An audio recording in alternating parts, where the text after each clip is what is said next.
Very good morning and welcome to Sophia Gardens on BBC Sport Online and on the Glamorgan and Nottinghamshire websites. Welcome along for this Championship Division 2 game between Glamorgan and Nottinghamshire, where the news is that Notts have won the toss and, somewhat surprisingly, given the weather conditions, put Glamorgan into bat first, which has made the home side happy as well. So everyone's got what they want at the toss. We're back in 4-day championship action after a brief reflirtation with T20. And Glamorgan make just one change from the side that won at Worcester, which sees wicketkeeper batsman Chris Cook return in place of Tom Cullen. Cook had missed just the one championship match because of a calf injury. So Cullen, the unlucky man to make way. No place yet for Tim van der Hoogten, who has been out for a couple of months with hamstring trouble. Did play in the second 11 and was available for this game, but James Harris, performing better in the seconds, has taken that bowling place. I'm Nick Webb. I'll be joined by Edward Bevan in around 25 minutes time, but joining me at the moment is Dave Bracegirdle of BBC Radio Nottingham. Very good morning to you from myself and Andrew Hignell, who we'll turn down. Morning, Dave. Good morning, Nick. Good morning, everybody. Yes, the good doctor just announcing the arrival of the umpires and the players out into the middle. As you say, absolutely glorious day, and there were one or two quizzical looks amongst spectators and other members of the media when I relayed the information to them that Stephen Mullaney had won the toss, opted to bat first, clearly not so thinking today would be the best opportunity with the ball, a little bit of green on the wicket, greenish tinge out there, and clearly they'll be looking to control the game maybe over days 2 and 3. They'll be looking to bowl Glamorgan out today if they possibly can and bat once and bat big. That would be the game plan seemingly. Notts without 3 key players for this one. Their leading run scorer Ben Duckett away on England Lions duty, wicket-keeper Tom Moores, who's not very well, and fast bowler, the quickest bowler in the Notts squad, the Australian James Pattinson, whose partner's due to give birth any second now, we understand. Good luck, sir and madam. So they're all unavailable. Into the side come Joey Everson, who went away and played one game for Leicestershire against the Indian tourists. Brett Hutton is back into the side. The quick bowlers have tended to rotate this year. Brett coming back in to supplement Luke Fletcher and Dane Patterson for this one. And there's a first Notts appearance at this level for Matt Montgomery. He played in the Royal London One Day Cup last year, actually played on this ground against Glamorgan last August. He's played 4 first-class games back in his native South Africa, but he comes in for his Nott's debut here, and will line up at second slip to begin with. So we have Luke Fletcher,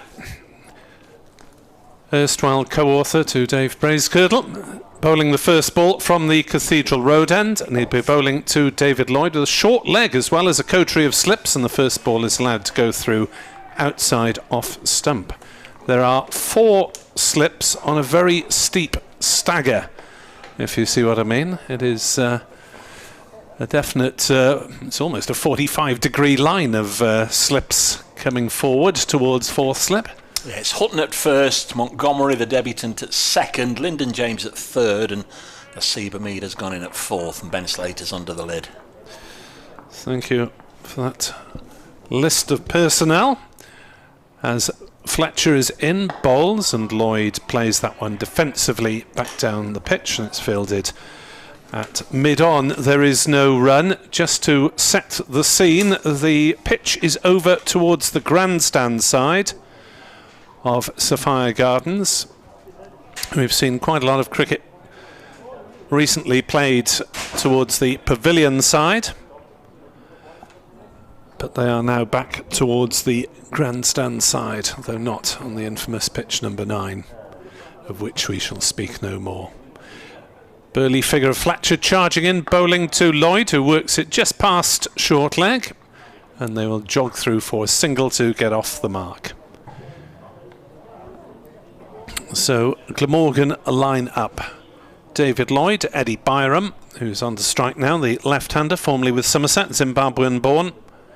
Colin Ingram batting at 3, looking to continue his fine run of championship form with centuries in the last 2 matches and an 87 back in the first match of the season. Sam Northeast, Kieran Carlson, Chris Cook, Billy Root, Michael Neser, Andrew Salter, James Harris and Michael Hogan. As Fletcher is into Byram with the 4 slips in place, but not the short leg, and the first ball is allowed to go through outside off stump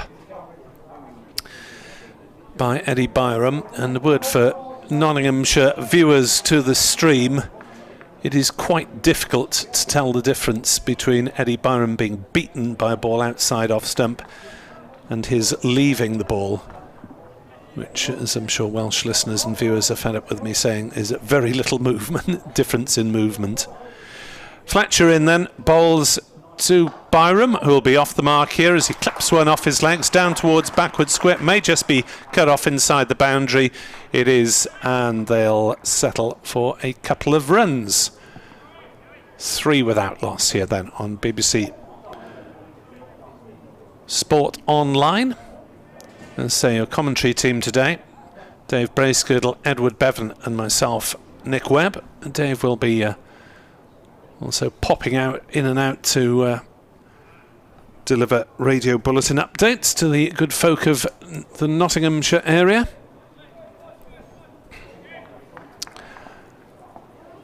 As Fletcher's in round the wicket, bowls, and Byram defends on the offside.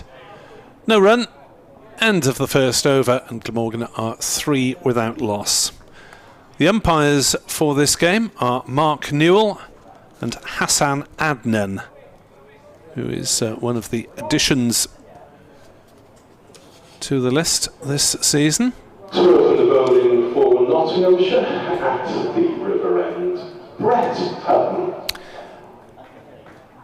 And Mr. Adnan is a former first-class cricketer in Pakistan, but also played 5 seasons for Derbyshire between 03 and 07, and 5 seasons of minor counties cricket with Suffolk. It's a batter with a highest score of 191 and a career average of 37.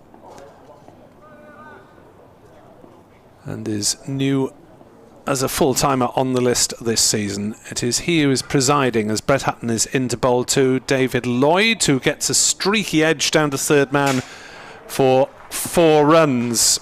As Lloyd pushed hard at that, wasn't entirely under control, and that flew through the gully area. So despite having 4 slips, it was wide of them. A gully might just have been in business there.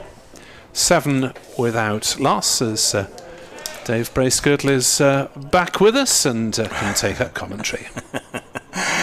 Yeah, that's twice the good Dr. Hignall's done with this morning. I just started my update on BBC Radio Nottingham as he announced the bowling change. Nice and loud. Here's Hutton then from the River End. Bowls, and the Glamorgan skipper David Lloyd eases it into the offside. I don't know if you've mentioned our officials for this game. Yes, I was just going through Mr. Adnan's background. And of course, we're a match referee down for this game, as the umpires said at the toss as they greeted the skippers. It's like the good old days, fellas. If you've got any moans, come straight to us. We haven't got a match referee for this one. There's Hutton in once more and bowls, and that's a very expansive looking drive from David Lloyd outside the off stump. Thought it was there to punch away through the covers. Had a real go at it, but got nothing on it. These sides haven't met here in the Championship since 2017, which has painful memories for the Nottinghamshire side in that they controlled most of the contest, went into the final day needing 5 wickets, but that was the scenario at 11 o'clock in the morning. It was still the scenario at 5:30 at night when they shook hands. Chris Cook and Colin Ingram battered throughout the day. Terrific effort from the pair of them as Lloyd just leaves his crease to get to the pitch of this and push it back to the bowler Brett Hutton, who played in that game in 2017. That was his last season with Notts before going off and spending 3 years with Northants. Yeah, I seem to remember Stuart Broad also played in that and bowled about 30 overs, 0 for 50 on the final innings. Not one of his happier county experiences, I imagine. 7 without loss, Glamorgan. There's Hutton bowling, and Lloyd has again just groped at that outside the off stump. Only he knows how much intent there was at his push outside the off stump. Yeah, it was a game that, you know, from the Notts perspective, and I guess from a cricket perspective, petered out into a little bit of a tame draw. Notts' most recent Championship game a couple of weeks ago against Middlesex was something similar. Everybody in the Notts 11 getting a bowl on the final day, including the wicket keeper, just the 1 wicket taken. Hutton bowls and Lloyd punches it to extra cover. Liam Patterson-White, and there's no run. 4 from the first ball of the over. 7 without loss. There is a little bit of a greenish tinge to it, Nick, but very often we see wickets look like this at Trent Bridge, and they play absolutely beautifully throughout the contest.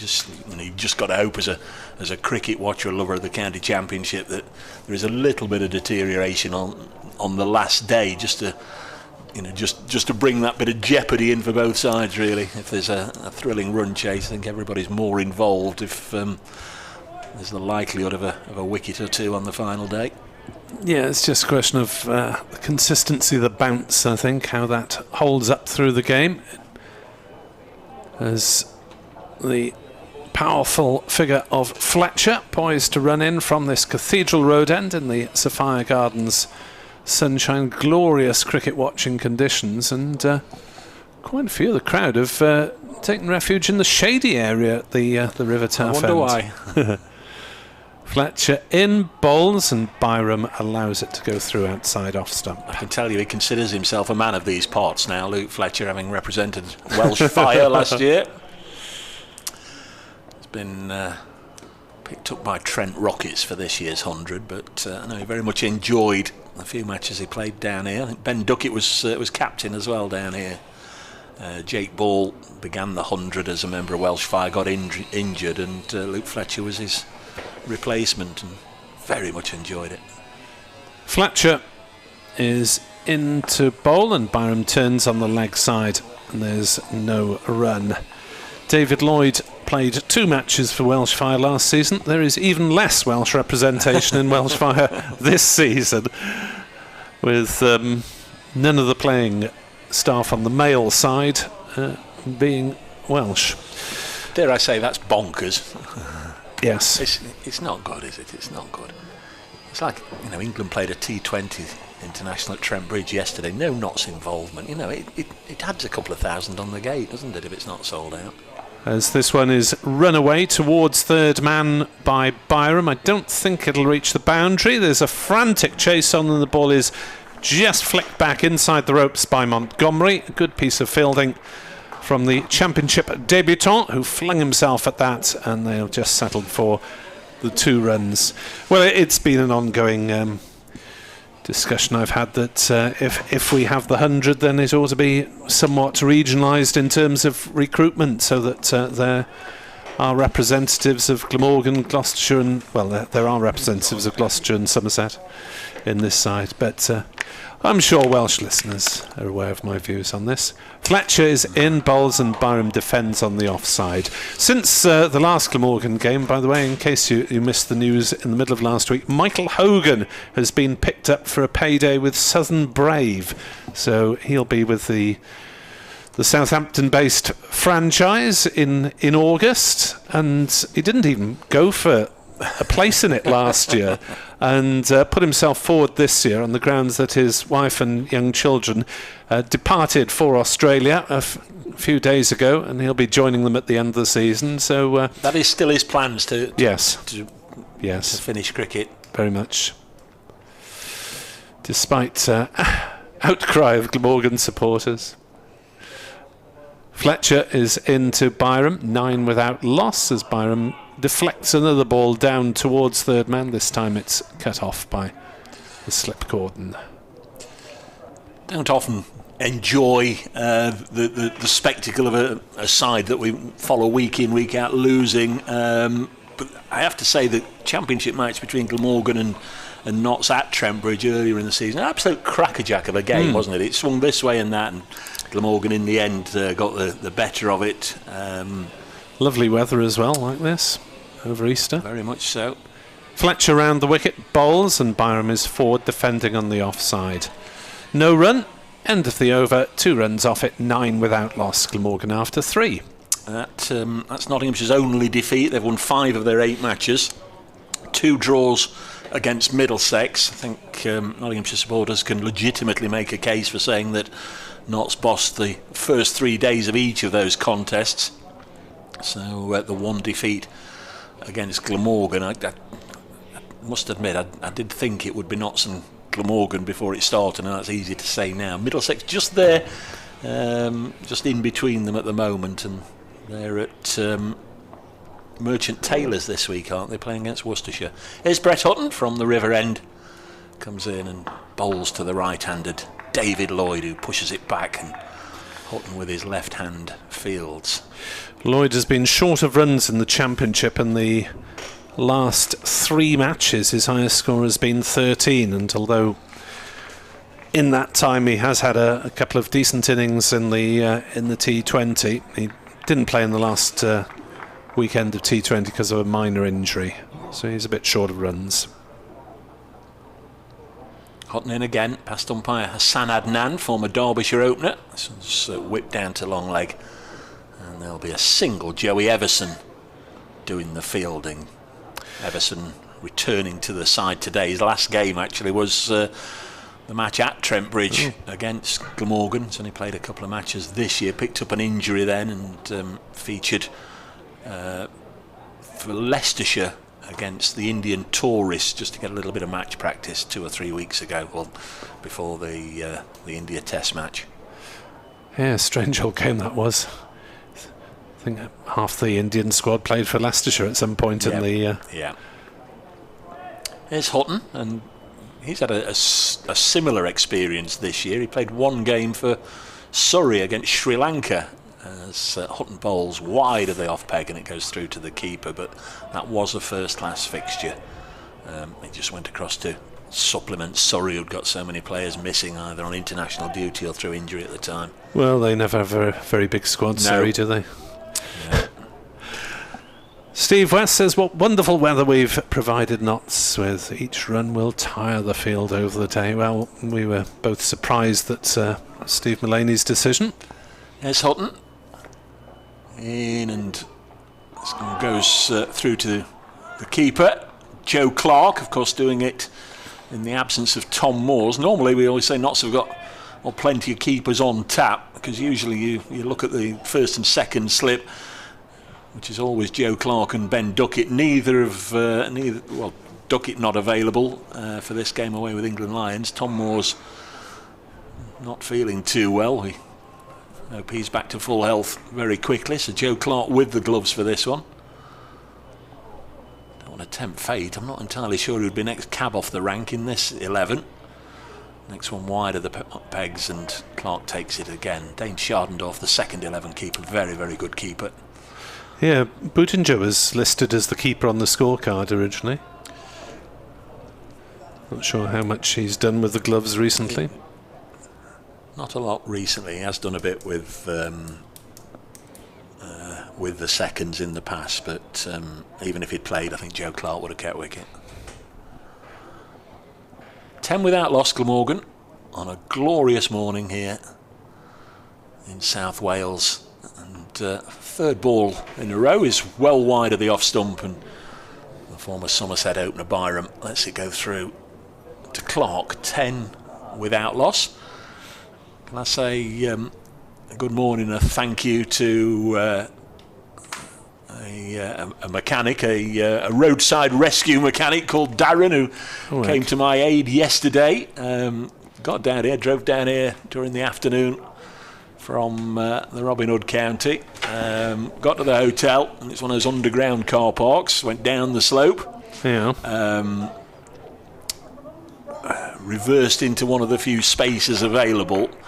Then I got out and I had a look, and as I got back into my car I could hear a hissing, and I sat back in the passenger seat, and I've got one of these tyre deflate gadgets on the dashboard. Fletcher is in to bowl, hits Lloyd on the pad, and he's given out LBW, and David Lloyd's struggles for form continue at the top of the order, squared up by that one. Luke Fletcher claims the first wicket for Nottinghamshire, and Glamorgan are 10 for 1 in the 5th over. We're not in line, Nick, at all, but that looks a pretty good shout, didn't it? It wasn't going over the top, I don't think. A foolish delivery, and David Lloyd just didn't seem to get his feet in a particularly good position, was squared up, legs all akimbo, and Fletcher turned, and umpire Newell, which is a good name for a Nottinghamshire bowler to appeal to. It's M. Newell as well, but it's Mark Newell. He played a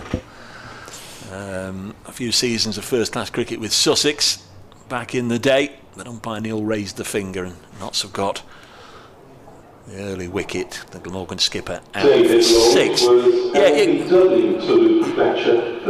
did make the point that a little surprising that Notts have opted to bowl. I think day 2, day 3, day 4, whenever you're bowling in this game, it's going to be really, really hot, really, really sticky, really, really hard work. And the incoming batter for Glamorgan is Colin Ingram. I'm just guessing they want to get the first part of the shift done today. If they can get out there and bowl Glamorgan out today, within reason, whatever runs are put on the board, within reason, I think Notts will be very, very happy, and I'm sure they'd look then to bat big and bat long if they can. I know obviously everybody's got a game plan, and it's easier said than done, but I can only imagine that's Stephen Mullaney's thinking. Let's try and get some wickets earlier on, the new ball, the pitch at its freshest. They've not played first class cricket for a couple of weeks, some of these. Let's get them off the coach, get them in here, and give them a go, and see if we can dislodge 1 or 2 Glamorgan top order batsmen early on. And there goes the skipper. Looking at our replay on the video stream, which is available via the county websites, that I think would probably have hit halfway on leg stump. Where the camera is at a slight angle, so it's difficult to say definitively, but that one looked pretty certain to have pitched on and to have hit maybe Midland leg.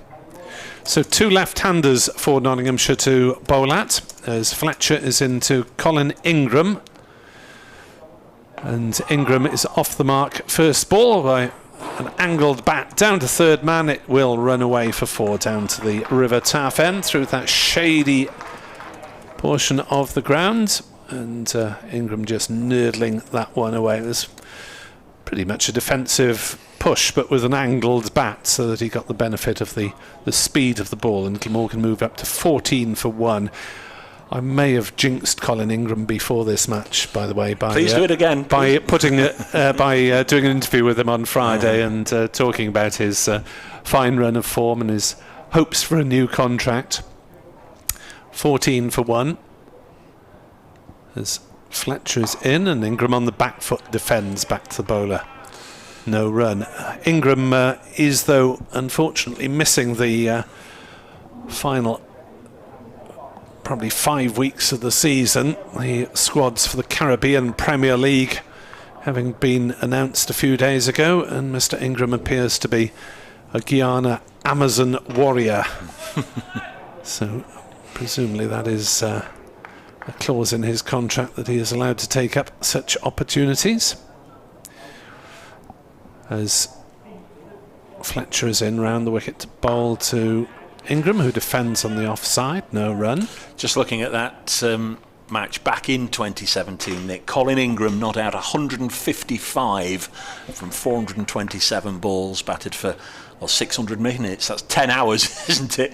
Chris Cook not out 113, 262 balls, 324 minutes. So what's that, nearly 5.5 hours. They batted for about 85 overs between them on that last day to get the draw. Yes, it must have felt a very, very long day to the Notts side.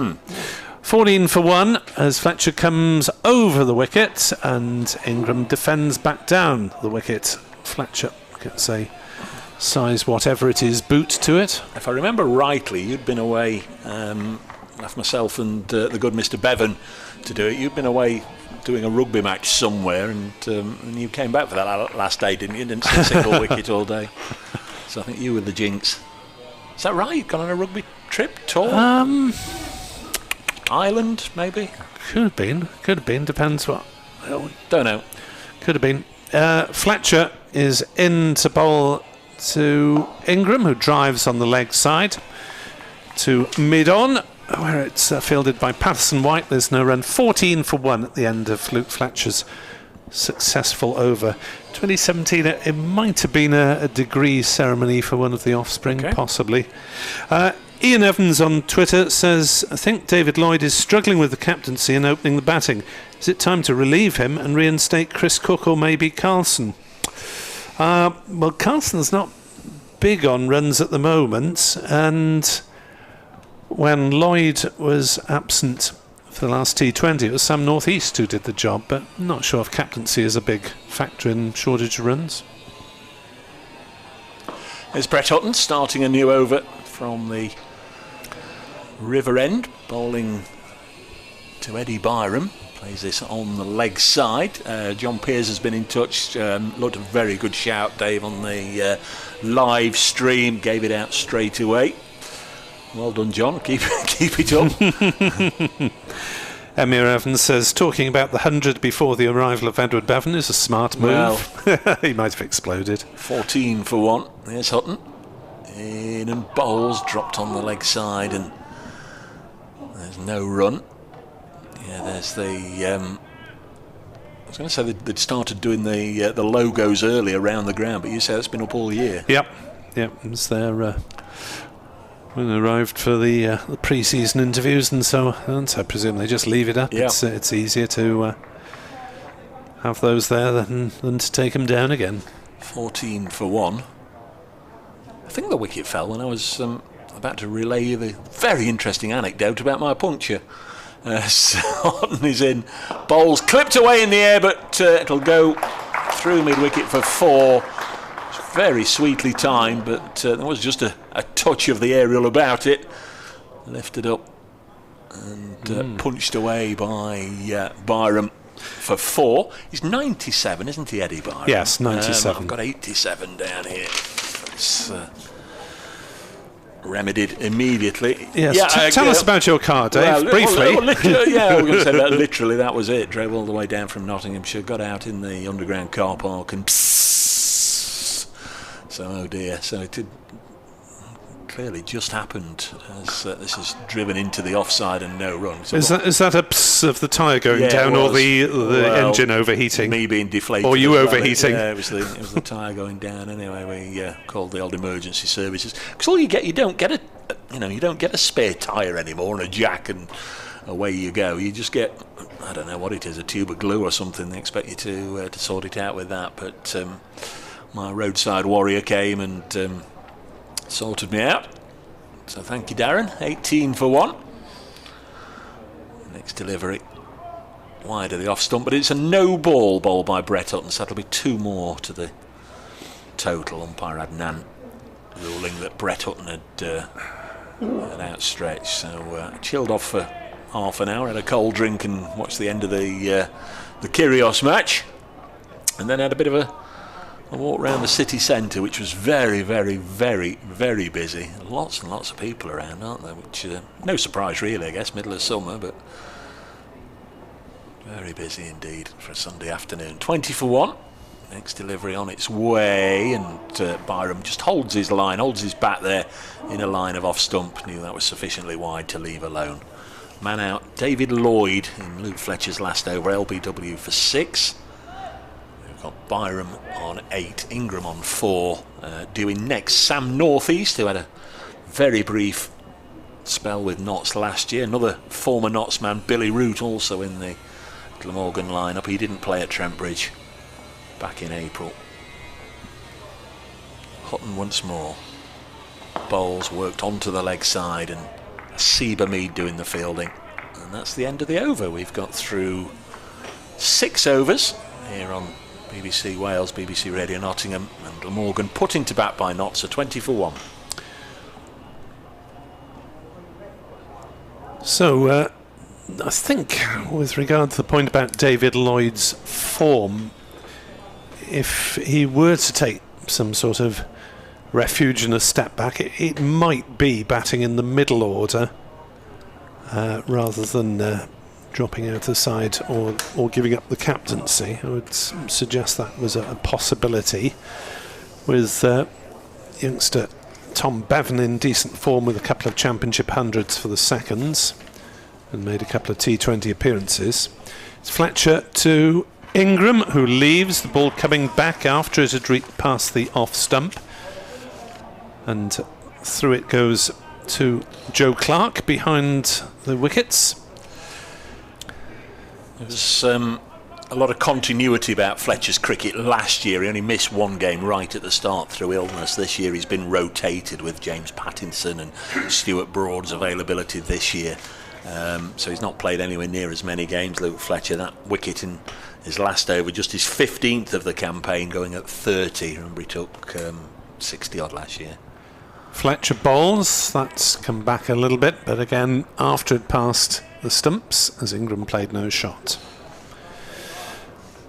So Patterson and Everson to come, and Mullaney, and the spin of Patterson wide.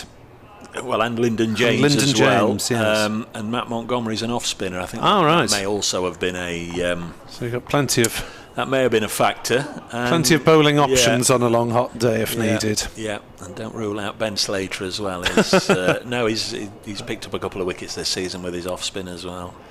Fletcher bowls, cracked away on the offside by Ingram. That's a shortish boundary away to the grandstand, and it's raced away for 4 runs. 20 for 1. I don't know if we mentioned Mullaney as well, but there's lots of bowling options for Notts, but.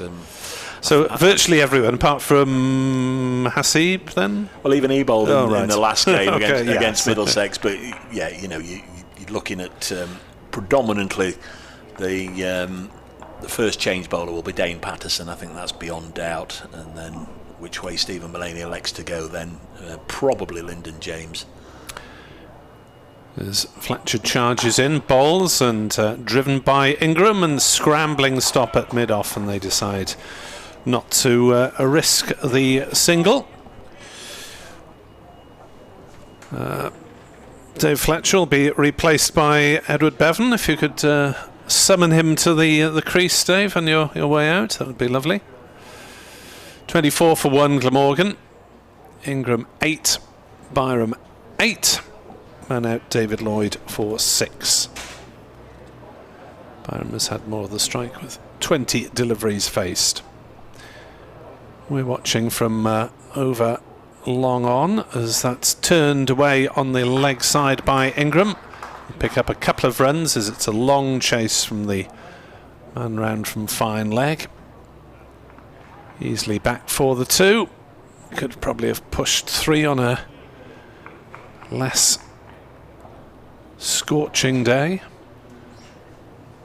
But batters and fielders alike probably digging in for a long hot day, though Nottinghamshire's bowlers will hope for a rather shorter day as field is already down to 2 slips. There's a shortish mid-wicket on the drive in the form of Lyndon James, and Luke Fletcher is in to bowl to Ingram, who plays that one away on the offside, but there's no run stopped at point. 26 for 1. Ingram 10, Byram 8, Lloyd out for 6. Couple of extras. Morning, Edward. Morning, Nick. And a lovely morning it is too here on the banks of the Taff. How much water is in the Taff? I don't know, because this weather's going to go on for the next 10 days at least, but who's worrying? Change of bowling, Dane Patterson, a pace bowler to come on, where I think we've seen this morning that both Fletcher and Hutton are swing bowlers. Looking at this pitch, it looks easy paced, a little bit on the slow side, but I'm mystified as to why not. I don't know about Dave. Did he have any views? Had he had any feedback? No. He was as surprised as we were. Not obviously looking to bowl Glamorgan out today and go big themselves, but. Here is Patterson's first ball, and a bowls that's tucked around the corner down towards the fine leg boundary. They'll think of 2, and that's all they do, because it's not a huge boundary. Those of you who know Sophia Gardens. And the score moves on to 27 for 1. The 2 left-handers, Ingram, who is about to face, and Byram. Ingram's on 10, Byram is on 9, 2 boundaries apiece. Yes, as you say, 4 slips have gone down to 2 at the far end, and there are 3 here now for Patterson, who is a seam bowler rather than swing, as he comes in and bowls, and this is defended away on the offside, and there's no run. Just the one change, as probably Nick has told you, from the Glamorgan side that beat Worcester some 10-11 days ago. Chris Cook, the wicketkeeper, is fit again, comes in and replaces Tom Cullen, who had a splendid game at Worcester, 7 catches and contributed some valuable runs, and he never ever seems to leave Glamorgan down. Excuse me. In comes Patterson again, and bowls, clipped away nicely on the onside. That might just run away for 4 in this very fast outfield. No, it's hauled in some 2 or 3 metres from the mid-wicket boundary, which is the short boundary today, with the pitch away to our right. Glamorgan 29 for 1. And most of the spectators, Nick, on the far side, I think they are very wise. They're tucked away in the shadow at the moment, because they're going to have it this afternoon unless they move again. Won't last long in the shade. If they want to stay in the shade, they'll have to come round to this end, the Cathedral Road end. Patterson over the wicket, bowls, and this time is a beautiful delivery, which the tentative sort of shot from Ingram and went through to the wicketkeeper. No Tom Mo's here today. He's indisposed, and at least I won't have the problem you had at Trent Bridge of Patterson. No, White. just the 2 of them. We don't have Pato Cubes today because Pattinson is on paternity. Oh, well said. Joe Clark is keeping wicket, and he crouches now as in comes Pattinson and bowls, and this time again beats Ingram outside the off stump and goes through to the wicketkeeper. Plenty of runs at Trent Bridge yesterday. I don't know if you caught any of that. I did catch England getting a bit of belated revenge, having lost the series. And all the talk is at the moment, they batted. They batted first and won. Well, there we are. It's not all putting in. Well, if you get 215, you'll win more often than not.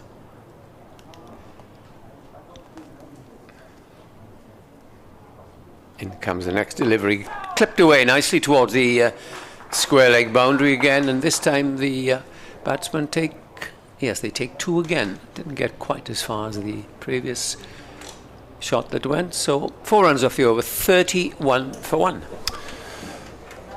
Yeah, so I was somewhat surprised by the TV commentary that insisted that India were sort of 50-50 in it for most of their chase, but when they were going at, I know they had 1 or 2 big overs, but when you're needing 14, 15 consistently, that is one heck of an ask, even with the shorter boundary on the one side. But I tell you what, Nick, as long as that lad was in who made 117, yes. It was always on 20 off 8 or 9. What an innings that was.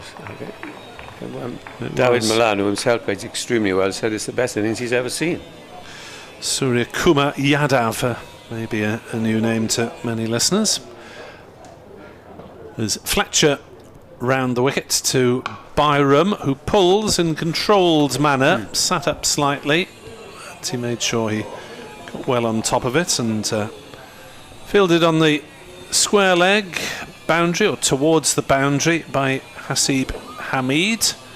It is a long boundary on the pavilion side, even though it's about 30 metres in from the advertising hoardings. I don't know how many overs Fletcher's going to bowl, bless him. He's such a competitive bowler, and he's well built. Be a couple of pounds lighter at the end of today, one would imagine, Yes. as that's forced on the offside by Ingram. No run, 32 for 1. But that is a long walk, and Stephen Mullaney sort of had to jog over for the toss. He said, I didn't realise it's so far out. But down the 2 flights of steps, and that's probably about 100 metres from the bottom of the steps to the pitch that they're playing on. Would have thought that's a 70-metre boundary on our left, and yeah, it is 50-55 on the right. Fletcher to Ingram, who lets that one go through, and it bounces twice before it gets through to Joe Clark. If you're picking up a little bit of extraneous noise on the public address system, they are still working on the gold-plated toilets downstairs. At least I assume they're gold-plated, because it's taken a long time. They've been there since the start of the season. Funnily enough, one of my neighbours at 7:25 this morning woke me up because that sort of machine was going on dear. rather louder. That's a bit unsporting that early. Yes, but I thought I'd better not make a fuss. Half volley from Fletcher is punched back past him by Ingram. Up Beautiful to the shot. boundary ropes at the Cathedral Road end. Just leant on that one, Ingram. Put it back past the bowler. Umpire Newell dancing out of the way. This is Mark Newell, not McNewell. This Newell is brother of the former Glamorgan player Keith. Yes. Good lad, Keith Newell, ex-Sussex game for John Glamorgan. As Fletcher is into bowl, and Ingram drives again through the offside, and that'll be 4 more as he just leant into that one. Seemingly not that much effort, but beautifully timed stroke through the covers. Ingram to 22, Glamorgan to 40 for 1. Talking about boundaries, Nick, rather bigger still than those we had to endure at Chelmsford the other night, last Friday. And it was quite ridiculous. We kept on saying so, okay, it was a good victory, but Glamorgan managed to get nearly 200 after being in dire straits. Fletcher to Ingram again. Mid-wicket is short and on the drive, but Ingram doesn't bring him into play because he smacked that one straight in a repeat of the previous ball. Through the covers for 4, so that is 3 boundaries in consecutive balls from Colin Ingram. Luke Fletcher is suffering somewhat. Ingram moves to 26 and Glamorgan on to 44 for 1. Just over pitching really, and it's there for Ingram to drive, and he'll hit those cover drives all day if you ask him. And like I always try and repeat it, you watch left-handers batting when they cover drive. It reminds you of people like David Gower, Alan Border, all those great left-handers, and so many more. And Ingram is up there because he doesn't. His head is still right over the ball. Beautiful shots. He's relishing this county cricket. He's played 3 games in 5 years, Nick, I think. Well, this is his 3rd or 4th. Anyhow, here's Pattinson from that far end and bowls to Byron, who is forward on a good length, pushing it back towards mid-off. There's no run. Yeah, just somewhat disappointing that he is off towards the back half of August. Well, I was very, very surprised to hear that. Because Glamorgan, every Australian that's been here has to go back at the end of August, so I haven't heard officially what's the position with Michael Nisa. Well, they play their first match on the 26th of September, his side, Queensland, so I presume that he'll be missing for all of September. And they always have this camp. Pattinson in, bowls, Byron is back in his stumps, plays it up to mid-off, there's no run. Obviously, Glamorgan, Mark Wallace, there's a meeting tomorrow actually, Nick, members meeting, and I've heard that one or two are going to ask what the exact position is with the overseas player. Well, Glamorgan, if they are in the race for the promotion, and they should be, they will need to strengthen the side via the acquisition of either bat or ball or both, potentially, if the money permits. In comes Pattinson. He's over the wicket now. A good length ball, which is defended back down the pitch, and Glamorgan remain comfortably 44 for 1, and no threats. David Lloyd, the poor chap, is having a torrid time, isn't he, in the batting in the championship? Yes, so I was mentioning it earlier. Do you think the best way out of it for him would be maybe to drop down to the middle order? Absolutely, Nick, and I'm not just saying it now. It's round the wicket Pattinson goes, and this time it's another good length ball defended to mid-on, simply because David is such a good free-flowing player. Now opening the batting is totally against what he... If you go in at 6 and 7, as you well know, the ball is softer, there's no shine on it, it doesn't move so much off the pitch or in the air. And if he was to come in after Chris Cook or whatever, then I think a northeast has opened in the T20, although that's different, of course, but he's such an excellent player up the top of the order. I think I'll juggle around a bit in the order, and let's see. Yeah, here's the first ball check of the day. Rod Young suggests that Lloyd may benefit from going down the order and opening with northeast. He thinks, and this is an interesting point, that Glamorgan should have gone with an additional bowler today and rested Lloyd or Carlson with Van der Hoogten available, which is, it's a fair point of view. Well, you know as well as I do, because I read your piece yesterday, that also in the squad was Prem Soda, and in this sort of weather, one side gets a very, very big score. You go in possibly with 2 spinners as Pattinson comes racing in and bowls, and this is defended away on the offside, just backward of square. Got over this, no runs off it. Yeah, Andrew Stitson on Twitter suggests Lloyd is a terrific batsman but should be coming in at 6. Glammy podcast, I wonder if this plan will continue next season. So, yeah, it's, I mean, obviously everyone's aware of David Lloyd's fine qualities as an attacking batsman, but it's not happening for him at the moment. Dane Patterson in the attack for Nottinghamshire. Pattinson is the man arrested. Pattinson, yes. Here he is, comes in, bowls again. This is driven, he's hoping to get it through mid-wicket, but it skewed and went up towards the deep extra cover boundary, and they take 2 comfortable runs. And that was a good over, just the 2 runs off it, and that was rather fortunate. But Glamorgan are 46 for 1, and we've had 10 overs in this glorious sunshine here in Cardiff. So Dane Patterson is 2 overs, 0 for 7. James Pattinson is possibly in a maternity hospital somewhere. And Liam Patterson-White is awaiting his turn. So Brett Hutton is returning to the attack, having opened up with Luke Fletcher. He now replaces him. Hutton's first 3 overs cost 11 runs. It's hard work for the seamers today. Yes, as Hutton jogs away from us into bowl, driven straight by Ingram, back past him in the same way as he did with Luke Fletcher, and that's gone for 4 as well. So Ingram has now hit his last 4 balls from this end for 4. Well, you've got Hutton coming in on this very hot day, and he's really, that's the applause for the 50 goes up. Just medium pace, and if you do get it wrong, anything like a half volley against Ingram, then you're in a spot of bother. 50 for 1. Ingram moves on to 30.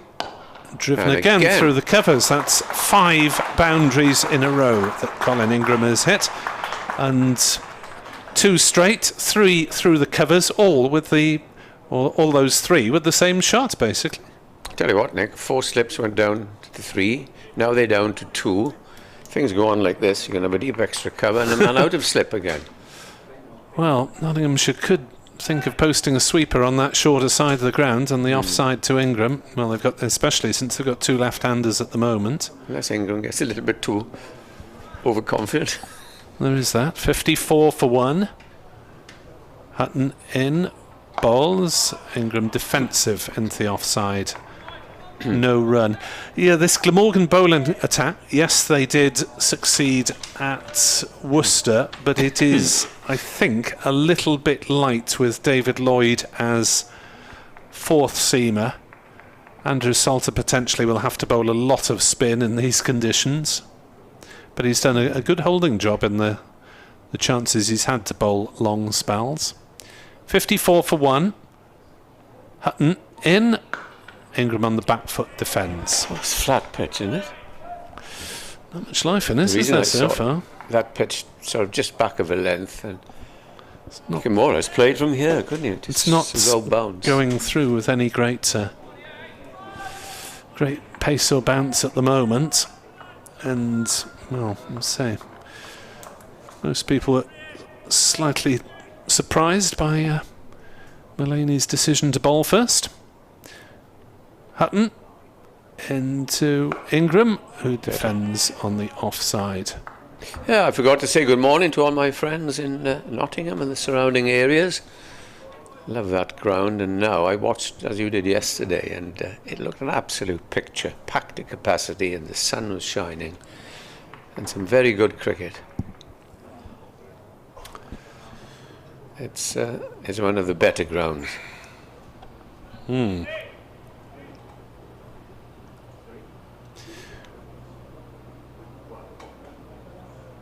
The next delivery from Hutton is defended on the offside. Some more contributions via Twitter on the question of Glamorgan's batting lineup. Ben Bonney says we would have to sign another opener with some experience. Would it be too harsh on Joe Cook to expect him to come in and open? Well, he has been playing as an opener for the second 11. He got a 60 odd, I think, last week. He's got big runs. If Lloyd moves down, who comes out? James De Vere says, have we considered Lloyd's batting struggles could be due to him taking up the role of captain rather than actually opening? Yeah, this is always said, isn't it? It's an interesting thought. Anyhow, Pattinson is going to resume, and he is bowling round the wicket to the left-handed Byron and bowls to him. And I'll give Byron the benefit of the doubt there. He pulled it away at the last moment. Yeah, I mentioned earlier on and several times at Worcester, it's virtually impossible to tell when Byram's beaten and when he's... Yes. Because it's the complete opposite to the Labuschagne drama, the swirling bat. It's just a little tuck inside the line from Byram. The biggest lever I've ever seen, Mark Benson. Well, Pattinson bowls, and this is pushed watchfully. This time out to mid-on, there's no run.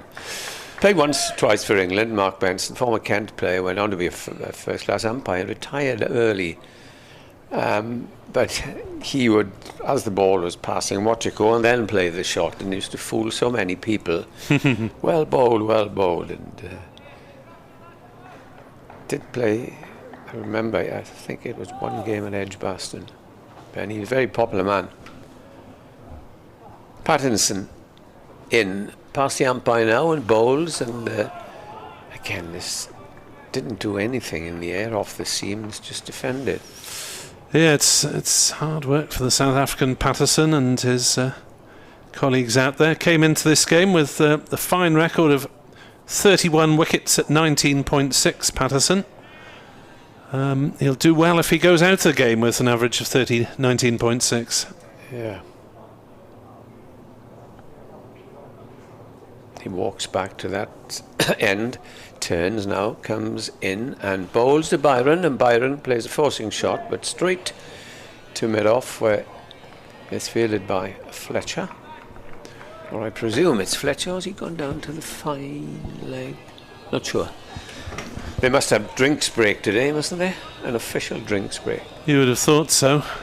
Game I was watching on Saturday, they stuck an extra drinks break in. Drinks break at 15 and 30 of a 40-over game. Yeah, it's Fletcher at mid-off. Ah, yes, I want to talk to you about You're very disappointed, all my friends, that you weren't playing. You were dropped. I can't believe that.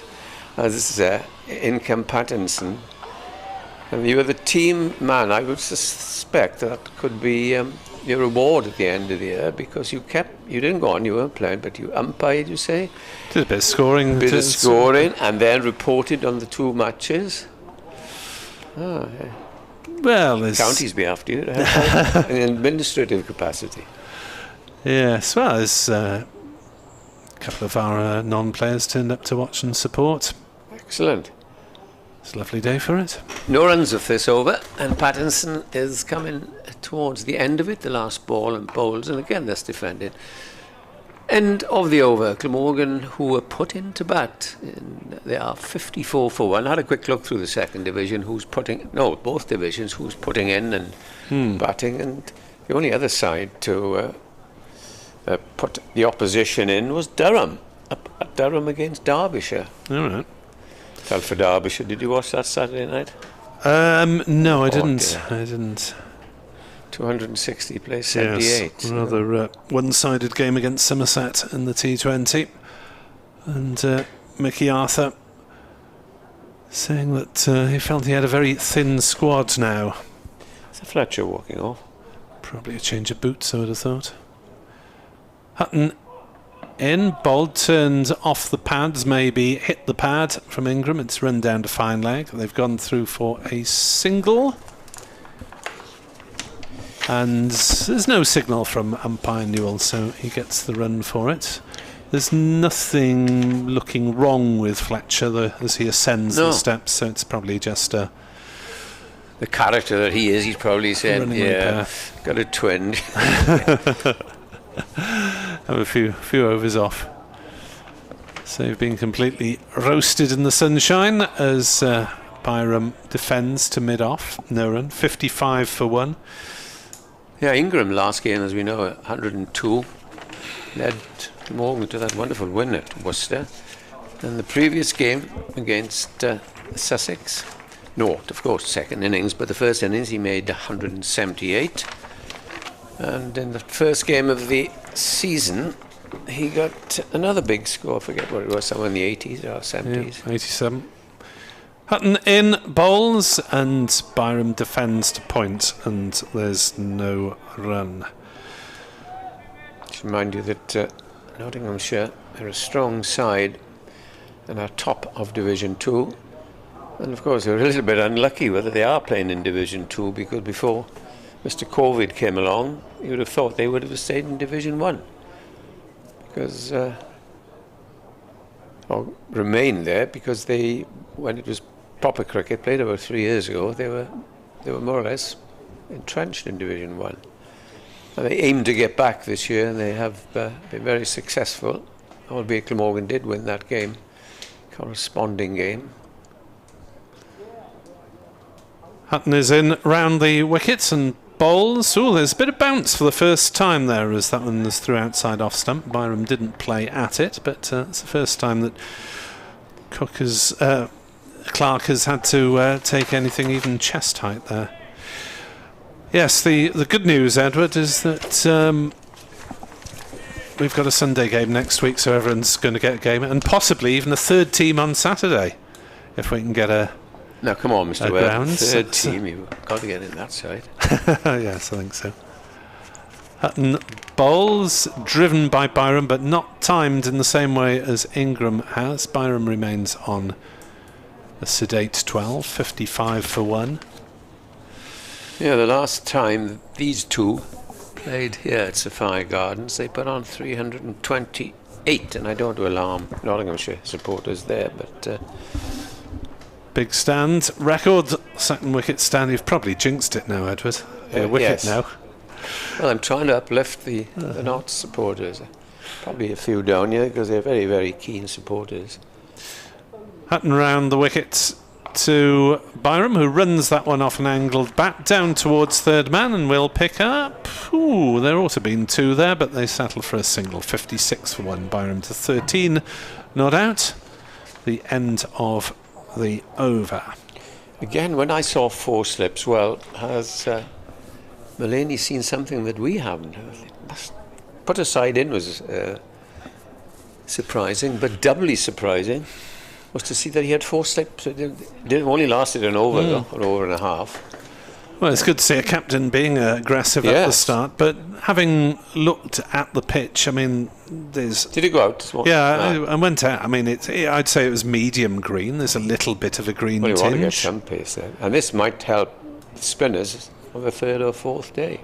Here's Pattinson. He's just remaining around the wicket, comes in and bowls, and this is played by Byram up to mid-off. After those fuselage of 4s, we have better bowling now, and it's... defensive rather than attacking. 55 minutes play, 56 for 1. David Lloyd is the only man out, so an LBW to Fletcher. So playing half cock, half forward, half back for 6. And these have put on 51.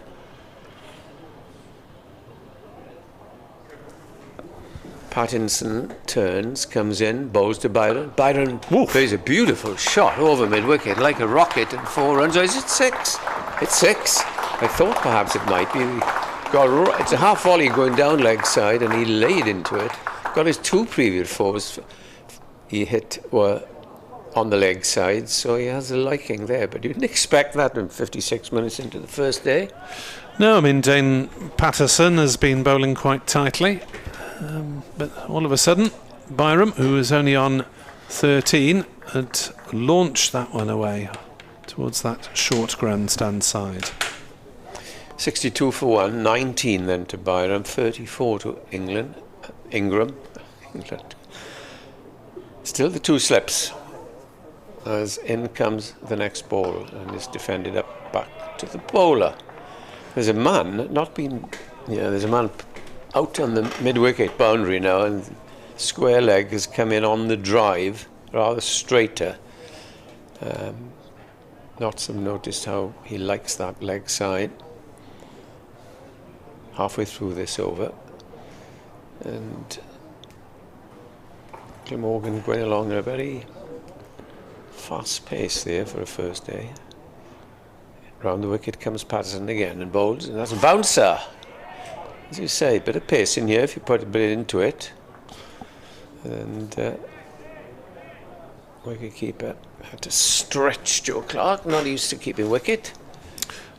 Yeah. I haven't seen him. He's not the tallest, is he, Patterson, for a fast bowler? He really had to bang that one in with maximum effort. There was a gentleman called S.G. Bedinger down in the Saul scorecard. Budinger, yeah. He's not a regular keeper either, apparently, Dave was saying. Isn't he? Here's the next ball. Outside off stump, well judged by the batsman as it goes through to the wicket-keeper. So, Schardendorf, the second team keeper, was apparently not in the picture, which is somewhat surprising. But presumably they think that Clark can do a good enough job, and it allows them to play an extra batter. He does bat 3, doesn't he, Clark? If you get a day and a half or 2 days of this, then you'll know you. As you well know, as a wicket keeper, the legs will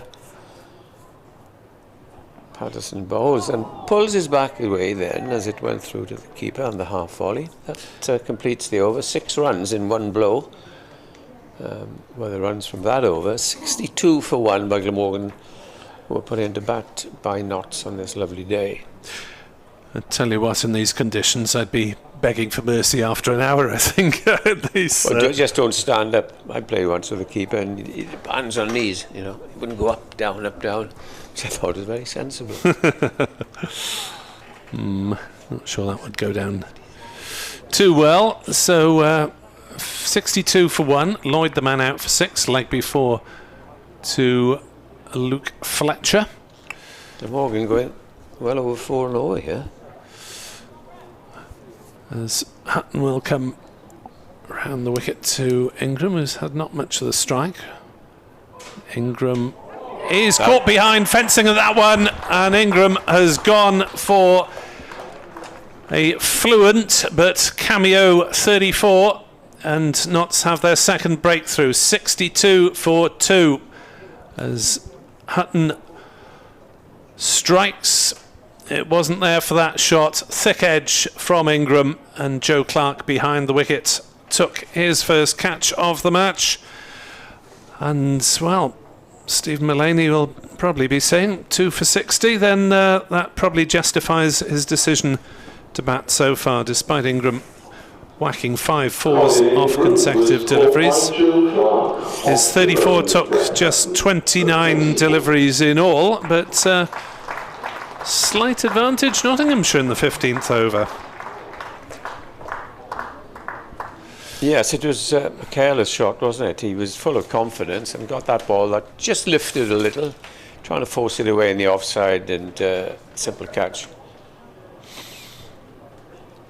So, as you say, going along at a rapid race, but they have lost 2 wickets, and the old saying, lose 3 before lunch and your insertion is applauded. Yes, Ingram will be disappointed, I think, but I suppose live by the sword, die by the sword is the way he bats. Sam Northeast to the wicket. Not expecting to do a BBC radio update on this hour, but we might be at this rate. 62 for 2.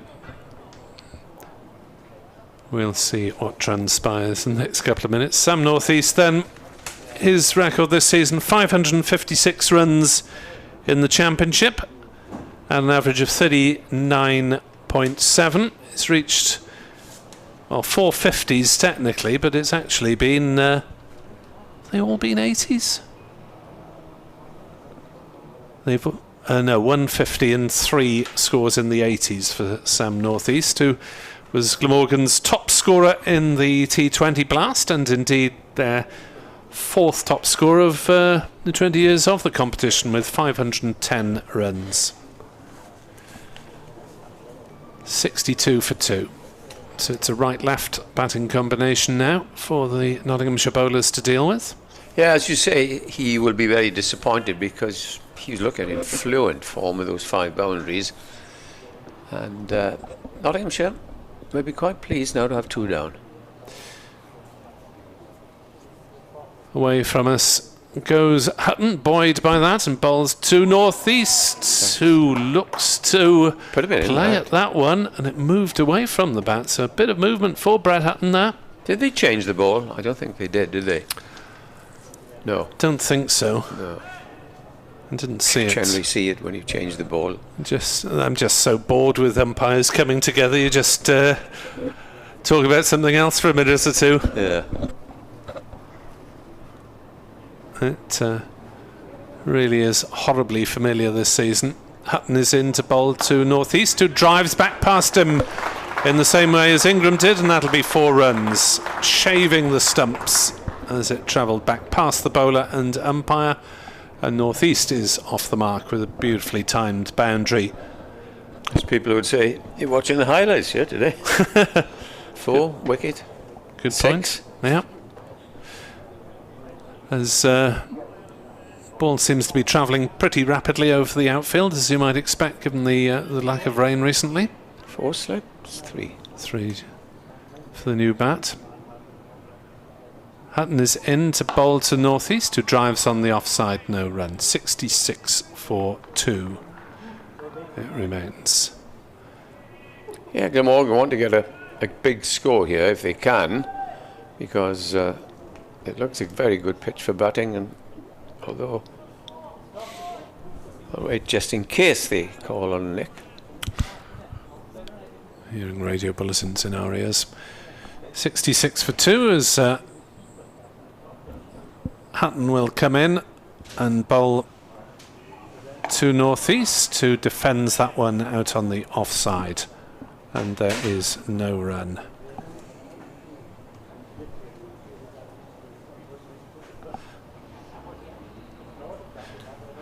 So Northeast faces up to Brett Hutton. I shall give way to Dave Bracegirdle after this delivery, and Dave can contemplate Steve Mullaney's decision to put Glamorgan in, which is looking all right at the moment with 2 down, and Ingram back in the hutch. 66 for 2 here on BBC Sport Wales.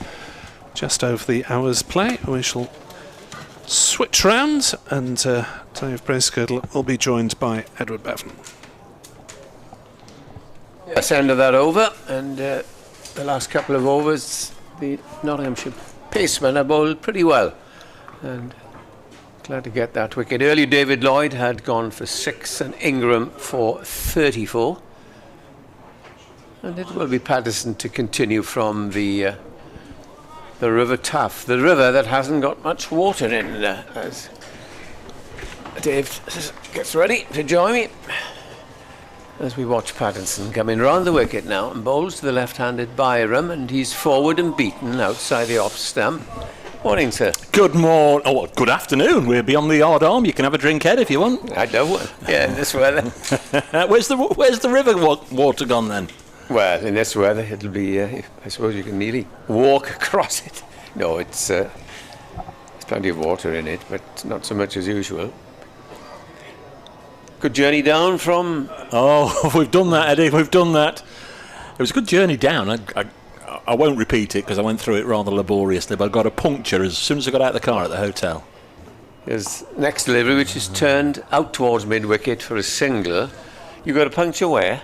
Well, I drove all the way to Cardiff, 180 odd miles, parked in the hotel car park, got out of the car, and it was literally going down as I looked at it. So either the momentum of the wheel going round had kept it inflated, or I'd just picked up the roadside recovery man came out and helped me out, but they said you've picked up a nail or a tack or something. Look, there's a hole here. And well, the same thing happened to me a fortnight last Sunday when I was coming up here for a one-day game. As Patterson is over the wicket now, bowls on the back foot, goes northeast and pays it into the covers. I was coming through Bridgend area, heard a bang, started, and I pulled in, and there she was, absolutely ripped to shreds. Picked up a nail that had hit something else inside there. And there we are. And coming back from Chelmsford last Saturday, the wonderful run, and the M4 decided it would close itself. Yeah. So other than that, it's been the nocturnal diversions that we have to endure are no fun. This was 1 o'clock in the afternoon. Patterson is in and bowls to northeast, who leaves outside the off stump. Good carry to the wicketkeeper Clark. Yes, whilst we're having a moan, I'm sure we should. I came out of Durham a week last Friday night after the evening T20.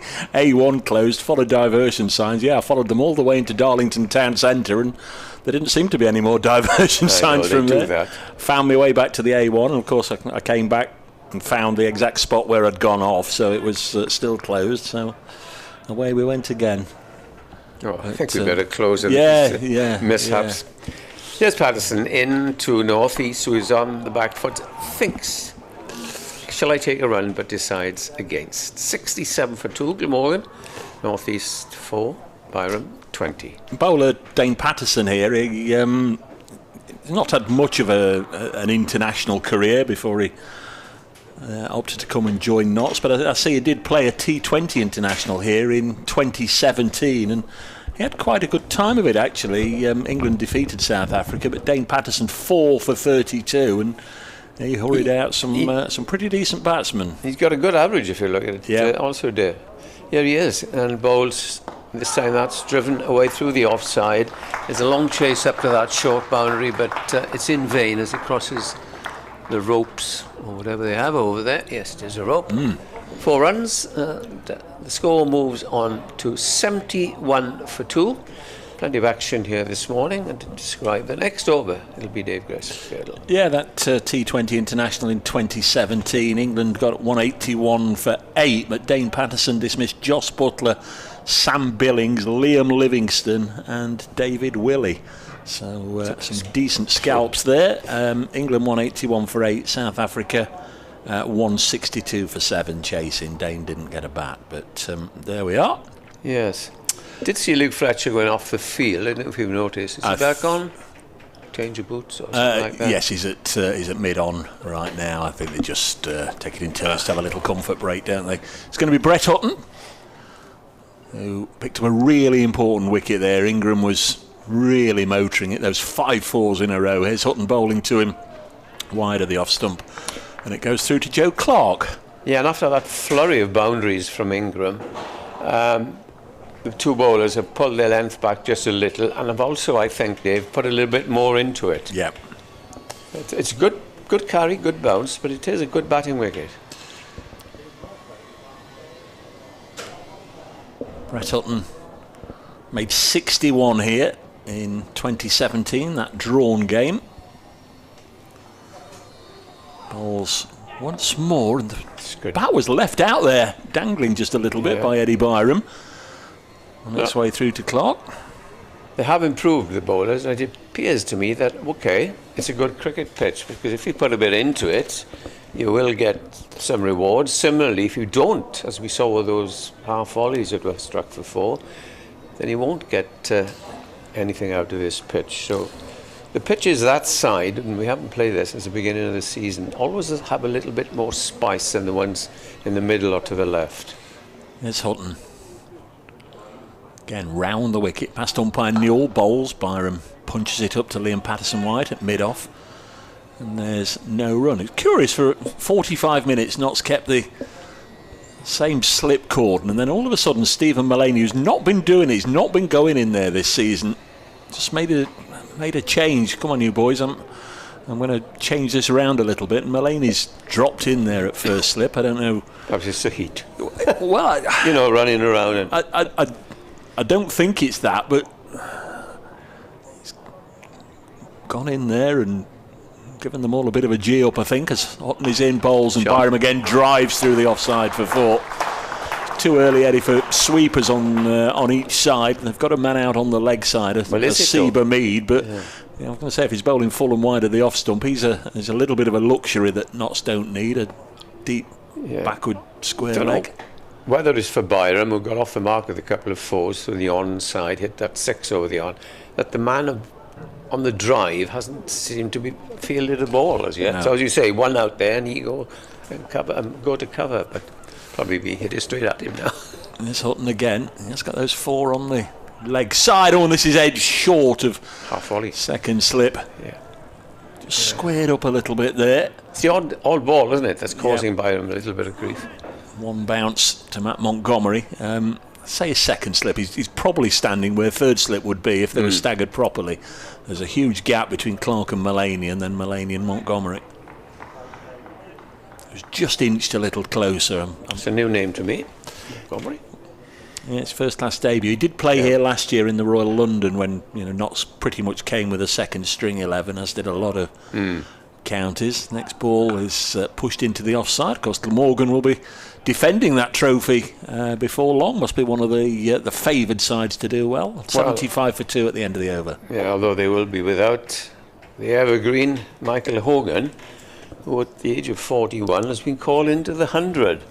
Now you would have thought, that'll please the Welsh fans out here. And he's been sent to London, I think is where that side plays, Nick will tell me or not, Southampton, where a very promising young fast bowler from Derby, Scrimshaw, will be playing for the Welsh Fire. Yes, a lot of us shake our heads. It doesn't make sense, does it? Well, Really to some it doesn't. might. I don't know who decides these things, but there we are. 3 slips now for the new relatively new batsman, North East, and Patterson has not a long spell, but this will be in his 6th over, and he's into it now. Over the wicket, bowls to North East, who pulls out towards mid-on. Didn't really time it. He was looking towards mid-wicket. And as I caught the bottom of the bat, I played a little bit too early. And they crossed for a single, and the score moves on to 76 for 2. Yeah, Mulaney's gone back mid-on, mid-off, depending right-hander, left-hander. He's come out of the slips for the bowling of Dame Patterson, so a little bizarre. We've not seen him in there for a long, long time to the quicker bowlers, but he's obviously, for whatever reason, decided to go in for Brett Hutton's bowling. Next one's gone through to the keeper. Obviously, with Hutton bowling, they need somebody to go in there, and rather than Lyndon James or Joey Everson, he's decided to do it himself. I'm just looking down here. Joey Everson, he bowls, of course. I'm just looking at the other. There's Patterson lots, White, there's left lots arm of bowling spin, options. yes. Everson, James and Mulaney can all offer a bit of right arm medium pace. Matt Montgomery's a right arm off spinner. All right. Yes, Patterson. He's gone round the wicket to the left hander and bowls, and this time he's out. LBW, big peel. Not initially from the bowler, but from the wicket keeper. And Knott's coming slowly back into this game. That's the other opening batsman. Byram gone. He's gone for 24. He's trying to whip again through that onside, but it might have straightened. Let's have a look at the playback here. So it's, you would say, a good start, Dave, for Nottinghamshire. Yeah, normally the template you sort of go by is if you insert a side, That's you want to get 3 wickets in that first session by lunch, and Notts have done that, and they've got 3/4 of an hour or so to try and add to it. Really important wicket, and on the face of it, I think Eddie Byram was LBW. just hear the announcement. For 24. Once we see the wicket again. Oh, it's very full, wasn't it, Ed? Oh, out. That looked. Yes. It's not absolutely right in line. The camera shot we've just seen on the stream, And but it's coming it from looked behind. out. Yeah, played all round it. Eddie Byron. But it's not Stephen Mulaney on a whim. Oh crikey! I'll have a bowl. They've obviously come down here with a predetermined plan. It's going to be hot Coming back and tough for the bowlers on days 2, on days 3 and days 4 down here, and I just think they've decided, let's come down here, let's try and make inroads, let's in the middle block of the game try and bat once and bat big if we can, and then have another go at Glamorgan later on in the game. I mean, that's the game plan. Of course it can get derailed, and it certainly threatened to do so whilst Colin Ingram was at the crease, but all of a sudden those 2 quick wickets, 76 for 3. Whose shoes would you rather be in? I'm not sure if Notts wouldn't be pretty happy with where they are right now. Yeah, I'm coming in now. Well, you've got one new batsman, and North East is only been there for about 15 minutes. Kieran Carlson coming in on what hasn't been a productive season for him. Gets the odd score. He had a fairly poor one-day blast season and was in fact left out at Chelmsford. 5 in the last innings he played, and 0 in the same game.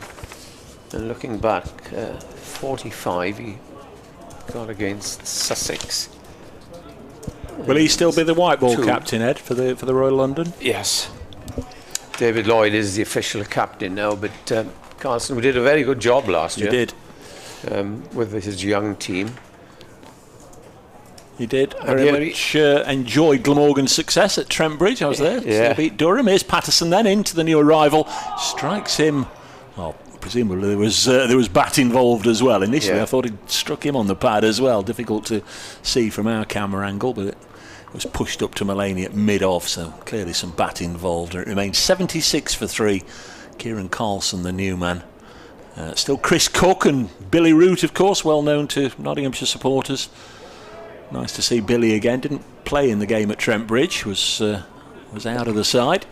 Yeah, led Glamorgan to victory at Worcester with a 99 not out. Yeah, I watched the end of that on the stream. Next ball left alone goes through to Clark. James Wheel not involved in this one. He played at Trent Bridge. He was involved in one of those crazy run-outs in the game at Nottingham where Ben Duckett drilled it back. It deflected off Wheel onto the stumps, and Asiba Mead had to go, which was a little bit of a shame. This is very close to the side that played in Nottingham. Eddie Byron wasn't fit at that stage. Yeah, Wheel and Labuschagne aren't involved. No. Next one is pushed into the offside by Carlson. 76 for 3 at the end of the over. A successful one for Dane Patterson. So wickets shared around now. Fletcher, Patterson and Hutton with one apiece. And if one of these comes off for a rest, 6 overs to Patterson and 7 to Hutton, you would think that probably it'll be Fletcher coming back. Oh, I see. Oh, is that somebody is having a little roll? It's Everson who bowls as well, of course. And he's just rolling over his arms as if to say, either look at me, Captain, or he's just having some exercise. But it will be Hutton. Is it the Hutton who played for Durham? No, it's not. No. He played for Notts up until the end of 2017. Had 3 years with Northampton, and they came back last year. That's right. 3 slips then for North East, and he is on 9. As in comes the first ball from Hutton, off the back foot, played into the covers quite firmly, but one of 3 men saving a single there. In fact, the field is 3 slips, and those 3, so 6 on the offside, and a fine leg, a mid-wicket, or a square leg if you like, and a mid-on is the conventional field for an opening bowler, you'd say, especially when he's taken, well, not him, but 3 wickets have fallen. 2 to Patterson, 1 to Fletcher. In comes Hutton in and bowls, and off the back foot goes North East. Yeah, Hutton got Ingram, didn't he? I think they've been shared about one apiece. Yeah. One apiece. Fletcher, Patterson and Ingram. So they've done their job. Glamorgan now will try and recover. And do you remember that innings they talk about Chris Cook played here? Yeah, we do. No, a day and a half. We do. Broad played that game, of course. Stuart Broad. Was that 2007? It was 2017. Good Lord. Just have a look. Nick said that as well. I don't remember. Here's the next ball. Nice looking drive. A little bit airy, but it was well fielded by the man deep in the gullies. I didn't remember. Everson? Yeah. Sorry. I didn't remember Stuart playing, but he did. You're absolutely right. Notts made 448 with a century from Jake Libby and another one from Ricky Vessels. Glamorgan came back 187 and then made to follow on. They were in a bit of trouble at 194 for 5 at the end of the 3rd day, but Ingram and Cook 113 not out, Ingram 155 not out, battered throughout the final day. Hutton over the wicket to the right-handed North East and bowls a slower ball there. North East just had to adjust at the last moment and prod it back up to mid-off. What surprises me that it was 2017, 5 years ago. Well, 2 or 3 of them we didn't have any proper cricket, as I call it. 5 years. It's frightening, isn't it?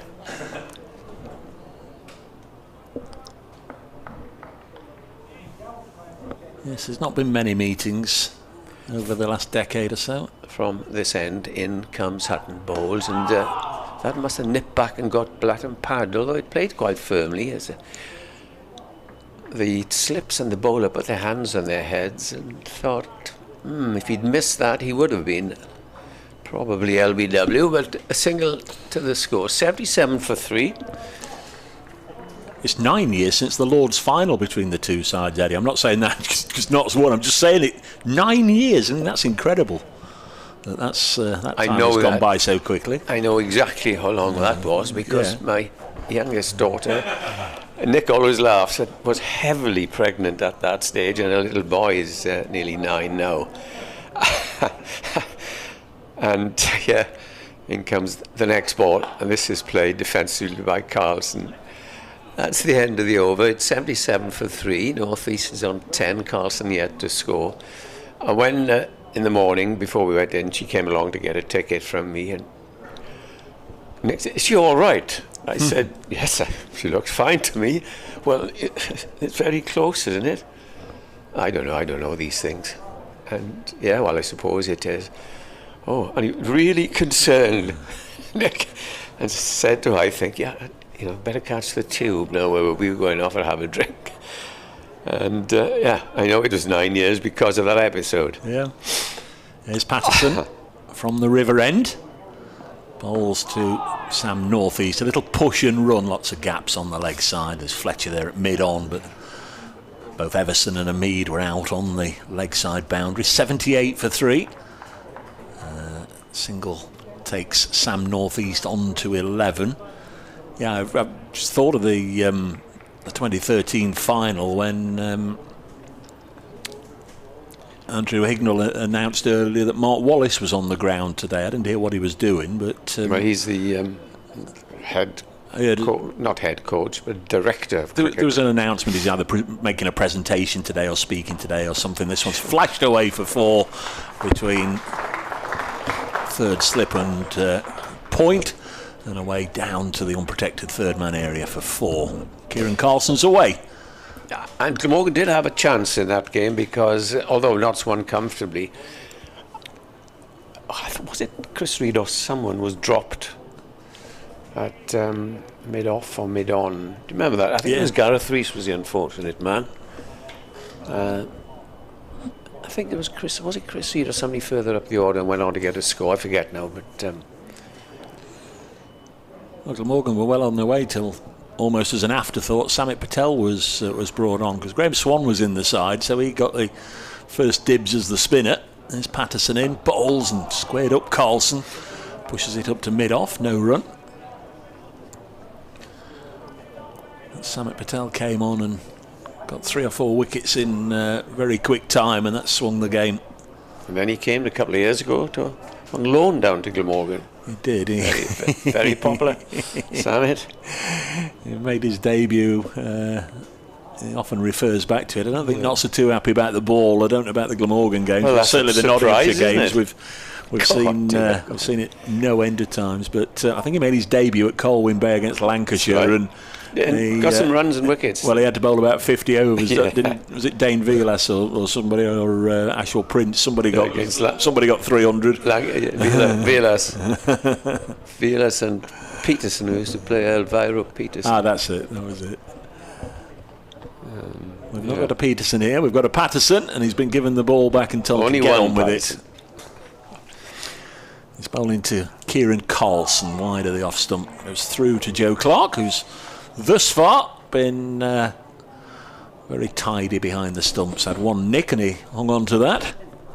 Never easy, I suppose, when you just suddenly have it dropped on you that you'll be keeping wicket, because in truth, especially if you bat in 3 as well. That's Well, he will come in 4, I guess. Matt Montgomery will bat 3, right. But Ben Duckett, I'm pretty sure, would have taken the gloves had he been playing. So Joe would have been even further down the order as Patterson is in, and this one's eased into the offside again. And Liam Patterson White, the ball polisher, picks it up. 82 for 3. We're coming up towards 12:30. Very watchable morning. Notts have picked up these 3 wickets. Both openers have gone. Luke Fletcher getting rid of David Lloyd. An important wicket taken by Brett Hutton to remove Colin Ingram, who looked in very good touch. And then Eddie Byram, the last to go, dismissed by Dane Patterson. Just the 3 bowlers used. Imagine 1 or 2 more might be able to turn their arm over before the break, as Carlson again pushes it back to Patterson. And that's the end of the over. 82 for 3. Yeah, that was his 7th on the trot. Possibly a little rest for Patterson, who will probably open up after lunch, won't he? Although he's still going. So if we're going to get a change at this end, Joey Everson, I think, is... he was winding. So his last red ball cricket was for Leicestershire. coming on to bowl is Joey Everson. His last red ball cricket was for Leicestershire. He went and helped them out. They had a game. It wasn't classed as first class. It was against the Indian tourists before this recent Test match, but the Indians wanted to switch players round and make sure everybody got a bat and a bowl. So, although Joey played for Leicestershire, it wasn't a first class game. He played for against Glamorgan, I remember. I think he might have got injured in that first game. He did. He played the first game of the season at Hove and got a century, and he got a first baller at Trent Bridge against Glamorgan. And well, here he is then, and he's coming in to bowl to North East and bowls the first ball, which is cut away for 4, short ball. Got the treatment really it deserved, and that's the second boundary for North East, who moves on to, what does he move on to? 86 now, 4-3. It's rollicking stuff here at Sophia Gardens. Seen plenty of boundaries and 3 wickets. Nick joins me as Dave Bracegirdle has to go and do an update for BBC Radio Nottingham. In comes Everson, medium pace, bowls, and that's hit outside the pad, northeast pad, and there's no run. Yeah, I think Mulaney's probably pretty pleased with having 3 down in an hour and a half. Yes. With another maybe 7 overs, 8 overs to bowl until and the top lunch. 3. And the top 3, yeah. As you say, 2 men who scored big in their last game here. Everson is in, bowls, and it's defended up towards a short mid-on. He's not a silly mid-on, he's just on the drive, as they say these days.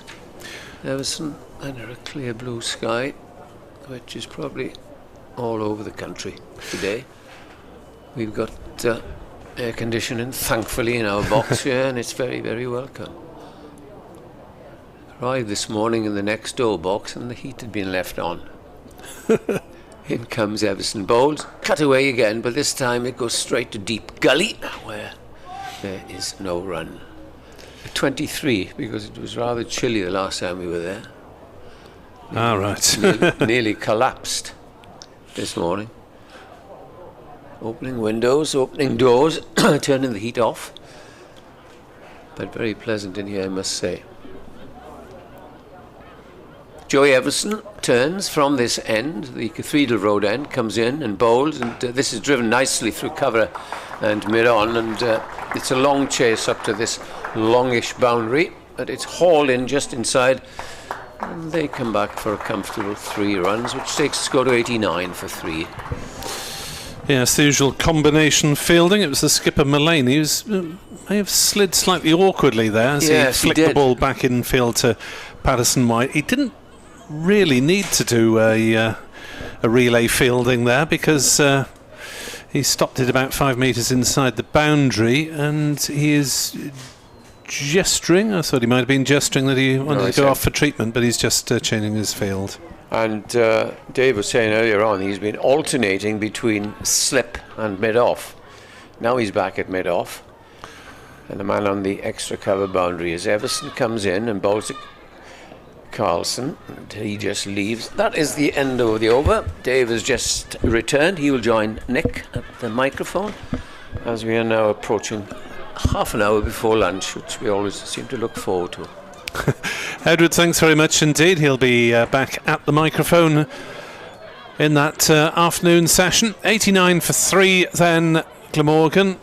Honours roughly even, though I've just got the feeling that Mulaney might be the happier of the 2 captains at the moment, especially as David Lloyd fell cheaply himself. He'll be presumably stewing slightly still about that.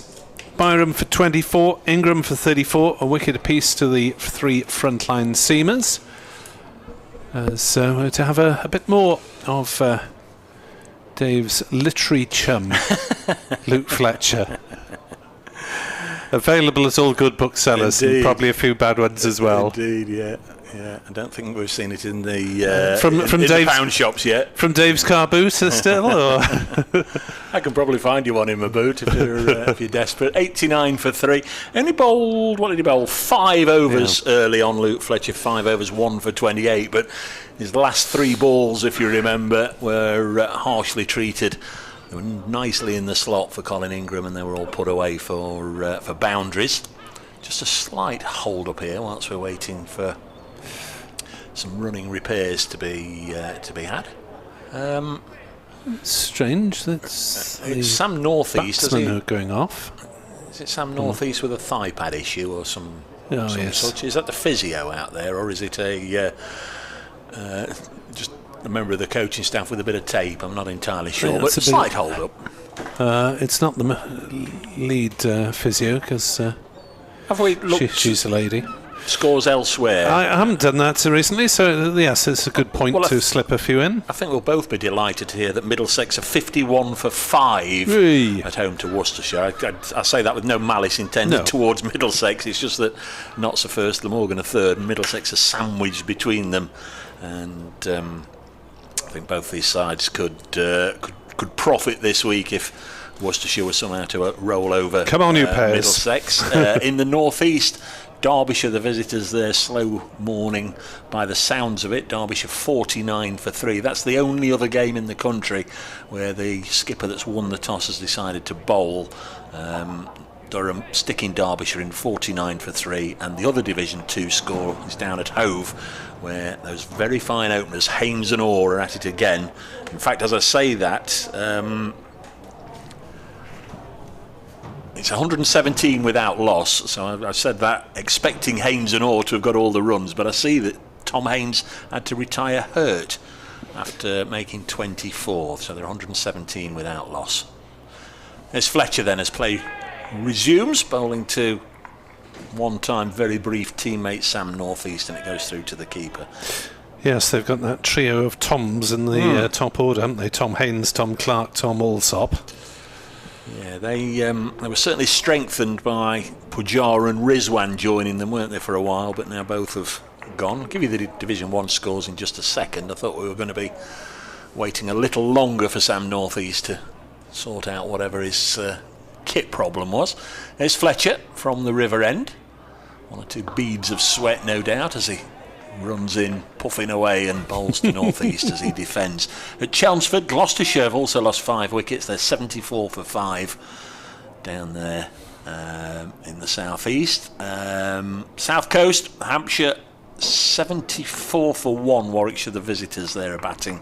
Dominic Sibley got off to a flyer. I saw earlier there were 42 for none, and Sibley had got 41 of them. Well, he's now got 53 not out of 74 for 1. So Dom Sibley playing baseball, or whatever it is they call it. Next ball is played on the leg side by Northeast. Lyndon James Fields, no run. At Canterbury, Northants are 64 for 1. They're the visitors there. At Old Trafford, Somerset 67 for 2, and at Scarborough, where we'd all like to be really, Yorkshire 70 for 3 against Surrey. I've only ever done one day's cricket at Scarborough. Oh. Fortunate to have done quite a few.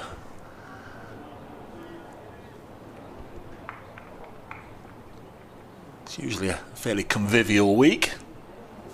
89 for 3 as Fletcher in again to Northeast, who's treating him with a little bit of respect here as he pushes it into the offside. It's usually a nice mix between the cricket side and the social side.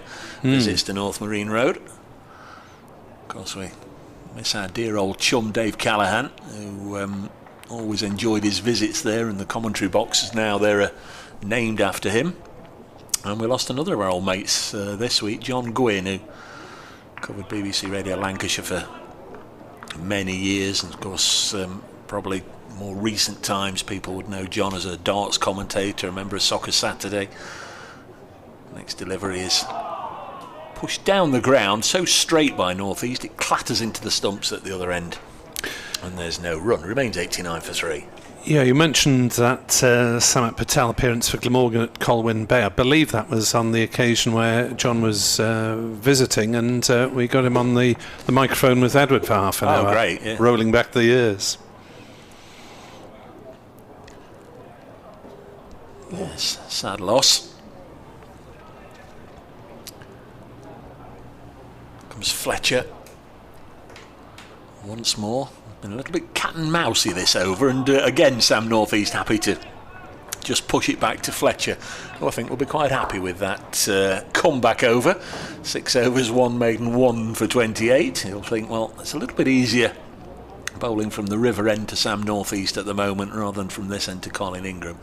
He was obviously in fine form this morning, Luke Fletcher, because he came down. I'm staying in the team hotel, and he came down and very lovely buffet breakfast set out, as well as the hot plates, but there was an array of cakes, including Victoria sponges.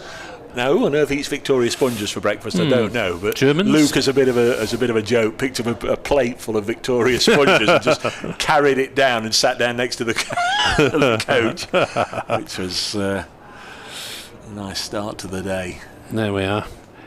Save that anecdote for the follow-up. Sam North East still not happy with whatever it is. Yeah. It looks to be more kit than any sort of injury or other issue. Yeah, for Sam it's not North the East. physio out there, Georgina. Yes, it's having something or other taped up. 89 for 3 then. Yeah, the women's international, one-day international between England and South Africa is a 2 o'clock start, so a day-night affair at Northampton. North East 18, Carlson is on 4, and Everson finally will get to bowl to Carlson, who's finally now retaken his guard off umpire Newell. Finally, cricket resumes. Everson is in to bowl, and Carlson slightly squared up, driving to mid-off. Mulaney fields no run. Yeah, youngest member of this side, Joey Everson, still only 20. Played, as we said, the first 2 games of this season, then picked up an injury. Came back in to play at New Road in the final T20 match last Sunday against Worcestershire. As Emerson bustles in, bowls just back of a length. Carlson plays to short mid-wicket, and there's no run. So interesting that we've already seen on several occasions fielders on the drive in catching positions rather than keeping up the 3 or 4 slip option. So Stephen Mulaney possibly realising there's not quite as much pace in the pitch as he was hoping for.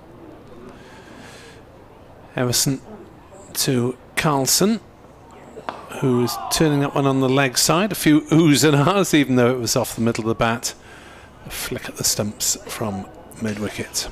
Yeah, they all do it, don't they? All the sides do it. Just trying to get behind the bowler and keep spirits up. Yes, you'd think if it was something came fairly firmly off the middle that they'd restrain themselves. But no, everyone does it. 89 for 3 then. 20 minutes or thereabouts until luncheon in the Sophia sunshine as Everson in, bowls, Carlson punches but straight to cover, and there's no run. Well fielded. I found myself in a moment of weakness on Saturday morning when I was asked if I was doing anything, and actually got myself talked into standing as an umpire in local club cricket on Saturday afternoon. And what, for a whole game? For a whole game, the full 90 overs, yes. It was a long old afternoon in the heat. Emerson in, bowled, driven through the offside by Carlson for 4 runs, flashing away through cover point. The ball goes well over the boundary ropes. It's fielded by one of the 12th man, and Carlson has 8. It's 93 for 3. You just remember all the quips you've heard over the years, all the moans, or everything that you've come across in your 40, 50, whatever it is, years of club cricket, playing club cricket, being around club cricket. They all came rushing back. As Everson bowls, that's punched into the offside by Carlson, but this time it is 2 Patterson White at cover, no run, 93 for 3. young keeper. There's a young keeper. Straight on, he latched onto the fishing rod thing as if he'd invented it. Oh, he's fishing, he's brought his rod out with him, keep him fishing, and then after every ball we had the name of a fish. Go on, he's after a trout, he's after a haddock, he's after... I thought, oh God, you know. Pack it in sunshine. There were people saying this back, you know, when I was first starting out in the 70s. Just, just... If you will have luxuries like proper umpires rather than just whoever's not batting and knows the laws. It's Fletcher starting a new over. Is this my end? Balls to Sam Northeast. Whips it away on the leg side. Asiba Mead does the fielding. One taken, 94 for 3. And as you say, the appeals, the oohing and ahhing. You know, there's people on the deep mid-wicket boundary appealing for LBWs and all that sort of thing. You know, bite your tongue, Dave. Bite your tongue. You used to do it. Just bite your tongue. Some youngsters in the ground. They've all come in blue T-shirts away to our left, or blue polos. I don't know if it's a school. This is pushed back to the bowler. I don't know if that's a school top or whether they'll be coming out playing a bit of quick cricket. Oh, or something probably both, I think, Dave. Probably are school tops, and they probably will be playing quick cricket in the interval. Lovely to see them. Lovely to hear the Tannoy announcement as well earlier. People are invited to go on the outfield at lunch and tea. Just please don't go on the square or venture onto the strip. But nice and get out there and just have a little bit of a walk and stretch the legs and imagine what it would be like to play out there. Next one is run to backward point. Ben Slater doing the fielding. I think that's the first time I've mentioned Ben this morning. Taking an active part in the fielding. The thing is that wouldn't be encouraged at our level, having a bloke umpiring for the whole match, because that would be seen as an advantage to your club. The other team had an umpire. Oh, they had one as well. Fair enough. I was getting the. Right. I did do 45 at square leg as well. But there's no tea. I mean, that was always a great attraction. It's a shame, isn't it? Tea. Shame. Bring your own. Next ball is pushed into the offside. No run. Yeah, I get the feeling that in club cricket, there's probably more people still bring your own than provide them these days. I mean, it used to be a real major part of club cricket, didn't it? You know, you go round the grounds, and you know how many wonderful tea ladies and tea gents are there up and down the country that have always put on a magnificent spread, or other clubs where somebody each week will take it in turns and everybody tries to outdo everybody, don't they? And everybody likes to just make one major contribution to the club each year by doing the teas. Next ball is run to backward point. There's no run. I did it for a season when I was aged about 20, and umpiring or making teas? Making teas. It was or buying the teas. It was a right pain in the backside. You never had enough money. No. You were down the budget supermarket thinking, what can I get away with? Oh, I've only got a couple of quid left. What can I buy with that?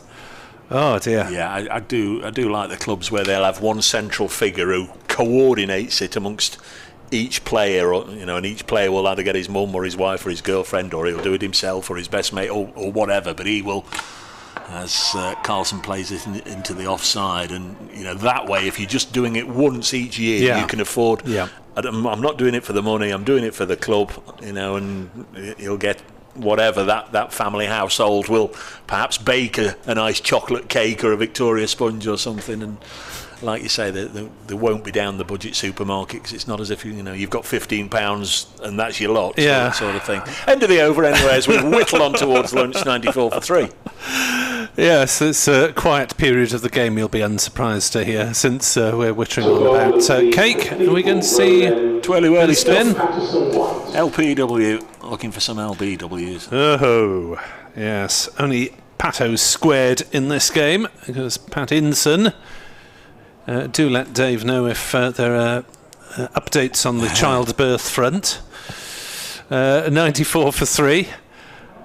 I can't imagine that Pattinson is watching and listening, but he might be. So may well be. He may well have. Good luck, James, if you are serious, more serious affairs. Also, Uncle Darren might be watching in Australia, often does, former Notts player Darren Patterson.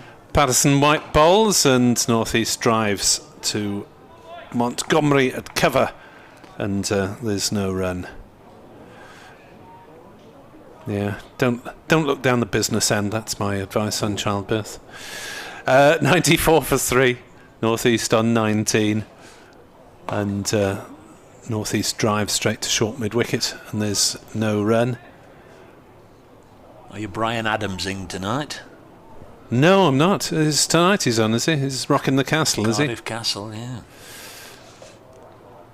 As that is cut away on the offside by North East, just takes the single out to Hamid, lurking on the pavilion boundary. 95 for 3, North East to 20. If you get me a handful of complimentaries, I'm sure I can shift a few amongst our lads.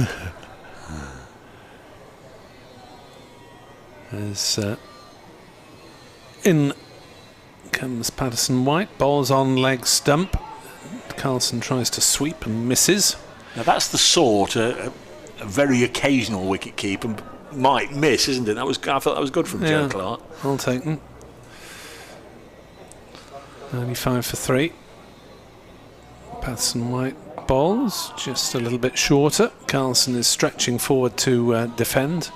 Already had Sophia Gardens rocking to My Chemical Romance here earlier in the summer while Glamorgan were playing an away match.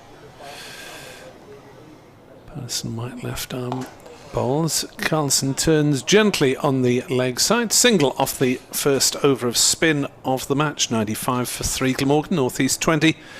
Carlson is on 8. One apiece to Fletcher, Hutton and Patterson for the wicket takers. I have seen actually My Chemical Romance humming their tunes and doing their stuff, but not deliberately. They were the half-time entertainment at one of those NFL games at Wembley. Always go along and watch those. This would be a decade or so ago. I'd never heard of My Chemical Romance, and to be perfectly honest, a minute or two after they'd finished, I couldn't remember any of them. But sorry if they're your particular favourites, but they didn't exactly float my boat. Here's Luke Fletcher coming in, pulling that caravan from the river end, bowls outside the off stump, and North East leaves it alone. Fletcher's been fairly economical in his couple of overs since returning to the attack. This is the 26th over, so I'm sure Stephen Mullaney will have said, did he make a note of that long delay when Sam North East was getting his kit sorted out? Yeah, there'll be a few minutes taken off for that, surely.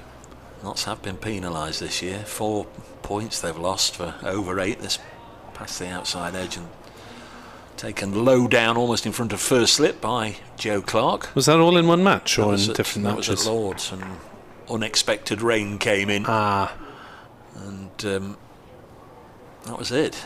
There's not much you can do. They were 4 behind. It was just after midday on the final day, so they got all day to work on it, and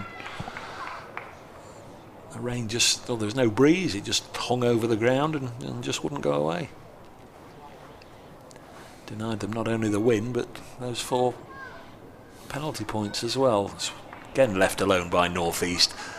Very watchful, isn't he, Sam North East? I really enjoy watching him play, or have done over the years. Yeah, he'll be trying to dig in for the long term. Yes, I'm looking forward to going to Lords in September, but I hope weather conditions are better than our Glamorgan's last visit there, which is about 3-4 years ago, when a very minimal amount of rain seemed to cause vast amounts of disruption to the match, and they hardly played anything over 4 days. Fletcher in again, bowls, and this one is forced away through the offside, lightning fast outfield, not the biggest of boundaries. And it's a decent attempt to stop it down there by Liam Patterson White, I think it is, and as he slides with the ball over the rope, and it's 4 runs. Slater and LPW out there, between them they couldn't drag it back. Steve Crawley, just when you said it then, Dave, I was just thinking what a tidy morning Joe Clark's had with the gloves. Can't have been easy keeping. And who put the harm in pharmacy? It says, I've only just noticed it's not Tom Moores behind the stumps, Dave. What's happened to Tom? He's not feeling too well. So misses this one, didn't make the squad yesterday. This one's punched firmly to mid-on, stopped by the skipper. No, it's not, it's Dane Patterson. Oh, right, first time it is the skipper. Glammy Podcast saying on Twitter that Billy Roots earned a run in the team. Pressure is on Carlson. Ben Bunny, similarly, Carlson has had a poor run this year, but for me he's our most promising player with the bat. So, well, it's always good to have these debates and pressure on places in the team. Tom Bevan, second team player, has been pressing for place as well. That was right, first time it was Dane Patterson. Matt Montgomery for the first time today being brought out of the slip cordon. He's gone to backward point now, and there is an offside boundary rider. It's the first time we've had one today. I was talking about it with Ed.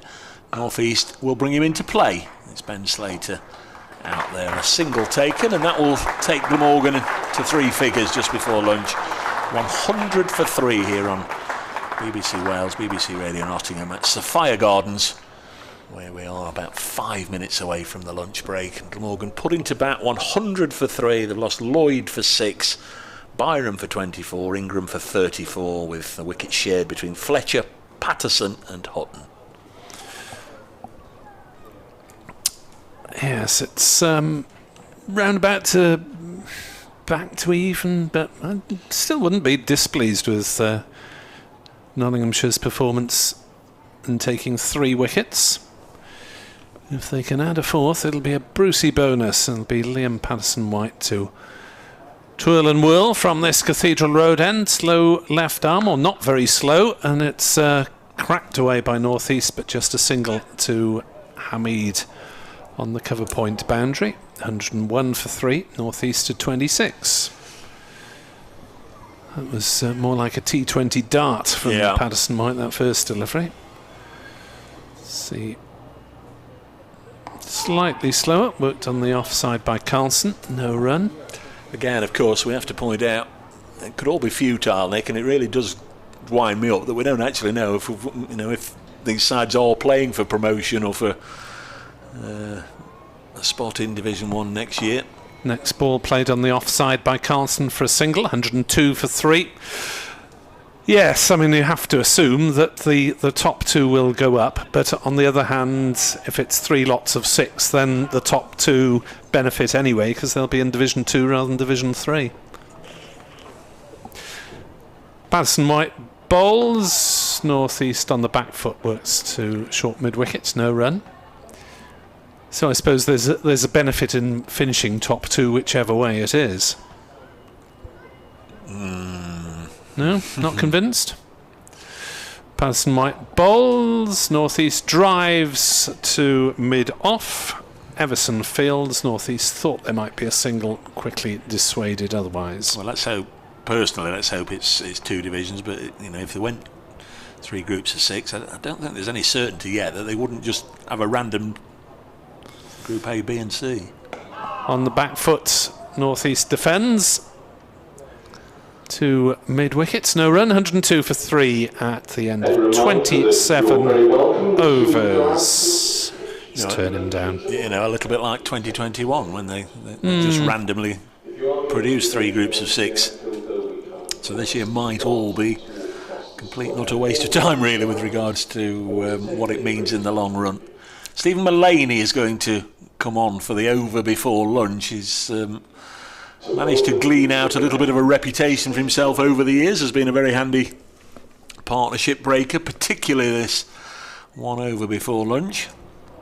He's managed to winkle out 1 or 2 this year. I can remember him getting Delray Rawlins at Hove in similar circumstances. How many wickets has he? He's just got the 4 wickets at 35. Doesn't bowl anywhere near as much as he used to, but you have to still give him a great deal of respect. He'll be there or thereabouts as the first ball is, and Kieran Carlson just eases it into the offside. So Mullaney Nottinghamshire's number 5, bowling to Kieran Carlson, Glamorgan's number 5.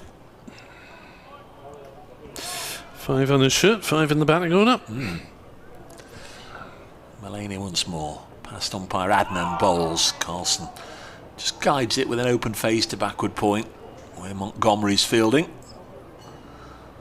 And there's no run, 102 for 3. So this is the 28th and almost certainly final over of the session.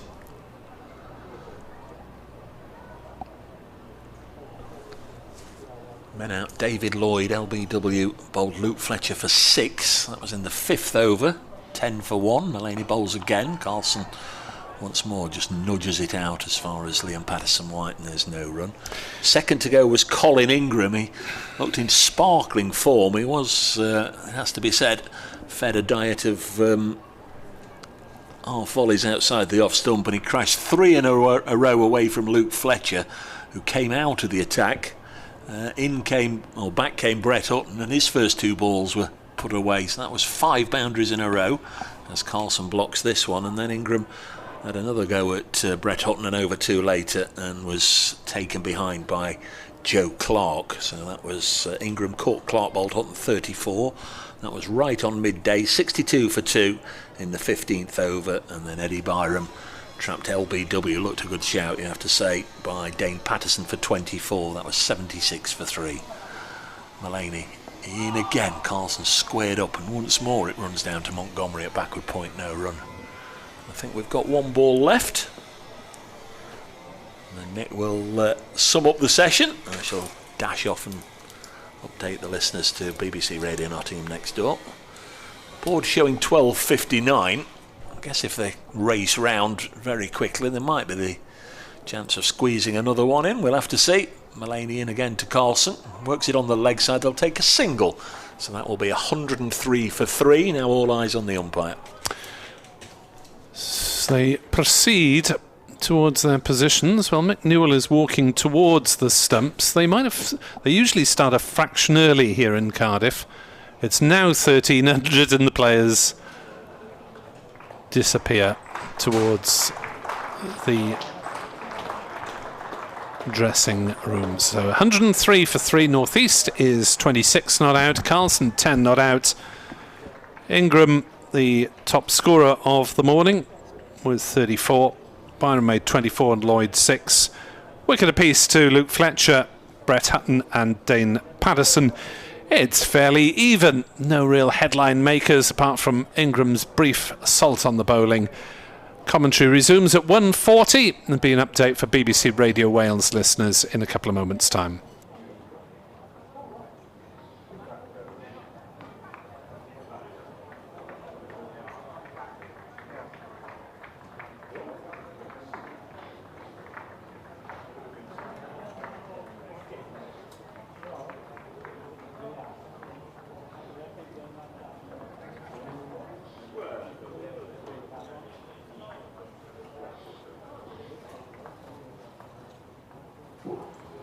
I've got some lunchtime scores from around the country.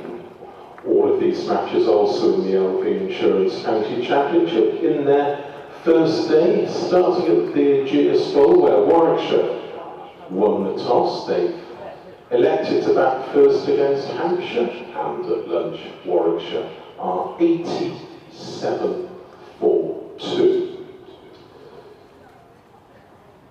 At Chesterley Street, Derbyshire were put into bat by Durham, and at lunch Derbyshire are 81 for 3.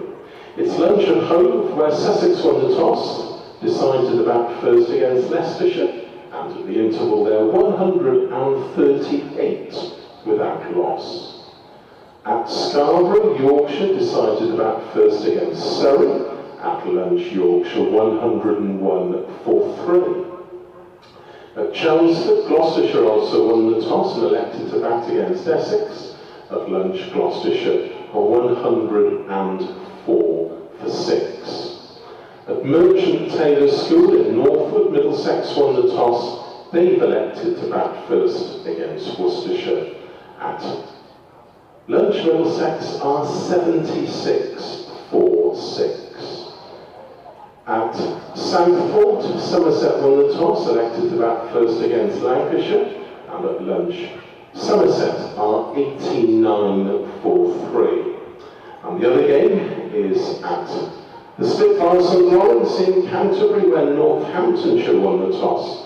They decided to bat first against Kent, and at lunch, Northants 95-1. The official Glamorgan website, www.glamorgancricket.com, contains details of how to purchase tickets for all forthcoming games here at Sophia Gardens this summer. That includes the International T20 game here on Thursday, the 28th of July, when England meet South Africa. And also on the official Glamorgan website are details of the various matchday hospitality packages available for all home games here this season. That of course includes those next month. It's been a very evenly fought first 2 hours of this game. Glamorgan at lunch 103-3.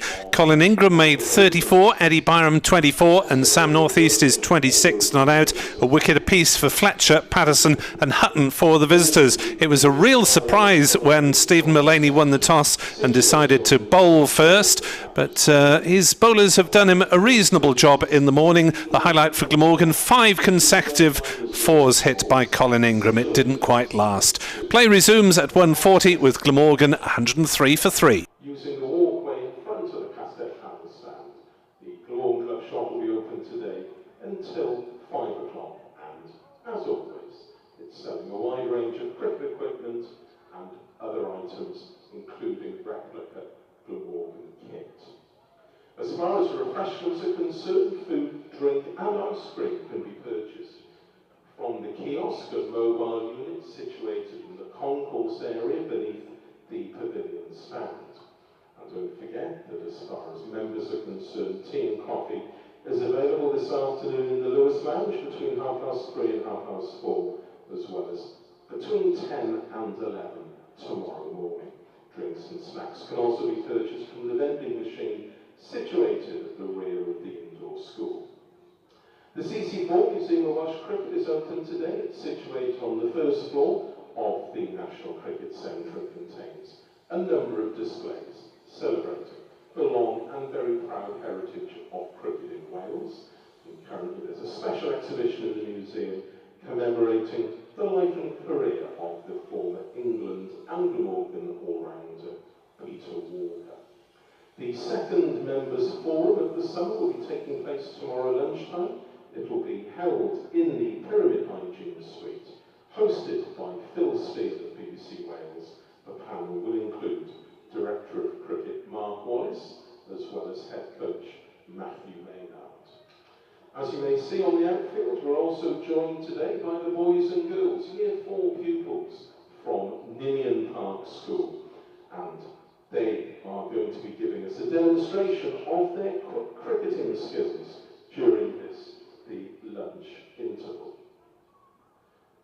Finally, I've got another score update in the National County contest at Oswestry, where Shropshire are meeting Wales. Shropshire yesterday dismissed for 140. Wales, having been dismissed for 137, are currently 139 for 9, leading by 136 runs.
things is going on. Nothing big, when you have a bit of playing with break down there, is it? He's gone. Oh, you have a bit of time with it. Yeah, that's not what it is. You know, you can play from the back. Maybe when you get the ball, you turn the car. There's a part of the ball. We'll kick in the head.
Once again, many thanks, diolch yn fawr iawn, many thanks to the girls and boys from Ninian Primary School for entertaining us during the lunch interval with a display of their quick cricketing skills.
after lunch, it's Sam North East and Kieran Carlson.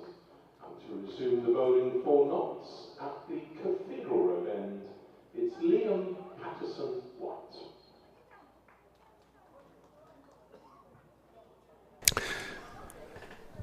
And to resume the BBC Sports commentary for the afternoon, Mr. Nicholas Webb and Mr. David Bracegirdle. Very formal. Yes, well, it's been remarked that I sound like Dr. Hignell on the public address system. I always say I'd probably use rather fewer words than he does. 103 for 3 with North East 26 and Carlson on 10, and Patterson-White to bowl. Carlson is the man on strike. The men out: Lloyd for 6, Byram for 24, Ingram for 34. As Patterson-White is in to bowl to Carlson, who cuts, and it's fielded at gully, and there's no run. And there has been an outbreak of sun hats in the Nottinghamshire side. That's what I was doing. I was just tweeting the fact they've all come out in white sun hats, and they certainly didn't have them on this morning, did they? Patterson-White bowls, tosses it up. Carlson drives in the offside and gets the first run of the afternoon, 104 for 3. Looks like somebody's been out and bought a job lot. I wonder if... Yeah, they're going cheap in the club shop or something, do you think? Have they got logos on, or are they just plain white ones? Yes, they have got the Knots logo on. Ah, there we are. Someone has actually forward planned. Patterson into North East, who turns one on the leg side for a single to get his account underway for the afternoon, 105 for 3. 5, 6, 7, 8, 9 sun hats then being worn. The only two that aren't are the bowler and the keeper, understandably. Keeper standing up at the moment, of course. Joe Clark to the spin of Patterson-White, and Carlson plays defensively on the offside, and there's no run. Now, interestingly, there seem to be rather fewer at the River Taff end in terms of spectators this afternoon, so they've moved round as Carlson comes down the wicket and then defends to short mid-wicket. Oh, and the throw back from Lyndon James hits Carlson, and he was justified in having a throw because Carlson had come down the wicket to defend. But I think he'll survive. He's all right. Patterson-White bowls short. Carlson tries to work it into a gap on the offside, but finds the fielder coming round from gully to point. 105 for 3, 2 singles off the first over of the afternoon. Just looking on social media, some weather models are showing 40 degrees in the UK for next weekend. What, 20 Saturday and 20 Sunday? Have you been listening to our friend from the north too much, who always says 20's plenty? He always does, yeah. Liam Patterson-White hasn't got a white floppy sun hat on. He's finished his over and he's taken his cap from the umpire. So he's bucking the trend. But Joe Clark standing back now. He's put his on. So they've perhaps only bought 10 to share around between them. It's going to be Dame Patterson, South African international, whose wife and family are over for this couple of weeks. They're here with him in Cardiff in the hotel as he bowls to Sam North East, who pushes this first delivery after lunch from the South African into the offside. Talking of helmets, the Glamorgan second 11 benefited by 10 runs in their match last week against Gloucestershire from 2 strikes of the helmet on separate occasions. That is careless. Don't think I've ever seen that on a card before, more than one lot. That is careless. Julie James says Stuart Broad will be proud, yep. He will, Julie. Broad is usually the only one to wear the floppy sun hat. Patterson in, bowls to Sam North East. And he pushes it back to the bowler. I'm not entirely sure how Sam's made his way on to 27, because I think every single ball I've commentated on, he's pushed it back to the bowler, no matter who's been bowling. But I'm sure in between there must have been a flurry of strokes. He's not always a man. I mean, he has scored quickly in a couple of 2020 games. So he's not always a man for a flurry of shots. He is the sort who look round, oh gosh, he's got that many. Yeah. There's Patterson in again, past umpire Hassan Adnan, and there is right on cue a A lovely, well-timed cut shot out to Ben Slater, former Derbyshire man fielding on the ropes. So North East has hit 4 boundaries. Ingram struck 7, 5 of them off consecutive balls that he faced. 2 4s and a 6 for Byram, 1 4 for Lloyd, 2 4s for Carlson. Going to be a few 4s on that grandstand side of the ground though. It's only not more than 55 metres, I wouldn't have thought, maybe 50. Is that occupied or is it No. fenced off? No, not used for championship games Well, generally. that's a shame, isn't it? It is a bit for this sort of wicket, yeah. Next delivery on its way now. Patterson bowling to Carlson for the first time since lunch. This is just pushed into the offside.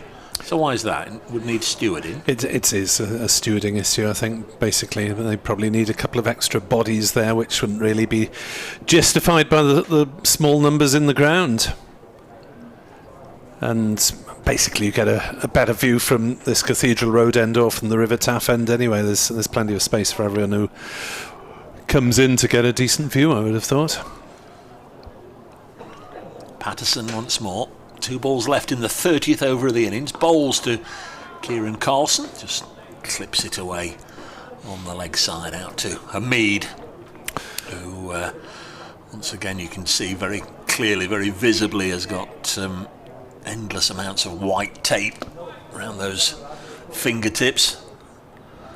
Always has lots and lots of tape on there. Must have had a lot of breaks or dislocations over the years. Held together by sticky tape. North East back on strike. Final ball of the over. He stands with his bat raised. Patterson bowls and pulled onto the leg side, and again Hamid will be called into duty. Again keeps them to 1, so 2 from that over, and Glamorgan put into bat by Stephen Mullaney at 10:30. Or 108 for 3. North East 29, Carlson 12, and Dane Patterson now 8 overs, 1 for 27. It's been a day so far without a real theme, hasn't it? The volley of boundaries from Ingram and a couple of wickets provided us with a sort of exciting quarter of an hour, but apart from that it's been fairly cat and mouse, as you said earlier. This is an early opportunity for Stephen Mullaney to make a bowling change. Liam Patterson-White had the 1 over after lunch from this end and has been replaced. It wasn't the worst over in the world. He's bowled 3 overs, none for 5, but they've clearly had a bit of a rejig and perhaps going to get him on at the river end. Yes, here comes Mullaney then to bowl his second over of the day to Sam North East, with keeper standing up and keeper taking the ball after North East plays no shot. So they're down to 1 slip now. But that short mid-wicket in a catching position. 108 for 3. As Mullaney, right arm medium pace into bowl. Driven but not timed by North East. Back to the bowler, no run. Don't actually know where you sort of go, and I don't want telling because I'm not going to go there, but how you would separate the matches that Joe Clark has kept wicket and those that he hasn't. Is that on? I think it's on a Crick Info somewhere, or is it not? I've no idea, but like I say, I'm not going to go there. As that is driven through the offside by North East. Will that one run away to the ropes? I think it's going to be hauled up, as it is indeed, by Everson, just inside the cover boundary, and they are through for very comfortable 3 runs. North East to 32, and the total is 111 for 3. In first-class cricket, he hasn't taken a stumping, but he has in both T20 and List A cricket.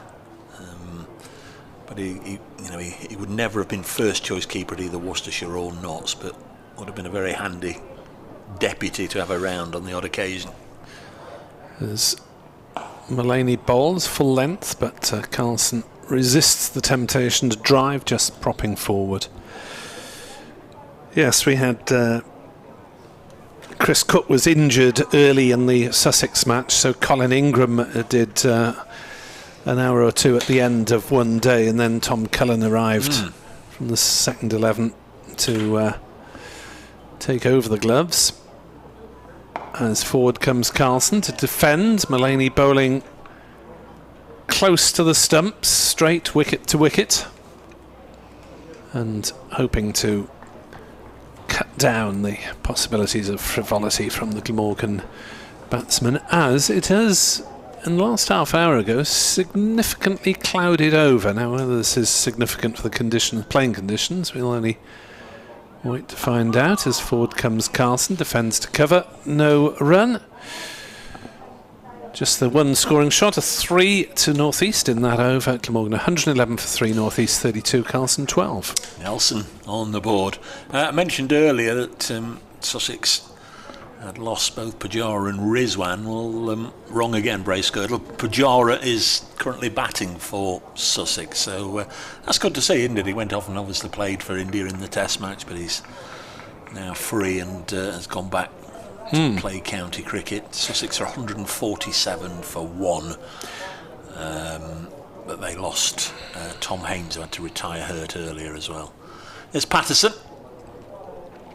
from the river end, bowls to North East short, pulled away. Now then, can Hamid get there? He can at deep mid wicket, and once more he's given a little bit of respect, and they settle for 1. I think they could probably have pushed hard and got 2 there.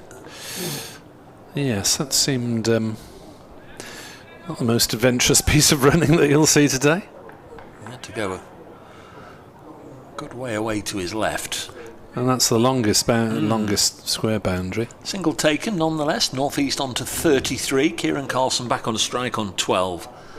Dane Patterson in again. He banged that previous delivery in quite short. This one's pitched up to Carlson, and there's no run. Ingram, top scorer at the moment on 34. North East will have designs on overtaking him. He's 1 behind, 33 not out.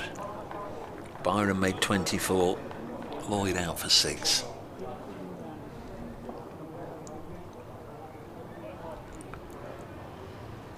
Two slips, Brett Hutton at first, Matt Montgomery at second, standing well in front of Hutton. It's on the pads of Carlson, again turned away to Hamid, who loses his floppy Sunat as he rushes in to get the ball quickly back into the air and on its way into the gloves of Joe Clark. 113 for 3, Glamorgan. Don't think Notts would be overly disappointed if that first session of the day was replicated. 100 or so for 3, end of the day 300 for 9, or all out for 300. It is going to be all about what they do probably tomorrow with the bat.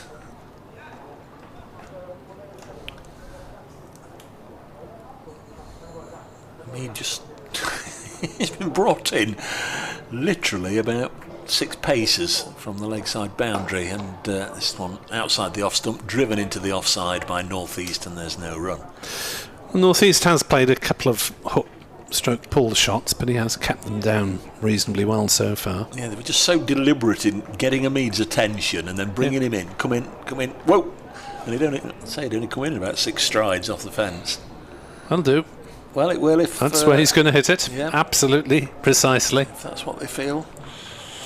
Just forward of the umpire. And when it's your day as a skipper, things like that tend to go for you. Patterson bowls. North East just runs it away through point for a single. Nobody there. Yeah, you mentioned 300. I think Nottinghamshire would be delighted to have Glamorgan all out for 300 on this pitch. And they've made a reasonable start. The first 3 haven't got big runs. Glamorgan have a reasonable amount of batting to come. Very much so. Cook and Root in particular. Good player to come in at 7, Billy Root. And Nisa, Salter, Harris and Hogan. Next delivery on its way now. Carlson runs it to backward point. Fielded by Slater, into the over, 114 for 3. That's the order we got on the card. Would Salter not come in ahead of Nisa? Hasn't generally. I think that is probably the order in which they'll appear. He opened at Trent Bridge, isn't he, Andrew Salter? Yes, he I think he was relieved to get back down the order. Andrew Salter, who's although 9's quite low for him, he's 7, 8 naturally, I think. So Belly Root scored an unbeaten 99 in the win at Worcester and was prevented from getting 100 by Nisa smacking a load of boundaries. Yeah, I watched the end of that on the stream. Yeah. Mullaney's in to bowl, and that's played on the offside by North East, no run. I've no idea why. What? No idea why you watched? Because it was magnificent entertainment. I must have been still at Trent Bridge after Notts Middlesex, waiting half an hour or so to do a radio piece or some sort. Right. Well, it was a good run chase. As Mullaney into bowl and North East defends. I think round about the sixth highest in Glamorgan's history in terms of successful chases, if memory serves me correctly. But talking about overseas players, who would be a director of cricket these days with so many current international players dropping in and out for a couple of weeks at a time? Mullaney bowls off the back foot. North East defends to mid-off, and there's no run. I suppose with Pato and Pato, you've probably got a reasonable degree of stability there, haven't you? Yeah, they're both here for the entirety of the summer, and they have occasionally missed games through rotation, through being rested. Mullaney into North East, who's somewhat becalmed and remains so as he defends on the leg side. Would the Australian Pato have to go back for domestic cricket in Australia, or not? I think he's going back for one more winter. Right, because they begin back end of September, and we're presuming that Michael Nisa will probably miss that final block of championship games. Mullaney bowls and North East drives, and Everson fields at mid-off, no run. I think he's going to go back and have one more winter with Victoria, and then after then just commit the rest of his career to county cricket. Yeah, Michael Hogan played about 5 seasons in UK only after 5 or 6 seasons of playing around the calendar. Mullaney bowls and North East defends. That is a very uneventful maiden over, 114 for 3 after 33. Yeah, nothing given away though by Mullaney. He won't see it as uneventful. He'll see it as an attacking over that restricted the scoring opportunities of Sam North East and kept the game on an even keel. Must keep an eye on the clock. I shall have to sashay along the corridor and speak to BBC Radio Nottingham listeners in just a moment. Still going to be Patterson. I do like the fact they've gone back to 2 overseas players. We had many years where it was just down to 1, and if that player got injured or whatever, you'd perhaps not get the benefit of playing any at all. But I do like the fact we've got 2. There's Dane Patterson bowls, and this one's forced through the offside and away for 4. We did have that protection, didn't we, in the last over. Ben Slater was out there on that fence, and now he's got to climb literally over the fence to fetch the ball back. I'm not entirely sure. It must have just bounced up off the rope and over the advertising boards and away into the seats for 4. It suggests that he's probably more in need of a sweeper on the offside than his deep square leg, but hey, what do I know? This partnership worth 42. Patterson into his 10th over. All from the river end, comes in again and bowls, and this one's pushed into the offside, fielded by Liam Patterson-White, and there's no run on this occasion. Yeah, Kieran Carlson's last decent knock in the championship was half century in the first innings against Durham. He's had 5. Well, he had a 45 against Sussex, which is quite important as well, but a few low scores sprinkled in between, so he'll be recognising the need to try and go big today in particular. Dane Patterson in once more, left alone by Carlson, goes through to the keeper. Middlesex 89 for 6 now at Roach Taylor School against Worcestershire. That a match that has a little bit of interest, I guess, towards the top end of Division 2. I mean, Worcestershire, having been there for a blast game Sunday before last, I know they still feel they can very much get into the shake-up of things towards the top end of the Division 2 table. Next delivery on its way now, and this one over the shoulder of the crouching Carlson. Goes through to the keeper. Time for me to disappear. In the Women's International at Northampton, South Africa have won the toss and decided to bat against England. That is the first of 3 one-day internationals in the next 7 days. There's one at Bristol on Friday. Should any Welsh listeners be minded to pop over the bridge. As in comes Patterson, bowls. Carlson squared up but gets a bat on it firmly enough, defending to mid-off, no run. And on the women's front, that's then followed by 3 2020 internationals. So touring around Northampton, Bristol and Leicester for the 50 over games, Chelmsford, Worcester and Derby for the T20 games. South Africa ranked 2nd in the world and England 3rd in the one-day format. Patterson is in to bowl and Carlson chops down on that one, sends it rolling gently towards the sweeper, who is now there on the offside the ground, Ben Slater. Single taken. 119 for 3. Here on BBC Sport Online.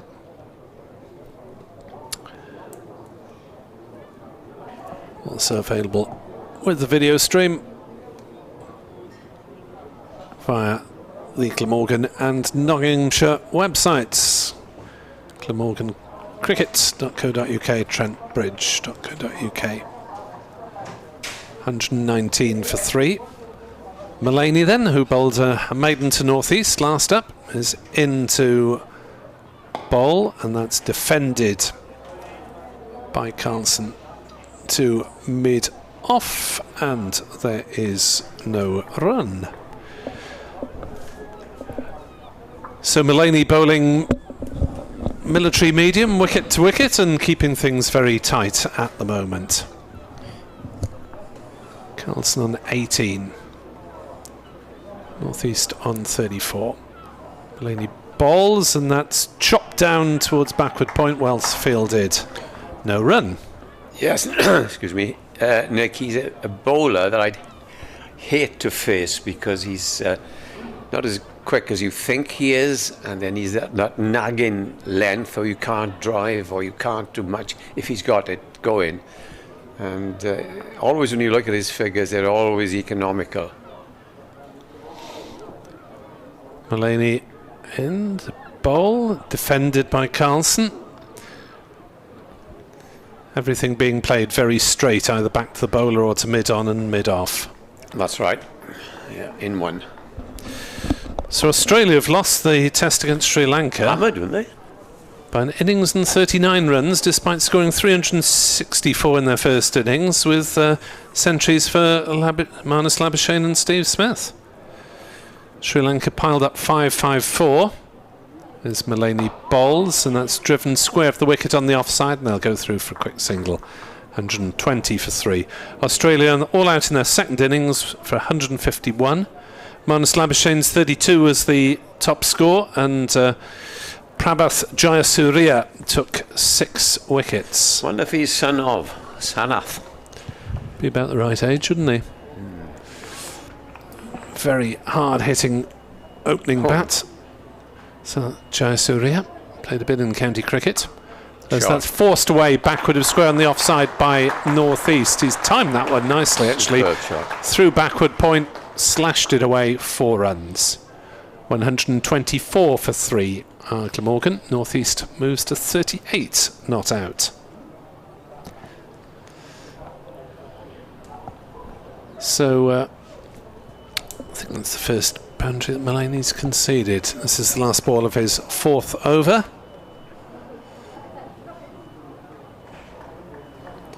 Eventually the ball is returned to him.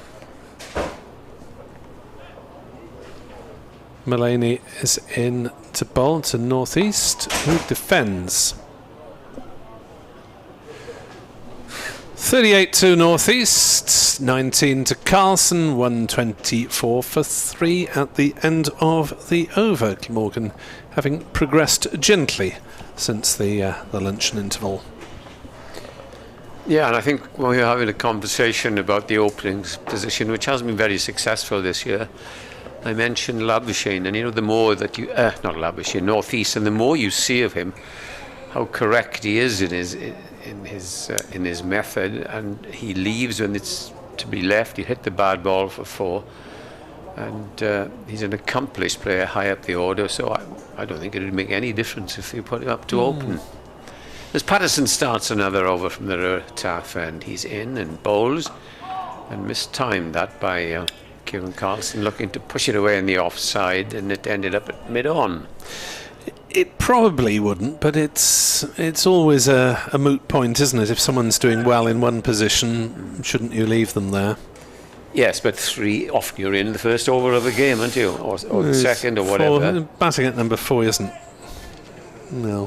Anyway, I suppose in the early matches with Salter struggling, he probably was in early quite a lot. Patterson turns, 2 slips, wait, wicketkeeper standing back, and in he comes and bowls, and this is pushed away to the man at the deep extra cover, the sweeper roll for a single, 125 for 3, and Glamorgan's run rate pretty good, 3.54. They have slowed down a little since Colin Ingram hit 5 boundaries in a row. I can recommend, by the way, the chocolate brownies. Well, Sandra's been at it again, hasn't she? The wonderful Sandra, because... She's been baking. I know, thank you. I've had one. Coffee, and I've had one after lunch. Patterson bowls and northeast. I wonder if Dave has seen them. I've provided Dave with one. There we are. There's the 50 stand between these two, northeast and Carlson, who came together with a score on 76. It's now 126 for 3. In case you don't know who Sandra is, she's the mother of one of our technicians next door, and regularly comes up with the most beautiful home-cooked cakes. We do get cakes here in the tea interval, but we're on double cakes today. This Patterson in past the bowler now.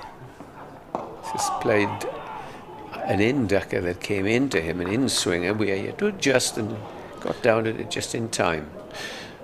Still some swing there, isn't there?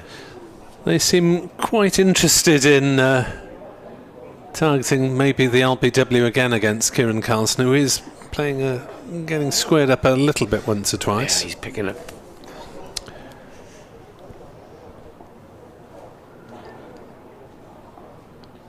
It's not the greatest of seasons, but an opportunity on this good pitch now. As Patterson bowls and it's nudged away again to the man out to deep extra, and they go through for a single. 127 for 3. One ball left of this over, the 36th over. The over rate is level, which is good news for everybody. Yes, we had the delay while Northeast was getting his thigh pad taped up or some such. Extraordinary filming in one of the test matches I saw by the cameraman as the next ball is bowled short, pulled away out to deep mid-wicket. He might just get 4. Yes, he does. He's hit powerfully, very quickly. Short ball pulled out to deep mid-wicket, a long boundary, but it's gone in fact to the edge of the boundary. If it was the edge of the boundary, if you know what I mean, because it's about 25 metres in. So 4 more as the score moves on, 131 for 3. Yes, one of the batsmen, I don't know if it was England or New Zealand or whatever, was having trouble with his thigh pad. And as they do, the trousers were dropped to the you want me to stop, I will. It's before the watershed, Edwards. Keep that in mind.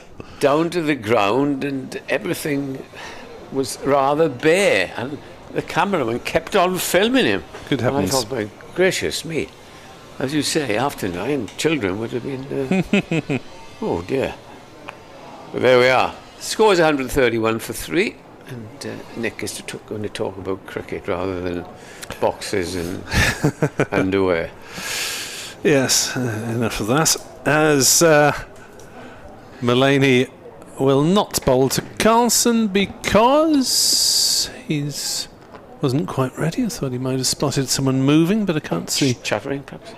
Bit of chat maybe behind the stumps, so pull away. Number 5 to number 5 as Carlson defends. He is leg side, isn't he, today? Middlesex listeners of both counties will be delighted to hear a 96 for 7. Not that because we particularly dislike Middlesex, but because they are sandwiched in between Nottinghamshire and Glamorgan in the table. That's home to Worcestershire. As Mullaney bowls, that well might played. have come up a little bit, and Carlson defended it down towards third man, no run. They're playing at a ground I've never been to, on the outskirts of London, aren't they? Or Merchant Taylors Oh, it's a school ground. school So ground. before we say, well, Northwood. what's going on there, you must always think out ground, school ground. But The Middlesex really need to get on with building a second ground, don't they? they do. Because they have been, I mean, it's probably been put off by COVID. Mullaney bowls full length. Carlson drives on the leg side straight to James at shortish mid-wicket, no run. Lords, of course, is in September for Glamorgan. We haven't been there for some years, have we? Well, there was the game 3-4 years ago where very little play took place despite very little rain. None on the second day. Infuriating. Terrible. Mullaney bowls and Carlson trying to work it into a gap just to rotate the strike, but He's always finds anxious, the man isn't he? Is cover. Kieran Carlson. You know, He I- gives that impression, but he's a bit of a live wire anyway. You get the impression generally from his enthusiastic fielding. He's always keen to look for the quick single, and maybe when he's not in best form, then it makes sense just to dab and run when he can. Mullaney into Carlson, who drives pleasantly enough backward of square on the offside. Hamid will have a bit of a chase, and they will be comfortably back for a second run on this occasion. 133 for 3, Carlson to 23 not out. useful partnership this developing. Came together on 76. Yeah, 76 to 133. Is something like 59.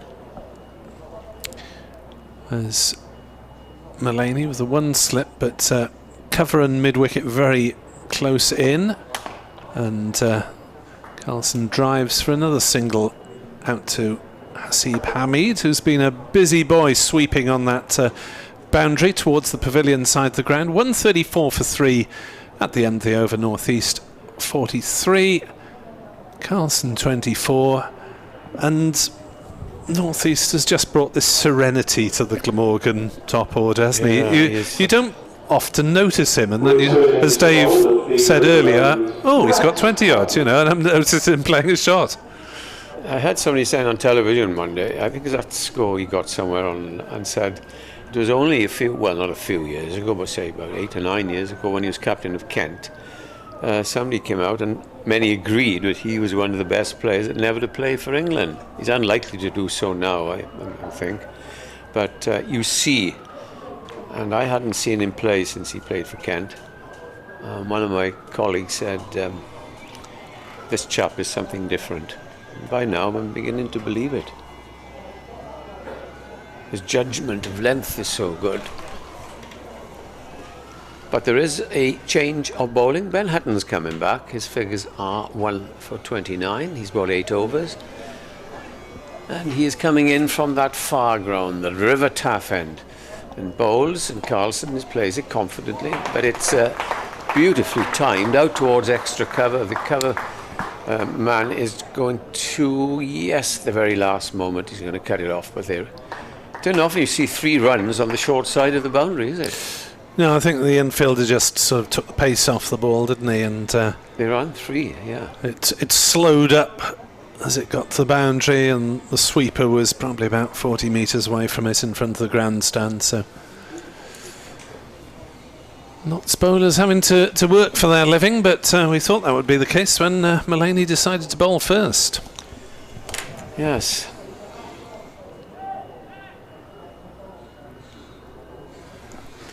Here's Hutton. He's over the wicket and bowls again. That's played away. Not very convincingly by North East. He's in 43, on 43 rather.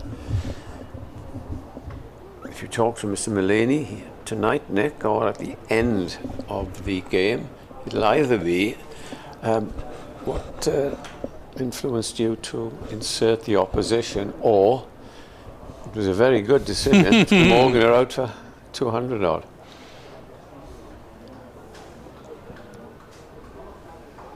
Mullaney now has fielded, probably because he's bowling, he's feeling it slip. Asking if, it's gone from 4 slips down to 1 because the man from second slip is going to backward point. So he's reinforced that offside. As Hutton comes in and bowls, and this is just played gently up towards mid-on. The umpires in this game, Mark Newell, not to be confused with the Nottinghamshire Newell, and a gentleman from India, Hassan Adnan. Or is it the other? Pakistan, Edward. Pakistan, sorry, I know it was one of the cricket mad via countries. Derbyshire. Played 5 years Remember for it? Derbyshire. Yeah, Hassan Adnan. I'm just watching the difference in height between him and Ben Hutton. Fred Hutton, rather. Oh, that's a good delivery. He wraps him. I just wrapped him on the glove.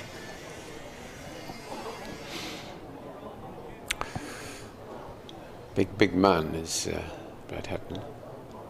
Taking 1 wicket. Not as big as Mr. Fletcher, though. I was to say Mr. Bracegirdle, huh?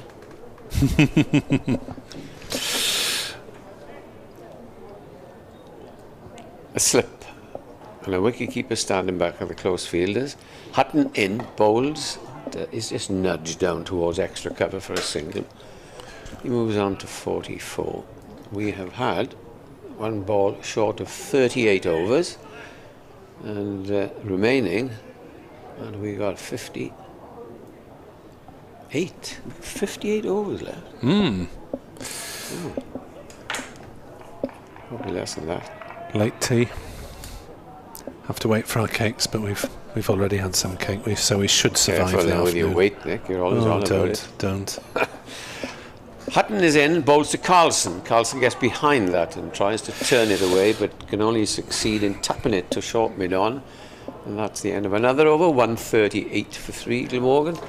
Scorecard, David Lloyd was LBW Fletcher for 6. Eddie Byram was LBW 2 Patterson for 24. And Colin Ingram caught by wicketkeeper Clark off Hutton for 34. North East 44. Carlson is on 25. And well, Glamorgan want to try and get a big score here, because this you would call probably an useful start. Not terrific and not poor. No, And in between. I suspect this is probably a 350-ish par pitch from what I've seen so far. It may have thought so. deteriorate, but We haven't seen him for a couple of years. no, as The only thing is, will the spinners get some sort of turn because of the hot weather? Mullaney to Northeast, who defends off the back foot to Everson at mid-off. You mentioned weight. Well, the last 4 Saturdays, Surely would have lost some. 2 of them have been working with Glamorgan commentaries. One we got rained off after about 10 minutes play. Yes, and who didn't play? And then this week ended in not selected, so there we are.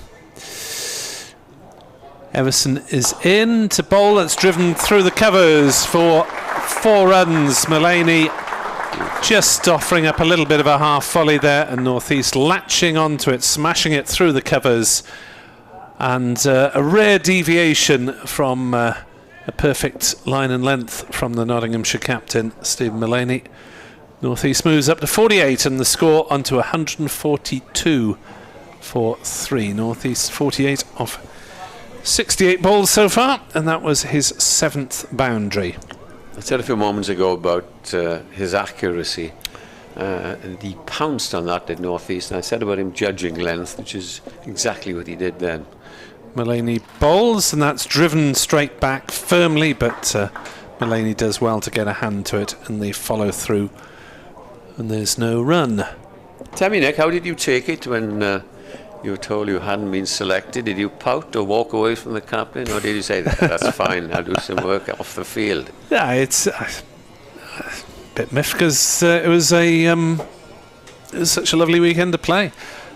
Mullaney bowls and North East drives to mid-on, but then I looked down at the team sheet of the guys who were selected, and I thought, well, yeah, they're all quite a good deal better than I am, so I can't really complain about that. I thought you were going to say they're not as good as me. No. It was a strong side, as evidenced by the fact that they won by 251 runs. Oh, yeah. In comes Mullaney, and North East defends to Patterson White at cover, and there's no run. I'm going to nip away, if I may, for about quarter of an hour, because I'm doing a little obituary on our dear friend John Gwynn, the former BBC commentator, top darts player and football commentator, very good friend of both Dave and myself. Mullaney bowls, and that's steered into the gap on the offside that Carlson was looking for in the last over, and North East finds it and takes the single. Perhaps if you could wait until just after half past, Edward, and Dave, you're going. And Dave is reporting regularly on the wireless. 143 for 3, North East 49, Carlson 27.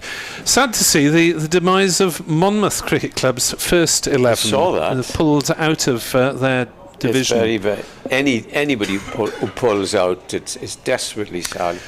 So they've pulled out their top side, but they're hoping to field 3 lower down in the league. But looking at their results, they got beaten when their 4th team got beaten by 400 runs by Chepstow thirds, which was probably quite an unpleasant experience. Youngsters or kids who were. Well, I think it was Loneys and several female players drafted in from the women's side of the club as well. So I'm not aware of the politics that led to Monmouth's first team squad being denuded, but best of luck to them in rebuilding, whatever. A lot of us, they're better players. They get an offer from somebody, we'll pay you £100, yeah, thank you very much, and that's it. It's desperately sad. Happens to start in the over. He's bowling to North East and bowls the first ball, and it's defended to mid-off, and there's no mid-on. Yes. Robert Croft, the former Glamorgan captain and coach, was writing on social media that his local club, Hendy, I played there many years against them, has had to fold, and it was showing a bulldozer going through the old pavilion. Right. Which, it's, we've got the midweek leagues, a few of those have closed down. It's not nice at all. Hutton bowls, and this is driven firmly this time, but it's straight at mid-on. Fletcher Fields. I don't know, I've got the feeling that the game is at club level is in reasonable health in terms of numbers in this part of the world, because there do seem to be more teams than in southeast Wales. The league has expanded slightly in the last couple of years, albeit there are some at the bottom who are struggling to fulfil fixtures, but you'll get that whatever your league structure. Well, I'm glad to hear that up here. Bowes, that's a good looking shot out towards mid-wicket, and that is Sam North East's 50, a very good innings. He came in when the score was 69 for 2, and his figures I'm sure will come from Nick. 75 deliveries and 7 boundaries. Yes, he hasn't really played a false shot. Trying to recover after Glamorgan lost those 3 wickets for 76. He moves on to 50, then Carlson giving him solid support at the moment. He's on 27. As in comes Brett Hutton and bowls. Carlson's not a very big man at all, but he had to go down as that ball kept just a little bit low. Unusual for the early afternoon of a 4-day match.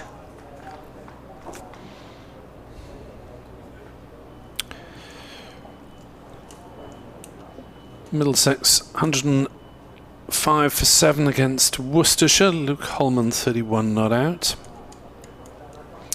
Sussex are going well today, apparently. Hutton comes in again, bowls. Carlson leaves that and it goes through to Clark. Sussex 183 for 1 at home to Leicestershire, who are Glamorgan's next opponents. We'll be travelling to Grace Road on for Wednesday next week. Sussex always out for 70. Haynes retired hurt 24. Alsop 39 not out. Pujara 21 not out. 26 no balls. Leicestershire, well, 26 runs in no balls, 13 over stats. Who's the victim? In comes Hutton and bowls again, and down the leg side. That's a very good take there by Joe Clark. He didn't appeal, but someone out there appealed. Just clap your hands because he dived. Northeast's 50 came off 75 balls, including 7 balls. Too late, Mr. Higdon. Been told to the millions who were listening to us that his figures were 144 for 3. Sorry. Yeah, he's informed everyone in Butte Park whether they want to know or not. Butte Park? On the other side of the river there. A bit further than that, I think. Like the city centre. Yeah. 144 for 3, so Glamorgan building after Nottinghamshire had a reasonable morning session. Everson's medium pace brought back into the attack to replace Mullaney's medium pace. Had the 5 bowlers used so far. 6 bowlers used so far. Fletcher, Hutton, Patterson, Everson, Patterson, White and Mullaney. So Everson just bowled the 2 overs in the first session. Mullaney has got a reasonable amount of bowling resources at his disposal. Lyndon James may be the next one called upon. Or Montgomery. Plenty of options as Everson is in to bowl to northeast, who clips that nicely off his legs on the leg side, and they'll just amble through for a single down to Slater, sweeping on the leg side boundary. 145 for 3. I gather from a source that Glamorgan were going to bat and they won the toss today. That was the reaction I had from the players who were practicing out there. Everson bowls and punch to cover by Carlson, no run. Patterson White with the fielding. But you were telling me you were close to Messrs. Neser and Hogan and said, oh, as if to say, well, I don't want to spend a day and a half out there in this heat. It might have been somebody else. They were looking in surprise. Yeah, when the Glamorgan bowlers said, way to batters anyway. Yeah. 145 for 3. Everson to Carlson, who's hit on the pad, stretching forward, may just have got enough of a stride in to save himself. That looked an interesting shout, but Mark Newell saying no. Maybe He's doing a little drifting, bit too much, drifting. Looking on the replay, on the video stream, just potentially sliding down leg. It might have Steve Mullaney, the captain, trying to. They know that he's very, very onside, and the bowlers are responding. As that's outside off stump, Carlson plays no shot. I think that's the reason the man has been put on the drive, because mid-on is only about 15 yards away from him. But he seems to be tumbling over a bit. So we see a replay on the video stream of that. The ball was Carlson was playing no shot outside off stump. It was a reasonably confident leave. 145 for 3. Everson to Carlson, who slashes at that one. That was something of a wild shot, and Carlson will have a a little word with himself there as, well, he saw a scoring opportunity, but his feet were all over the place. I think he was looking to third man purposely, of which there is none. There hasn't been. Yeah, but the man at backward point is a fair degree back. He might have got a sharp one, yeah. Carlson on 27, and we'll just take the single by working that one away to Hasib Hamid, sweeping away to our left, 146 for 3. That was the last ball of the over. Just give you the scores in the other two Division 2 games. Durham against Derbyshire. Derbyshire 111 for 5 at Chester Street, having been put in. Les Duplais 41 not outs. 4 wickets for the Evergreen. Fill in the next words. Thank you.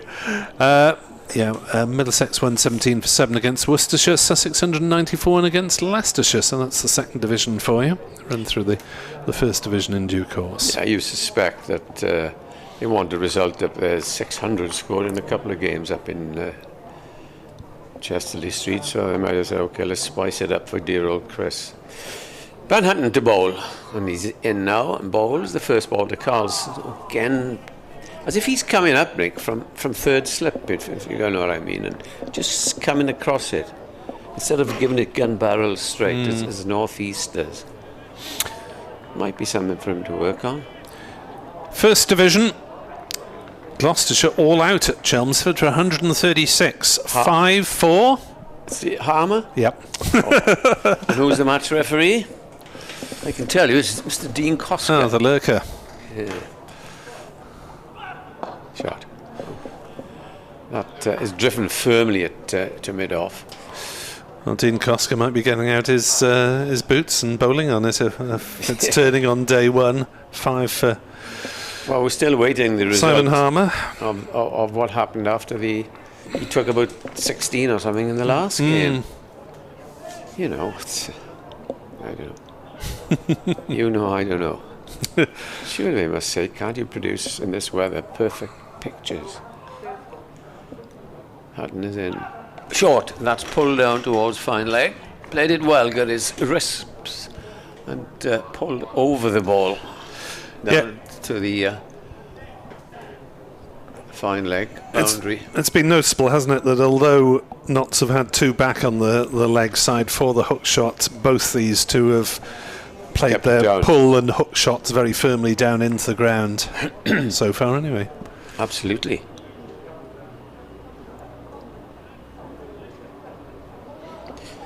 Hutton perhaps a little laboured, comes in, turns now and bowls, and this is played by a North East off about Midland leg, and has held his arms up for just a moment. He has now moved on to 53, and Glamorgan 148 for 3, 52. Beg your pardon, 148 for 3. If we could get up to 200 for 3, they'll be in business. Although how many times have we seen collapses this year in mid-afternoons? On both sides. Yeah, I hope there's not any more ball changing. We've had one inspection. Hutton to Carlson. Carlson off the back foot, back down the bowler. There's no run. And this run rate continues to be pretty good for Glamorgan, 3.54. Yeah, without any particular adventurous intent apart from that brief spell from Ingram. Well, he'd have been past 100 if he'd carried on and played that now. At Southampton, Warwickshire have struggled to 104 for 7 against Hampshire. Dominic Sibley made a half century, but 3 wickets for Kyle Abbott there and a couple for Keith Barker. They're going well in Championship. Here's the next ball, and that's a flashing drive. It's straight to the man at deep extra cover in front of the vacant large stand, for those of you who know Sophia Gardens. That's the end of the over. 149 for 3, North East 52. Carlson is on 30. We have 54 overs remaining on this, I was going to say glorious afternoon, but we've got some flimsy little clouds. They're not threatening, but It's probably taken the edge off the heat and made it Must have, yeah. actually more pleasant conditions for the spectators out there. I haven't had a chance to get out there myself today. At Canterbury, Northants 136 for 2 against Kent. Emilio Gay 65 not out. Rickleton, that's a new name on me. Ryan Rickleton 55. Everson then to continue his seam from the Cathedral Road end. Bowling to Kieran Carlson on 30, and that has run away between slip and keeper. It didn't carry. I think it was a little edge. It has gone for 4. he controlled it, I think. I'm just looking at the... Well, he managed to play it down, yeah. even though it was an edge. So it wasn't a chance. Yeah, he played it pretty well. It went off the gloves of Clark and ran away for 4. So Carlson... slightly fortuitous, but wasn't in any way a catching chance. As in comes Everson again, bowls outside off stump. Carlson has nothing to do with it. At Lancashire, I presume it's Old Trafford. No, it's at Southport. Somerset 114 for 4, Lammonby 42. The top scorer so far, 2 wickets for Tom Bailey for Lancashire. 155 for 3 here. And finally in our visit around the grounds after this ball, Everson bowls and Carlson runs it down towards third man, and that's gone through for 4 runs. A more deliberate shot from Carlson this time, his second boundary in the over. The first one was off the edge just short of the keeper.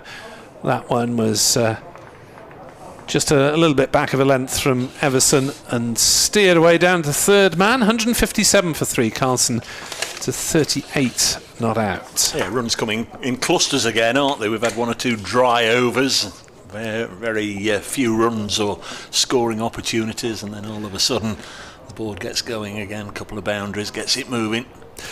Everson not quite as accurate maybe as Mullaney, as the man he's replaced at this end. The exuberance of youth. Bowls again, full length ball. Carlson again is getting squared up and squirts that one away on the offside. Yeah, you nearly got him a wicket there, Nick. Nearly got him a wicket. At Scarborough, Yorkshire, 143 for 5 against Surrey. Oof, they want that one to go the 4 days. Lyth 59 not out. Wickets shared around the visiting attack. 157 for 3. Everson bowls, that's better, but Carlson just leans on it gently, works it to the left hand of cover and goes through for a single. 158 for 3. It's lovely to have county cricket in July. This is the first of 3 games in 3 weeks for Notts. I don't know if Glamorgan's got the same schedule, but sadly not, no, just the one next week against Leicestershire, then a week off. Then a break. Notts go to Derby next week and then host Sussex the week after. As that trickles away on the leg side off something from northeast. Pad it was. They go through for a leg by, and Glamorgan accelerating gently after a quietish period after lunch. 159 for 3, and the balance of the game tipping back in favour of the home side, but nothing a couple of wickets wouldn't solve for the visitors. Bang, bang. Well, you're absolutely right. 159 for 3, as we said all along, 300-ish. Notts would probably feel they've had a good day. Glamorgan, heard you say 350 par. I'd probably agree with that. So if Notts could bowl them out for between 3 and 320, they'd be very pleased indeed. Hot work out there, so the 2 batsmen just taking on board some refreshment right now, and they've got the towel out there and a change of gloves, no doubt. Sam Northeast playing very nicely, of course one of a number of players to represent both counties. Billy Root playing in this game in recent times. I think we've mentioned Samit Patel. Yeah, he had that outing at Colwyn Bay. Craig Brathwaite, the West Indian, he had 1 or 2 games for Notts, and think had just about the same, didn't he, for Glamorgan? Yeah, maybe 4 at the end of the season, something like that. And Glamorgan will be presumably looking for a top order bat to do the same at the end of this season. The last 4 games with Ingram heading to the Caribbean. 3 or 4 weeks ago at Trent Bridge, guest of the day came and joined us, and that was Paul Todd, former Nottinghamshire, and of course Glamorgan opening bat. Lovely to see Paul again. A few useful innings down here. Alex Wharf played for both counties. He was on duty as one of the umpires in the T20 at Trent Bridge yesterday. So a number of players in the recent and a little more distant past played for both. As play restarts with Hutton bowling to North East. We've had the number 5s at it, Mullaney bowling to Carlson. We've got the number 16s now, Hutton bowling to Sam North East. Women's International, South Africa 34 for 2 in the 9th. 2 for Catherine Brunt. She's retired from Test cricket, isn't she? Obviously still playing the white ball stuff. Hutton lost his original number. He was number 26 in his first spell with Notts. Went to Northants for 3 years. Short pulled away, nicely controlled by Sam North East. Nice roll of the wrists. Very often when you see somebody attempting the pull of the hook shot, immediately there's a cry of catch, but there was none of that there. He was rolling the wrists and played it down very nicely indeed. Couple of runs fielded by Hamid. Yes, Brett Hutton was number 26, but by the time he came back to Notts, Ben Slater was nicely ensconced with that number. So Brett Hutton had number 16, which had become vacant. That was Stuart Broad's old number. And Broad went from 16 to 8 when Paul Franks retired. Next delivery on its way, and North East works it off his hips and away on the leg side for a couple more. 163 for 3. Made a number of centuries against Notts in his days as a Hampshire player, notably in that game on the Isle of Wight, the one first-class match. I think it's the only one they've played since reusing it as a ground back in 2019. We all trooped over there on the ferry for 4 days. This is past the outside edge, and he had a little flinch at that, I fancy. Goes through to Clark. You could almost see from North East's reaction there, shouldn't have done that, shouldn't have done that. Thank goodness I got away with it. He withdrew the bat, but he suspected withdrew the bat after realising he'd had a little nibble at it. 163 for 3. Don't think Notts have done an awful lot wrong in the field. They've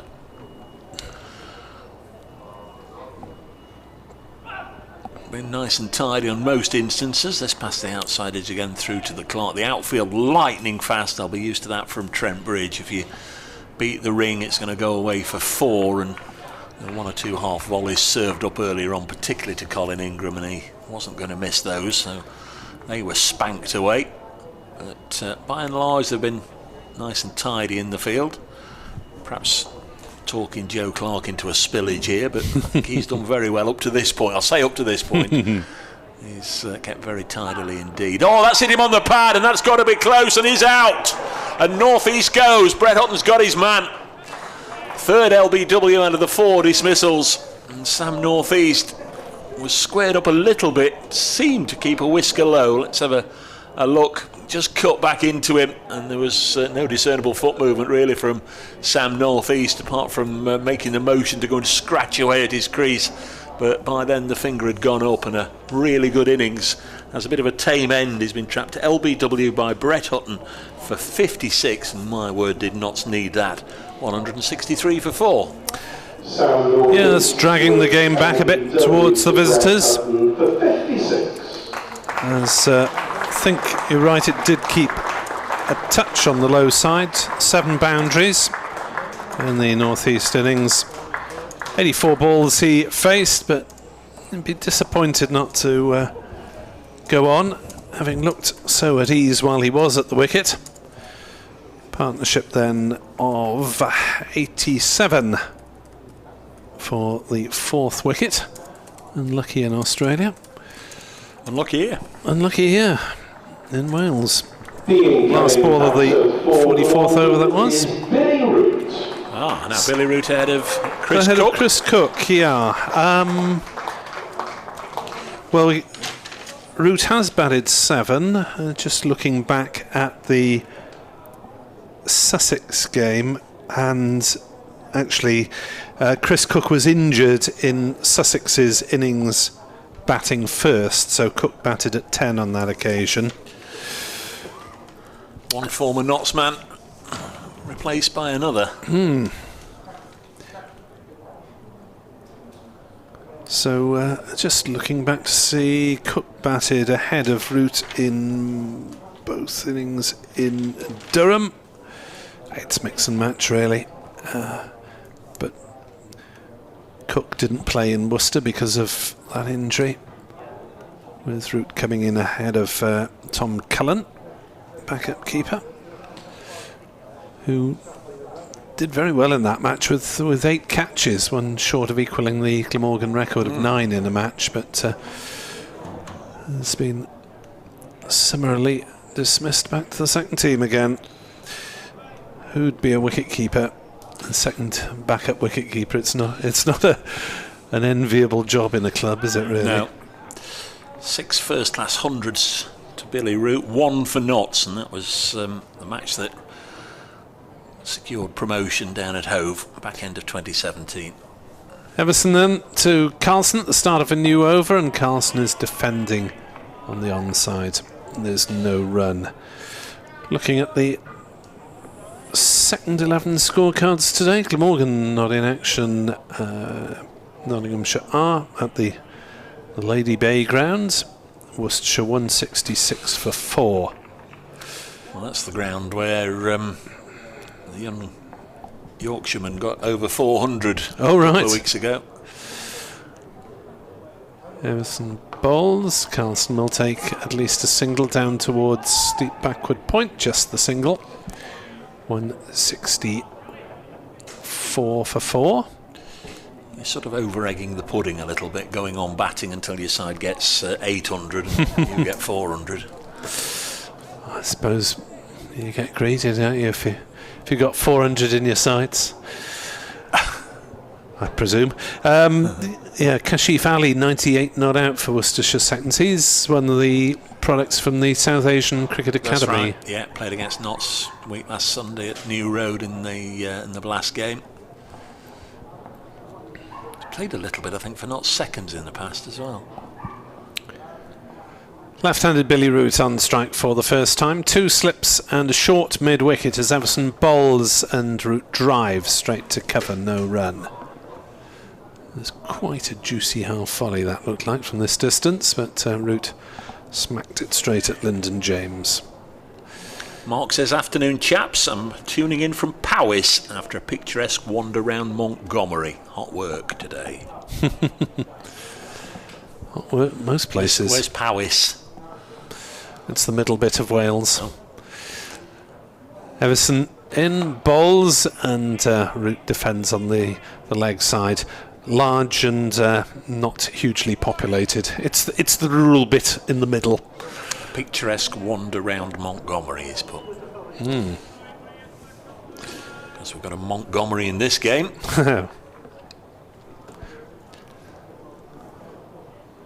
As Everson turns past the series of white scribbles that denote the run-ups, bowls on the legs of Billy Root, who gets off the mark with a flick down towards backward square, and will come back for a second run. 166 for 4. Now, if this pair lasts at the wicket for any length of time, I think this is probably going to be the most aggressive running that you'll see in the Glamorgan side. As Root and Carlson are both back themselves between the wickets. 166 for 4. Yeah, you made the point there about the bowler's marks there, the white paint. Everson moves past them and bowls to Root, who defends towards square leg, fielded by Patterson White, running towards the umpire. No run, 166 for 4, end the over. They don't let them in Nottingham. Steve Burke's the head groundsman. He supplies them with dark green paint, so they can still paint their marks on there, but it's just not overly visible from outside the boundary rope. They're quite often blue here.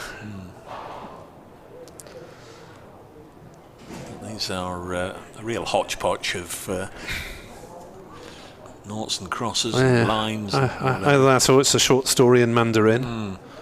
Looks like a school playground, doesn't it? Is it hopscotch, is it? Yeah, we had some of the kids playing quick cricket at lunchtime, but I don't think they're responsible. So 166 for 4. Still one or two people questioning Stephen Mullaney's decision to bowl first. I guess the skipper would probably say right now we need 16 wickets to win the game. Glamorgan need 20. There's Hutton, who's got 2 wickets. Bowls cut away, and that's just past the diving Lyndon James for 4. From the reaction, it was in the air long enough, I suspect. Lyndon James flung himself at backward point or deepish gully. Seeing the replay, it was a long way away from him, but he really did throw himself athletically towards it. Couldn't get anything on it, and it ran away for another boundary. Takes Carlson to 44, and Glamorgan up to 170 for 4. Well, I suppose Carlson can argue that if there's a gap there, he's quite entitled to play the ball in the air, but there was a reasonable degree of risk to it. It's Hutton once more. This is his 13th over, 2 for 45, his figures, and another drive into the offside. That's a good stop from Liam Patterson-White. He saved 4 runs there. That was powerfully struck. No maidens for Brett Hutton, which is a little bit of a surprise. He often ties an end down, but it's not happened today. But he has picked up a couple of wickets.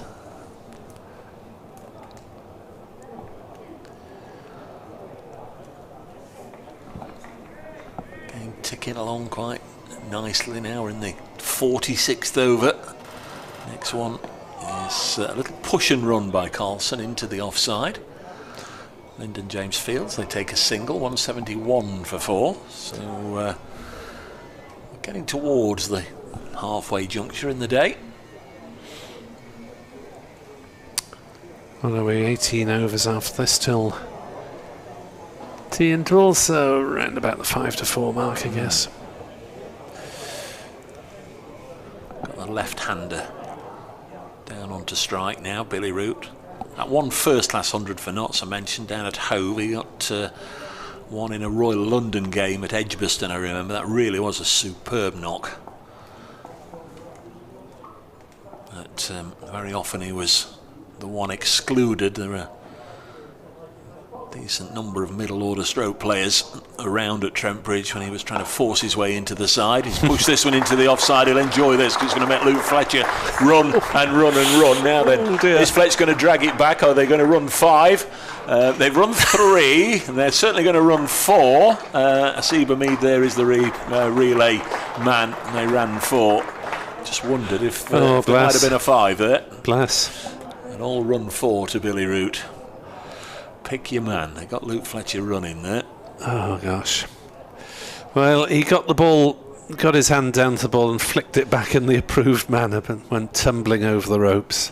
It was just perfectly timed from Billy Root, wasn't it? It was always going to keep the fielder running hard, but it was always just going to fall short of the ropes. This one's left alone, and as we say, it's a good leave because it goes through to Clark without knocking off the furniture. Afternoon to Neil Thornycroft, one of our regular listeners, who makes a point about Bazball. Could have, I think he's referring to Steve Barwick back in the 1990s. I hate that phrase, don't you? Bazball. Well, I think Mr. McCullum hates it as well, apparently. So, yeah, so let's do him a favour and never mention it again. Next delivery. Driven uppishly by Clark. In fact, it was off a outside portion of the bat, and he's going to get a second 4 in the over. This one goes over the ropes, but again it was uppish. Had there been a gully, would have been, I think, a fairly regulation catch in truth. There was just Joey Everson at backward point. He chased it down to third man for 4, wideish third man, but flew through gully. It was in the air. Oh, yes, that was a thickish edge, I think, from Root, who's probably aiming through extra cover or thereabouts. 8 from the over, Root on to 10, 179 for 4. Yeah, Billy Root slightly fortunate to get away with that one. If you want to contact us via Twitter at Brace Cricket at NickWeb 2017. There's a mention Twitter. There's an item pops up on the BBC News feed saying Twitter shares fall after Elon Musk pulled out of buying it. 179 for 4 then. Glamorgan having lost in the afternoon. The wicket of Sam Northeast, like before, to Hutton for 56. Everson will come in and bowl, and Carlson's been squared up there and is hit in an area that he indicates was rather too high, being above the pad. But it's always a good move, isn't it, to rub a portion of your anatomy a bit higher maybe than it actually struck. Sorry, Nick, I was being scolded. I put my binoculars in front of the... there we are, the commentator cam. They can now see us once again. If this is a good thing or not, I'm not sure. Everson bowls, driven nicely by Carlson, but straight to mid-off, no run. I was going to come in my best Christopher Biggins pantomime Dane costume for today, when you said that there's a commentator cam down here now. Oh, yes, there it is for viewers of the stream. It's a dull old game if they've got to look at us, that's all I can say. Get back out there. As Everson is into bowl, and Carlson plays that one down to short third man for a single. Well, it isn't a dull old game because it's rattled away at a fair rate, really, in terms of wickets and runs. 180 for 4. Come on, you can do better than that. 180! 180 for 4. Apologies for the nonsense in your earphones, Dave, if you want to pull your headphones out a little bit. You're not having that bad a day, Nick. Here's Everson, bowling to the left-handed Root. Drops this on the leg side, and there's no run. The easily distinguishable Liam Patterson-White, and I say that because he's the only one wearing his Nottinghamshire cap. Everyone else, the other 10, have all come out with white floppy sun hats this afternoon. Almost like somebody's been down Cardiff Market and bought a job lot. But they only had 10 left. Everson turns to bowl to Root. Sorry, this is your over, isn't it? He's played it on the leg side and fielded by Melania. It's all right, I have no objection. You were distracted by the... we seem to be getting several news reports at once, which we can cope with one at a time. But in the US, we're used to that. But when you get several reports about a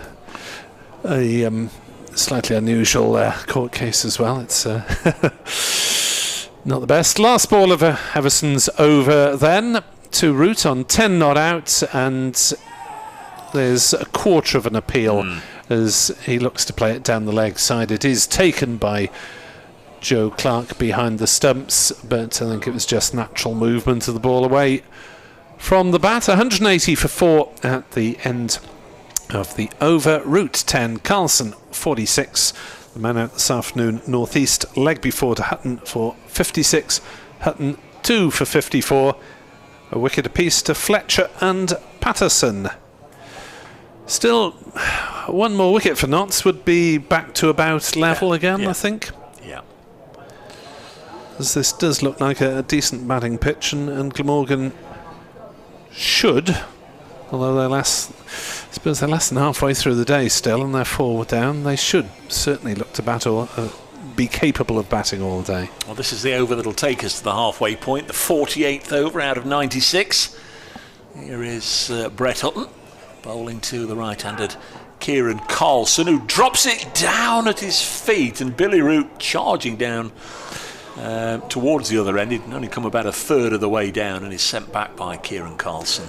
I think there was probably a run there actually, because he played it very softly and mid-wicket had a fair way to go. I think Root probably had the right idea, but Carlson was on the back foot. Yeah, literally in every sense, on the back foot. He'd gone deep into his crease, I think, and probably wasn't expecting it, and by the time he looked up he'd have seen Mullaney approaching the ball before he'd have seen Billy Root or responded. Next one is nicked and caught at the second attempt. Hutton's got a third wicket and Kieran Carlson has been caught by Matthew Montgomery on his debut, had it, spilled it and reacted to take it off his forehead. They're actually waving for the physio to come out. I think it may just have hit him in the forehead. Let's have a look at this again. He's had it, taken it in his hands. It slipped through the hands then, hit him on the forehead and bounced out, and he's caught it at the second time of asking.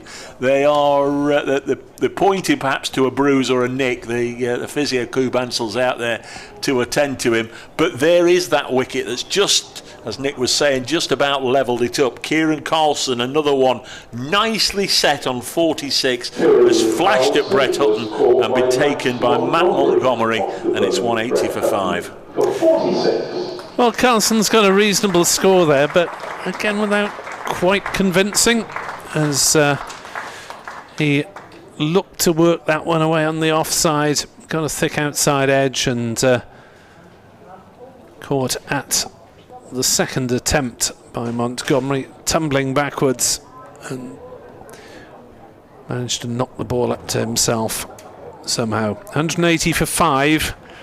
And Glamorgan in danger of underachieving here as Chris Cook comes in to join Billy Root. If you look at the scores, 4 out of the 5 men dismissed have got going and spent reasonable time at the crease, but haven't gone on to big scores. And you get the feeling that on this wicket, someone by now ought to be 70 or 80 not out for Glamorgan. And Brett Hutton 3 for 54. All right, he's going at 4 and over, but he's done a valuable job for his side with his fast medium. 180 for 5. Root 10. He's 10 off 10 deliveries, couple of boundaries. One of those was aerial, so it's a chance for Nottinghamshire to bowl Glamorgan out relatively cheaply, you feel. And Glamorgan haven't maybe got quite as much bowling as they would have liked in their armoury for a usual setup of the side, and need to get 300 minimum, you feel. Yeah, 5 down for 180. Yeah, you're absolutely right there, Nick, because really Carlson, there's no need. He's back and getting some runs after having a lean spell, and he made 46 pretty well, but that was so wide that and he played one a couple of overs before, if you remember, down the other end. Cook on strike then, as Hutton is in to bowl, and Cook drives into the offside but finds cover. It's a wonderful catch, but there was really no need for it, and you know, he and North East had made that partnership of 87, and the other batsman, apart from Lloyd, seemed perfectly comfortable there. And when you look back at the dismissal, as you say, well, not really. Ingram didn't have to play at the ball. North East, I thought, was a bit unlucky that kept low. But they just want to knuckle in, you know. They're going at 4 and over, as you say, but not succeeding. Hutton in, bowls. Cook covers up, plays defensively on the offside. No run. Throw from cover was almost over the head of Joe Clark, which would have been the most pointless of overthrows. Patterson White getting a bit over-enthusiastic. Yeah, you would say an average score on a day like this with a pitch so good would be about 300. And they'll be kicking themselves if Glamorgan will, if they don't get past 250. A lot depends on these two. Hutton bowls. Cook leaves outside off stump. Batting to come after this, Nisa, Salter, Harris and Hogan. So Glamorgan making just the one change coming into this match, with Cook back behind the stumps for Cullen. Nottinghamshire making 3 changes. Out go Duckett through England duties, Moores through illness, and Pattinson through paternity. Incoming Montgomery, Everson and Hutton, who is doing a fine job. 3 for 54 as he bowls to Cook, who's hit in front. Not out, says umpire Hassan Adnan, as the ball runs out on the offside. No, doing a little bit much, that one from Hutton. Yeah, he bowled very well for playing this heat, Hutton, because even though there's a bit of cloud about, it's still very hot outside. Returning to bowl at the Cathedral Road end, Luke Fletcher. Fletcher back for another blast then, the big man at this Cathedral Road end. 1 for 34 he has off 8 overs. Fletcher's back in the attack. Big Steve Fletcher's bowled 8 overs, 1 for 34. Yeah.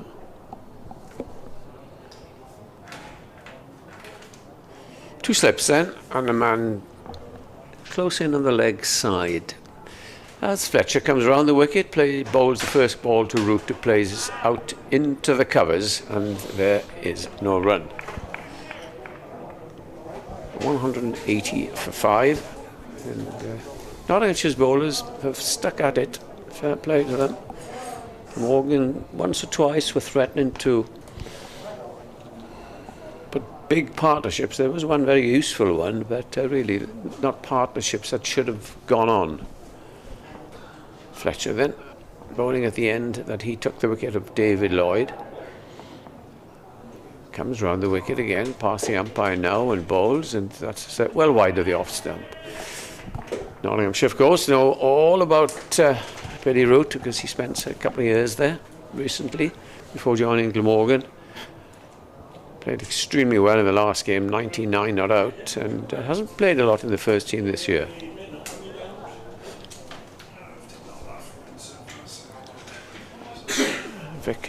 Nick is vacating his chair, and Dave will in a while come back.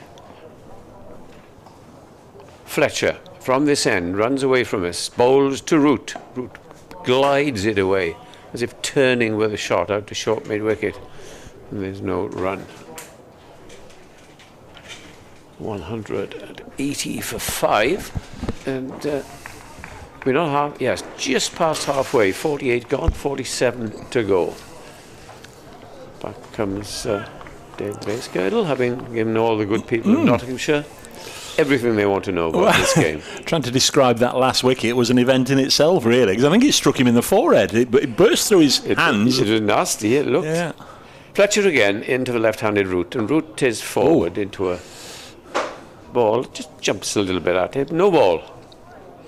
Signalled by the umpire. Yeah, it's been a good 15 minutes or so for Notts getting rid of both North East and Carlson. That's probably got them back onto an even keel again. It was all just, I'd say, advantage slightly Nottinghamshire. Well, we sort of said all along, we don't know, but if they can bowl Glamorgan out for less than 350, they've probably done well. If they can get them out for round about 300, I think they'd snap your hand off now. Still some decent players left, though. Then comes the next ball, and that's half left, and I know you must be wondering what if I'm talking about. Half left and half withdrawn, and half beaten. He went at it and then pulled his bat back. 182 for 6 it remains halfway through this over. Chris Cook missed a couple of games because of an injury, thigh injury, and he's back there batting at rather low down for Cook. 7, he was 4, 5, 6 at the start of this season. As in comes Fletcher again, bowls, good delivery, pushed back by Root. 1 ball to go. Just the no ball, the runs coming from it, 2 runs. Just before COVID, went down with Samit Patel, got an invitation to go down, and he had a spell of speaking about his career, you know, the evenings at cricket clubs, Yes. and you know, he got me to go with him to a few of them. We went down to Littlehampton in Sussex, good old drive, not too far from Arundel, and we went in there, Littlehampton Cricket Club. All Chris Cook shirts on the wall. That's right, He that was played his for them. club. Yeah. In comes the next one, the last ball. That's left outside the off stump. Well judged, well bowled. 182 for 5. Whenever we go down to Sussex, be it a one-day match or a championship match, and to Arundel we went one year, and I was wondering the first time it happened, all this crowd, as soon as Hogan came on to bowl, Michael Hogan, there'd be this huge cheer, and when he came out to bat, and then they'd flock to the pavilion, and I said, are these a fan club? Well, they are. He said, because I play down here, and most of the Australian overseas players, they either go up north or go down south or whatever. And I say, you know, didn't realise. Yeah, well, Cook had certainly played for Littlehampton. Yeah. There's Brett Hutton, who's had a really good afternoon. 3 wickets for him in the innings so far. This one's outside the off stump. It's been hard work in this heat. It has indeed. But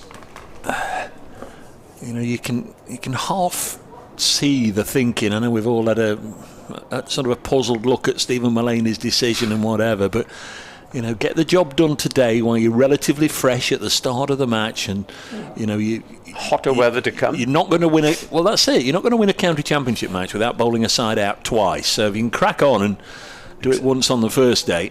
Put on the pressure. There's Hutton once more. They're going to have to bat well when it's their turn, of course. And Cook's still on naught. He eases this into the offside to Liam Patterson-White, who's the one who missed out on that job lot of white floppy sun hats that they all seem to get at lunch. The only one in his green Nottinghamshire cap. I was telling Nick, although there's cloud cover around, little fluffy crowd, it's very hot out there. I went out there a couple of minutes ago. So it's a little wonder they have their white hats on.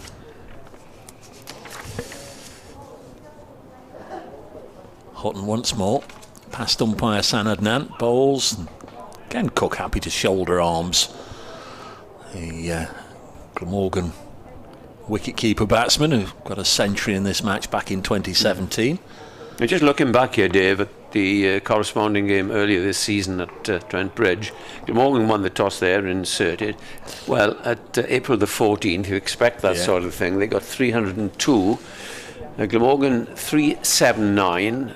And then not 242, and Glamorgan 166 for 3. A good game of cricket. It was a good game of cricket, and there were lots of little battles within battles as Hutton bowls. Again strikes him bat and pad, you'd imagine, because Hutton withdrew the appeal immediately. The battle between Pattinson and Labuschagne was box office stuff. I think Sam Northeast, the first time against the side that he just left, he played very nicely in the second innings, and I thought Ben Duckett had a terrific match, a century and 95 not out. He was absolutely 95 out in the second innings. He was devastated. 122 first innings. Yeah, devastated, he said, not to get a century in each innings.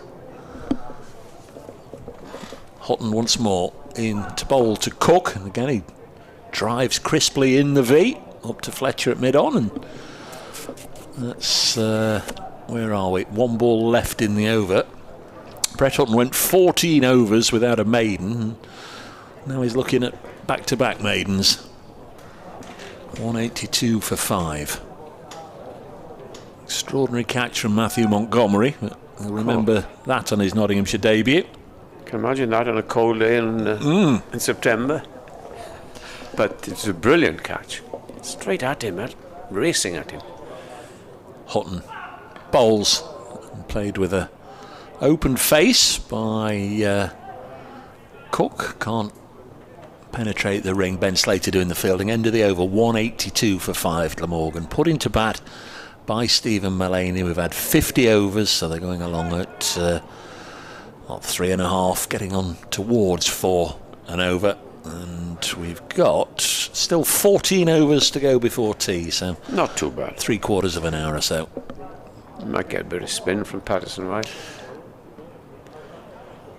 It's Luke Fletcher to continue. He will start his 10th over. We've got a sub-fielder on. Looks like Calvin Harrison come on with the... he's gone into second slip. Oh, he's gone into first slip. And... I think it is. Brett Upton's gone off yet. Fletcher to continue. Bowls and Root pushes forward firmly up towards mid-off. And the run rate is 3.64 at the moment. Yes, runs have been scored fairly quickly, but also wickets have not been tumbling, but have been falling. Middlesex are wriggling off the hook. They were 90 for 7 at one stage against Worcestershire. They're now 156 for 7. Half century for Luke Holman, who got good runs at Trent Bridge a fortnight ago. Useful player, him. Bowls his slow stuff. And Fletcher in, bowls. Root comes forward. No run. Fletcher here, I think, just determined to put it on a length, defensive field, and let it go that way. They were baiting each other this morning when Luke got off the coach. Billy Root was up on the balcony, the Glamorgan balcony, and shouting things down at him. And lots of laughs. Fletch giving him a bit back.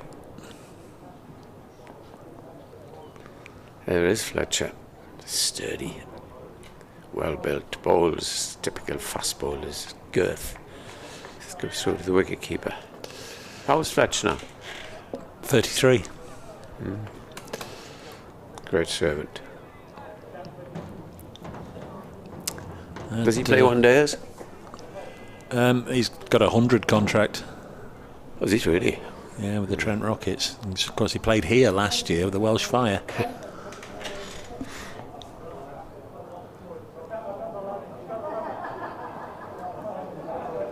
He turns now at this Cathedral Road end, passes the umpire and bowls again, and again it's a good delivery. Pushed back on a length from Billy Root. Root is on 10. Cook has yet to score. It's first championship game back. Won a medal with Notts, Billy Root. He was a member of the side that won the Blast in 2020. In 2017, I beg your pardon.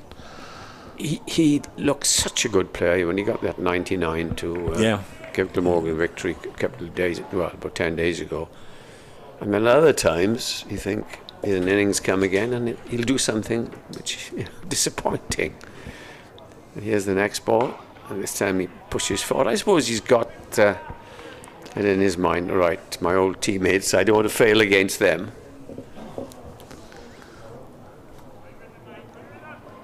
How often, Dave, you see teammates, previous teammates, where they move on and they come back against their former and they get a good score or take some wickets?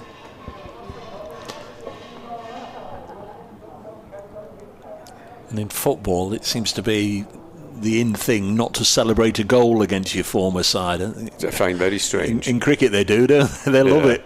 There's the next ball, and that's played up to a typical Root shot, up to mid-on, on the walk, as it were. It's another maiden, so he's bowled two maiden. No, well, he's no ball in the last over but one. 2 runs coming off his last 2 overs. Putting a break on it now, these two. Don't know if he's come back onto the field, has he? Who's going to continue? No, Dane Patterson's going to bowl. Yeah. Serving to bowl at the river end, Dane Patterson. A little expensive for him, 11 overs, 1 for 42. Went quickly this morning to the ropes, didn't it? Anything beating the ring was new ball does go automatically full. It's an absolute carpet out there, isn't it? It really is. I can't understand really why this ground is. We've had a fair amount of rain this year. I'll never forget 76, that oval test match where Viv Richards got a 200 on. It was parched. I don't know if you've seen pictures of it. Yeah, of course. Here's Patterson. Is this your end or mine? Yours. Patterson bowling and single taken. Well, I've certainly saw pictures of it. I went to all 5 days of the first test of the series at Trent Bridge, the Grovel test. The start of that series. When Close and Steele were getting peppered by Holding and Wayne Daniel and Andy Roberts. Yeah, do you remember that evening? No, it was Old Trafford that John Edrich opened with Close and battered. Yeah. Viv got, what did he get, 232 at Nottingham and 260 at the Oval. 260 at the Oval. It's not a bad series, is it? What a player he was. Of course, he played down here, didn't he? Did he? Patterson to bowl to Root. Leaves us alone. Knows where his off stump is. And again, it goes through to Joe Clark, who has had a really tidy day so far. And in those days, because the drainage is so excellent, it's so very good these days, that they didn't have all that, you see. Well, we know that if there's a rain stop, and nearly everywhere, certainly in these test grounds, you're up and going. Yeah. In the old days, you'd just say, that's it, lads, for the day. 183 for 5. Patterson is in. Bowls, and Billy Root just deflects it down to deep backward square. Lyndon James doing the fielding. One thing we don't miss from those days were the crowds rushing on at every opportunity to greet a 50 or 100 or at the end of games. Can you remember those? The West Indians loved it, didn't they? At Lords, I mean, we could feel, watch in test matches on the edge of the boundary. Remember the little kids were... Dickie Bird, the umpire, shooing them off. Carry them off. Dickie. 184 for 5, Glamorgan. Chris Cook back on strike. Dane Patterson to bowl to him. Both born in South Africa. This one left alone goes through to Clark. Still going strong, Dick. He's an 89 now, and he's every big game that's played. Well, not every big game. He watches Yorkshire avidly, and what a character! Very much so. Yeah. Pete Arthur says, Dave, have you noticed Gloucestershire bowled out in 39 overs at Chelmsford, mainly to spin? Yes. Gloucestershire all out for 136. Wow. Harmer with 5 wickets, and already Essex are 22 for 1. I'm sorry, I'm not going to say. Next delivery on its way. Bowls, and Cook just jabs his bat down on that one in time. Good looking delivery from Patterson, who had career best figures of 8 for earlier in the season against Worcestershire. Let me tell you a little story about Dick. He watches his money, as you well know. Bachelor all his life. Came down to umpire a game at Colwyn Bay, forget who the opposition were, and he decided he'd ask the groundsman if he could stay, which was on the ground. I'll carry on now. Here's Patterson to bowl to Cook. Pushes into the offside, nicely fielded by Lyndon James, who then takes the opportunity to shy at the non-striker's end. Billy Root hadn't gone anywhere. Lyndon James has stayed down. Is he okay? Yeah, I think he's okay. End of the over, 184 for 5. So the groundsman then he said, yes, we'd be very honoured to have you, Mr. Bird. You come and stay with us. Well, you see, it's not far for me to walk to ground. Okay. First night he was there, groundsman was telling us, him and his wife were watching the telly about 7:30. After 5 minutes, Dick goes, excuse me. Yeah, what is it, Mr. Bird? Can you change it? I always watch Coronation Street on a Monday night. Oh, dear. What a character. Very much so, yeah. You do get great insight chatting to the umpires after players are playing at night. Joey Avison has taken over. It's Fletcher. What's the matter with me? It's Fletcher. Looking at his back, I think it is 19, not 9. It's Fletcher to continue. I thought it would be odd for him to be off. 108 for 5. In this day and age, Eddie, you know, sometimes, you know, the away games very often we're in the same hotels as umpires, and we can spend a bit of time and have a chat to them. But back in the day, I can remember doing a game at Canterbury. The old bat and ball at the bottom of the road there. For years. I stayed there once. A couple of rooms up at the top. I was in one, and David Shepherd was in the other. So. £9 a night. Yeah, that was. Yeah, wonderful. Fletcher again bowling. This one's gone through to the keeper. 93 when Glamorgan won the game against Kent in the Sunday League. It was a wonderful day out. And we were playing a championship match there, leading up, and then in the middle you'd have, you know, do you remember them? Used to play in the middle of a championship match. Yeah. I went there for a drink one night, and who was there sitting on the bar was David Constant. And I said, where are you staying, Connie? Right here, he said. Yeah. Wonderful, why didn't you come up? So I checked out and I went up there. It was great. It's a shame it's gone now. Great shame. Here is Fletcher. He's in and bowls. And good delivery. Bowling a good length. He's not taking too much out of himself here. There was one of the umpires who stayed in a motor. Was it Ken Palmer? And his brother. And Alan Roy Whitehead. Palmer. Remember Alan Whitehead? Another Yeah. Because they're not so well. They weren't so well treated then as regards expenses, and they used to bring that and Little motorhome, they could sleep in the back. exactly. Yes, they're better off these days. Fletcher, quite a long run, and he's into it now from this end. He's still round the wicket and bowls the root. Root again, can't do anything but push that forward and play it back down to the bowler. Paul Johnson always says he runs like he's towing a caravan. Do you see John now? Yeah. Do you see him often? Yeah. You give him my regards, won't you? Will do, Because yeah. is he coach at all at the club, or It's at Leicestershire. He coaches with He's Leicestershire Academy. see him next week, perhaps? You're up there.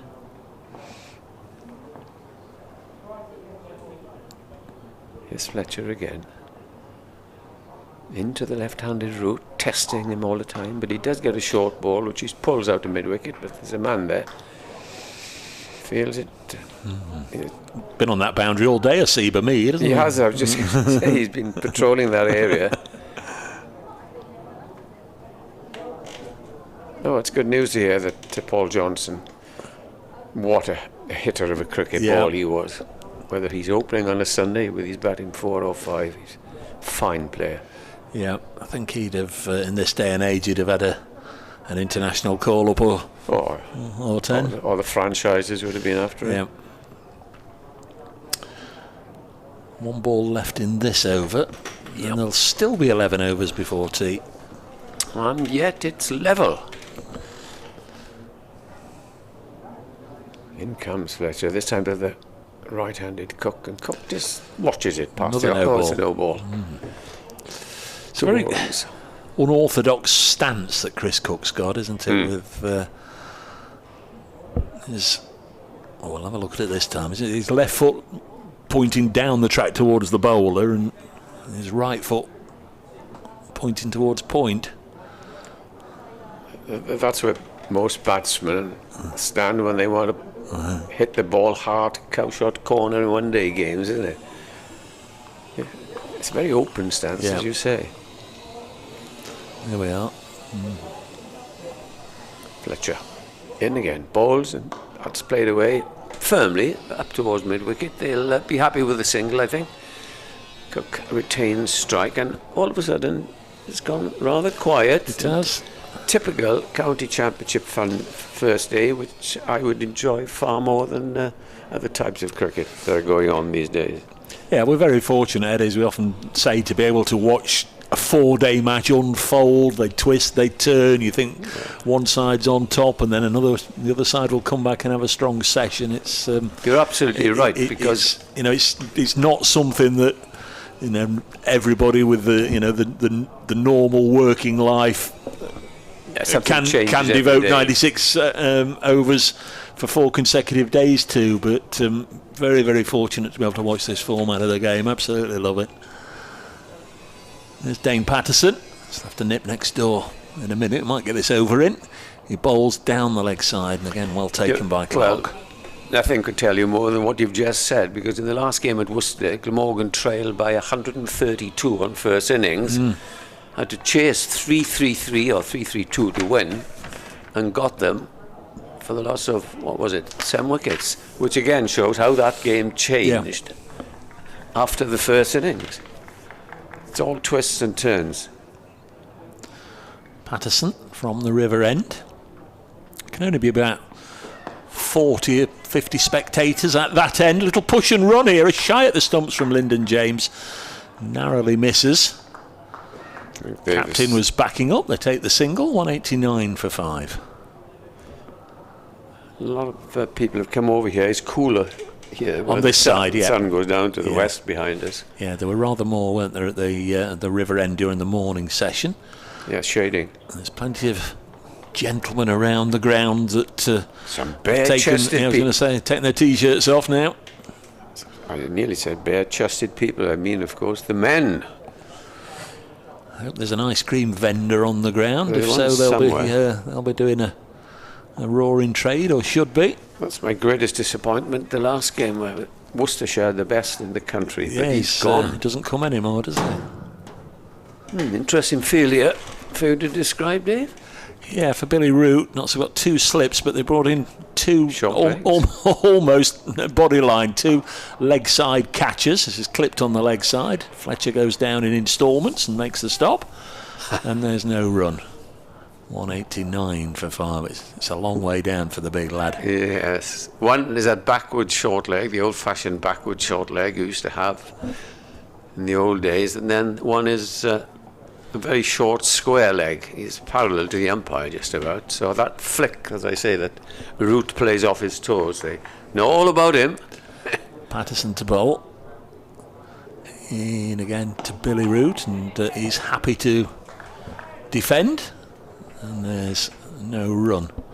Do one more ball, Ed, and I'm going to have to slide next door. Nick won't be too far away, I'm sure.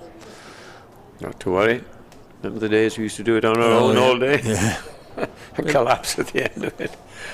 Billy Root has 12, Chris Cook 3. Men out in this session, Sam Northeast for 56 and Kieran Carlson for 46, both to Brett Hutton, who's got 3 of the 5 wickets to fall. Patterson in again, bowls this off a thickish outside portion of the bat, fielded at backward point by Everson. 189 for then. 5, and I'll leave you with Ed. Yeah, it's a quiet period now, and the run rate has gone down a lot. It's still 3.5 and over, but Glamorgan have to put up here now some very accurate bowling from the Nottinghamshire seamers. They've put the ball on the spot, no scoring opportunities at all. When was the last boundary? Here comes Patterson round the wicket, bowls to Root. Root pushes it back down to mid-on again. There's no run. Made and over. The score remains at 189 for 5, 12 to Root, Cook 3, and the batsman to come from here, Nisa, who played an excellent little innings at Worcester to win the game for Glamorgan. Andrew Salter, who for the first 6 games of the season was opening the batting. James Harris, no mean performer, and Michael Hogan, who is entertaining. He could be very short at the crease, so he could smear a few sixes. All depends what the position of the game is. Fletcher can continue at this end, where he's bowled very accurately since coming back into the attack. 11 overs, 2 for 40. And he will be bowling to the right-handed Chris Cook, with again these 2 men on the drive on the onside. In he comes. Bowls the first ball of the over, and Cook plays a lovely shot through extra cover for 4. First aggression from Chris Cook, and he moves on to 7. 193 for 5. 2 men on the drive, no more than a couple of feet away from each other. Well, I think they should be a little bit wider, because I reckon one could take the other's catch, if you know what I mean. And then he bowls outside the off stump. We see a lot of that field to Chris Cook. Yeah, and Jimmy and Billy Root. Nick, it must look the ball is being looked at. Yeah, I was managed to grab a few minutes in the sunshine, and well, there's not much happened for about 20 minutes there. They bowled very, very well. And, bowled nice and straight. This pair knowing that they have to get things heading in the right direction again for Glamorgan. It is a ball inspection. Done the scoreboard recently? Should we have a flick through the other? I'm talking, he'll be interested. Gloucestershire bowled out for nothing. Yeah. 5 for 18 or something like that. Have a guess who? Oh, yeah, we had Simon Harmer. did earlier, didn't we? Simon Harmer at Essex. This is a lengthy delay for the change of the ball. Essex 27 for 1 in reply to Gloucester's 136 all out in Division 1. I'm no expert on cricket balls, but surely, can't you just go? It'll be a very nice order or replacement order for the people who make these cricket balls. Are we on these days, Dukes, is it? Or I don't know. But send it there. Look, this is nonsense. Please, can we have some new balls? And do you know how to make them properly? I was 9 months from cow to pitch, apparently. The process is a lengthy one, and the manufacturers insisted that they weren't doing anything differently apart from trying to make them a bit darker. I think it was the ECB had looked for. So in Division 2, unfortunately for supporters of these two counties, Middlesex have recovered to 174 for 7 against Worcestershire, but that is a partnership of 80 now between Holman and Helm, who played a few games here in Cardiff. Sussex still going great guns, 257 for 2. Tom Alsop, 81 not out. That's against Leicestershire, who are Glamorgan's next opponents. Pujara, though, has gone for 46. At Chester Street, Derbyshire reviving slightly. A stand between Les Duploy and Anuj Dal has taken them to 156 for 5, having been 85 for 5 at one point. And in the women's match, South Africa are 76 for 4 after 24 overs against England. This is a 50 over match. Catherine Brunt, 5 overs, 2 for 5 up top. The other wicket takers, Nat Skiver and Sophie Eccleston, the South African opener. Will Vart is still there on 33 not out. That match being played at Northampton. I wonder what they do, Nick, with the old balls. Do they just send them to schools, or because if they're no good for, if they're going out of shape, no point in giving them to clubs. They use them in the net still. Bash them around. Fletcher to continue then. I think it's your turn, Nick. As Cook defends that, back down the wicket. Field as it ran towards mid-on by the man coming round from mid-wicket, which since he is capped rather than behatted, we can deduce is Patterson White. 1 point so far to Notts, and Glamorgan, what are they, 7 runs away from their first point. Yeah, Notts 1 wicket away from a second bowling point, so Notts will be justifying, I think, their decision to insert Glamorgan if they can bowl them out today. As Fletcher is in to bowl to Cook, who's beaten by one that capped low and bounced twice before it reached Joe Clark.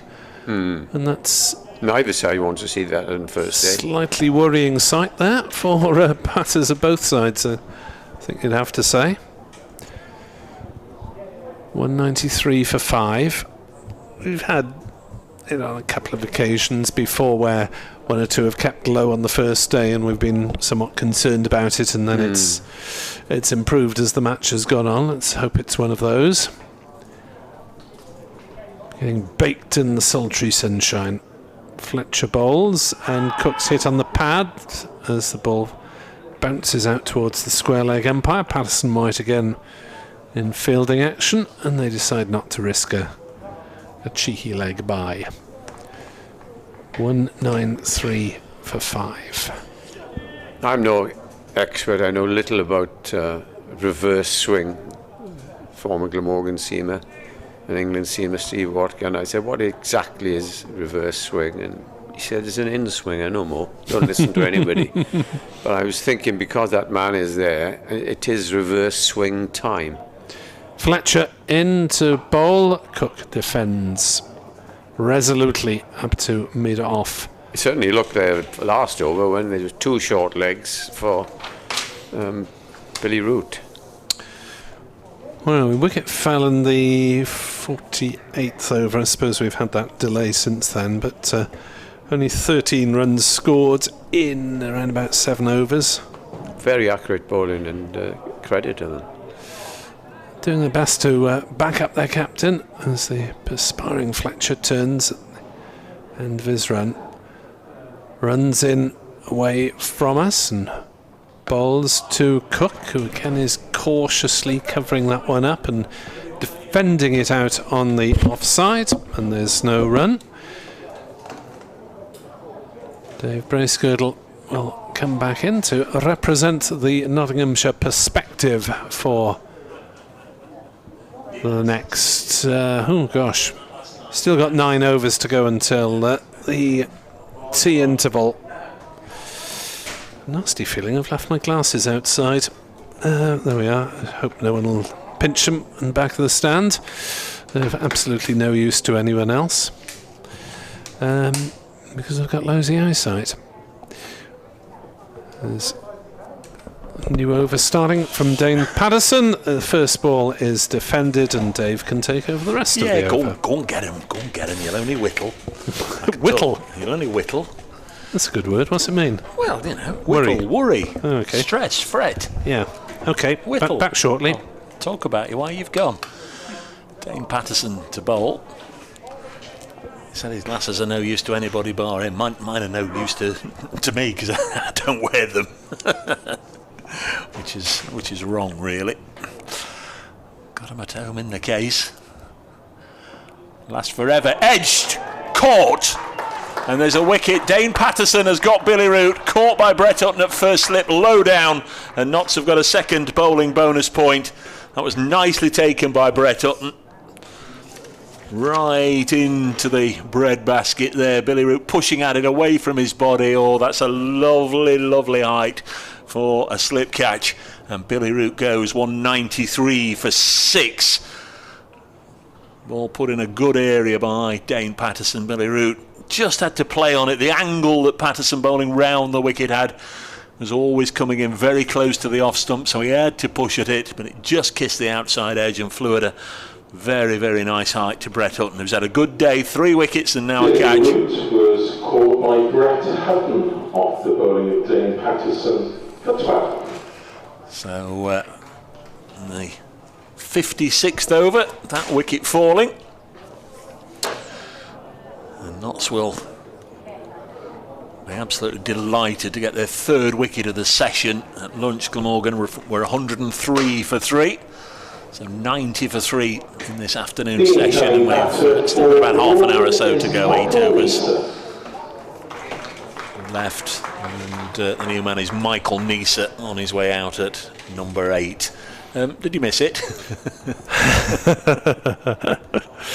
Well, you never miss anything these days for the replays that are almost instantly available, do you? And here's another one on our screen as we watch a routine edge, really. Yeah. Didn't quite get to the pitch of it and steered it knee-high to second slip.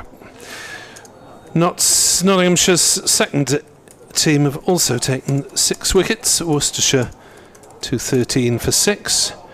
2 apiece to Chappell, Hayes and Carter. And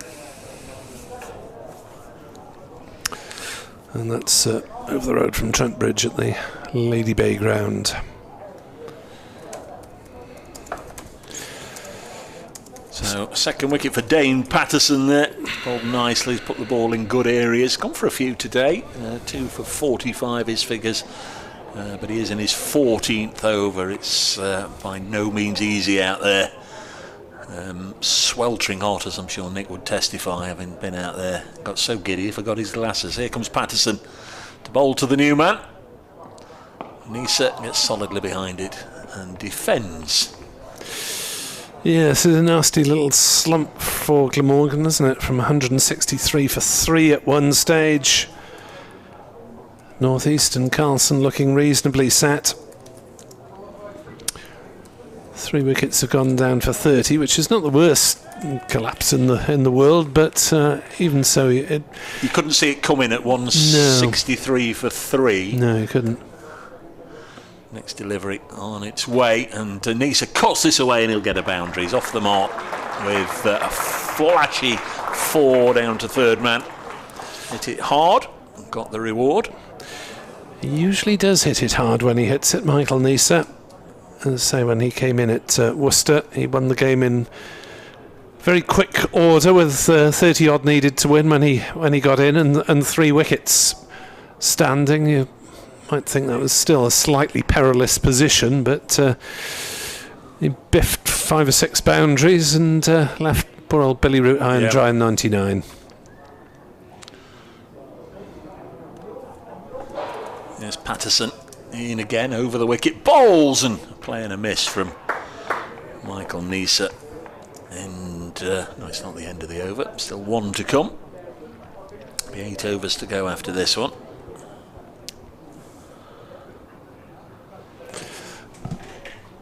Yes, most of the crowd is now at the Cathedral Road end. The usual sunspots at the River Taff end have been forsworn today because they're too hot, probably. Sitting baking on the far terrace. Patterson bowls again, and Michael Neser helps this up to mid-on. End of a successful over for Dane Patterson. Did cost him 4 runs, but he got the wicket. And of Billy Root caught by Brett Hutton at first slip. 14 overs, 1 maiden, 2 for 49 for Patterson, 197 for 6. Batting to come. Well, Neser's averaging 23 this season.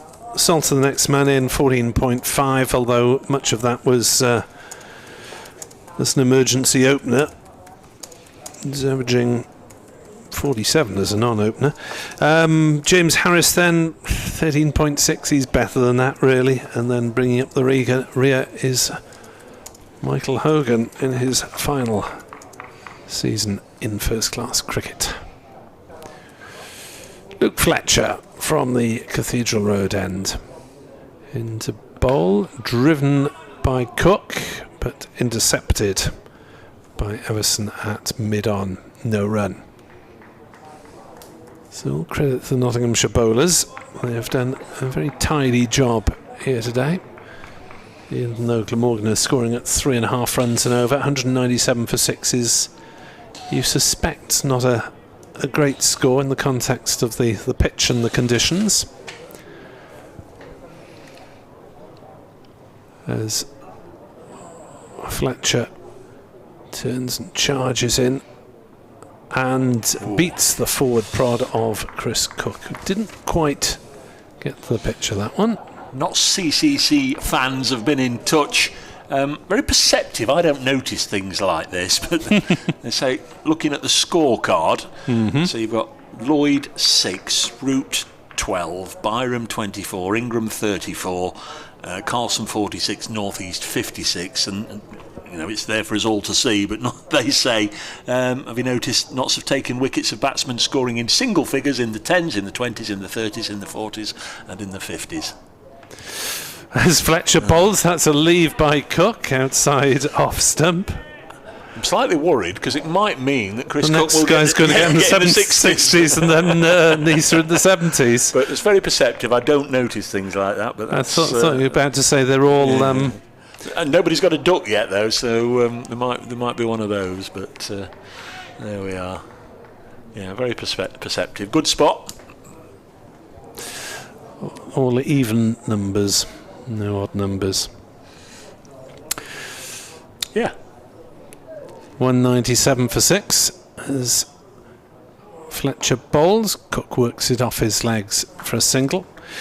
Ian Morgan says they're very excited about the future of Monmouth Cricket Club despite the problems that led to the withdrawal of the first 11 from their league. Yeah,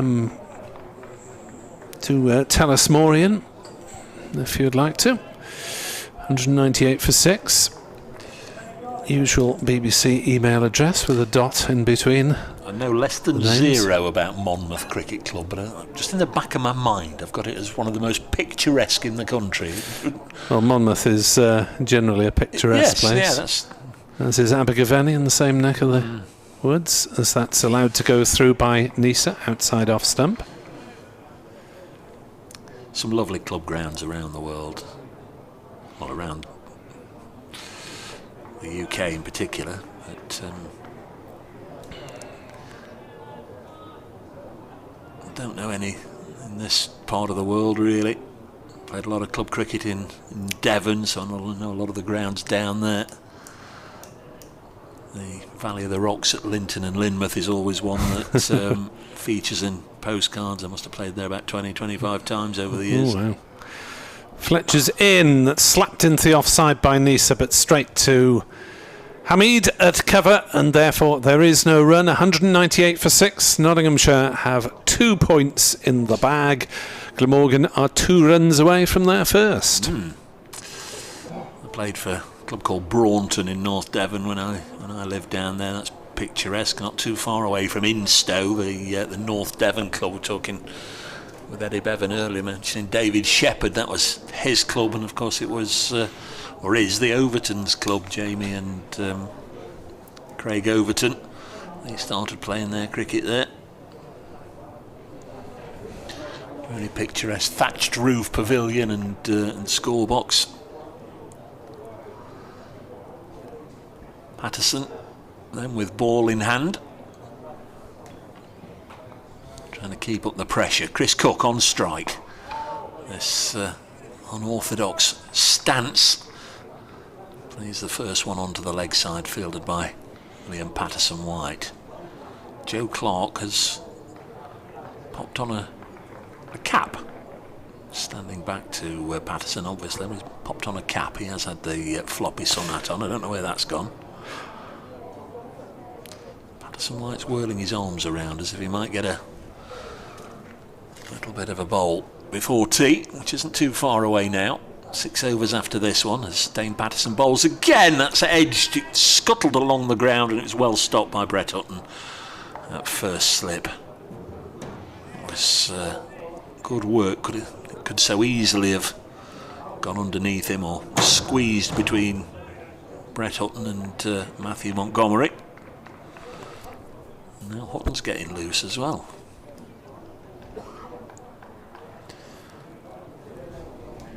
This afternoon, Glamorgan have lost Sam Northeast, LBW, Brett Hutton for 56. Kieran Carlson caught Montgomery at slip, bowled Hutton for 46, and Root caught Hutton, bowled Patterson for 12. Patterson bowls again, bunted up to mid-on by Chris Cook.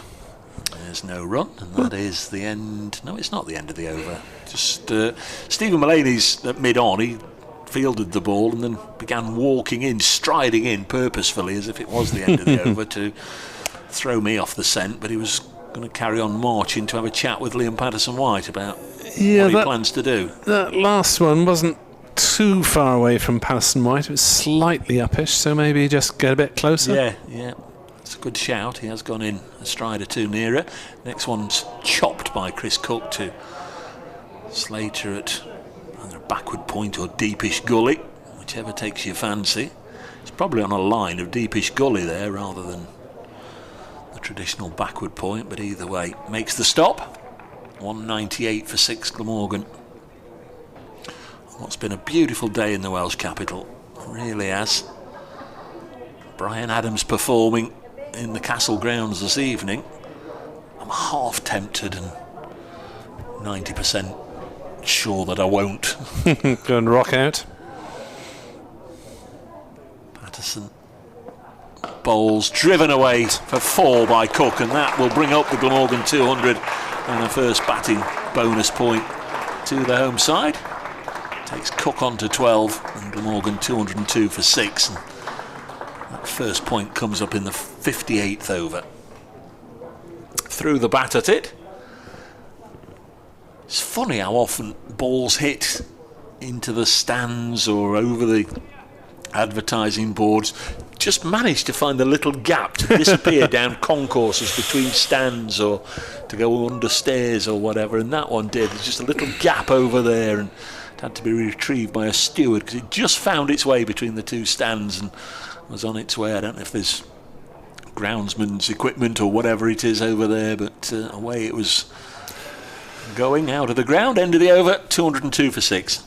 Yeah, that's the ground equipment area down there at the side of the grandstand, between that and the next stand and underneath the score box. And that's Matthew Maynard's gate in that area of the grounds, and he's got a bit of a bad deal really from the naming of the gates, because they're named after Glamorgan's 3 gates, so 3 championship winning captains Will Fuller in 48, Tony Lewis in 69, and Matthew Maynard in 97. But there's hardly anyone ever uses the Maynard gate, and you get a feeling they ought to have given him a better gate, really.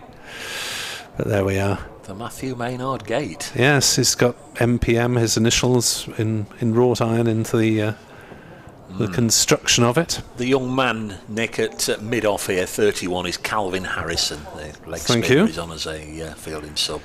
Patterson White is the bowling man, and his first ball is played back to him defensively by Nisa, and I suspect, and if Nisa gets his iron, he might try and hit Patterson White back over his head.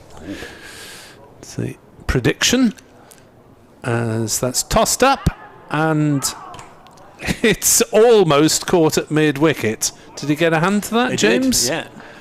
He tried to hit it back over mid-on and didn't get much of a bat on it. And that will be a drop chance. I think so.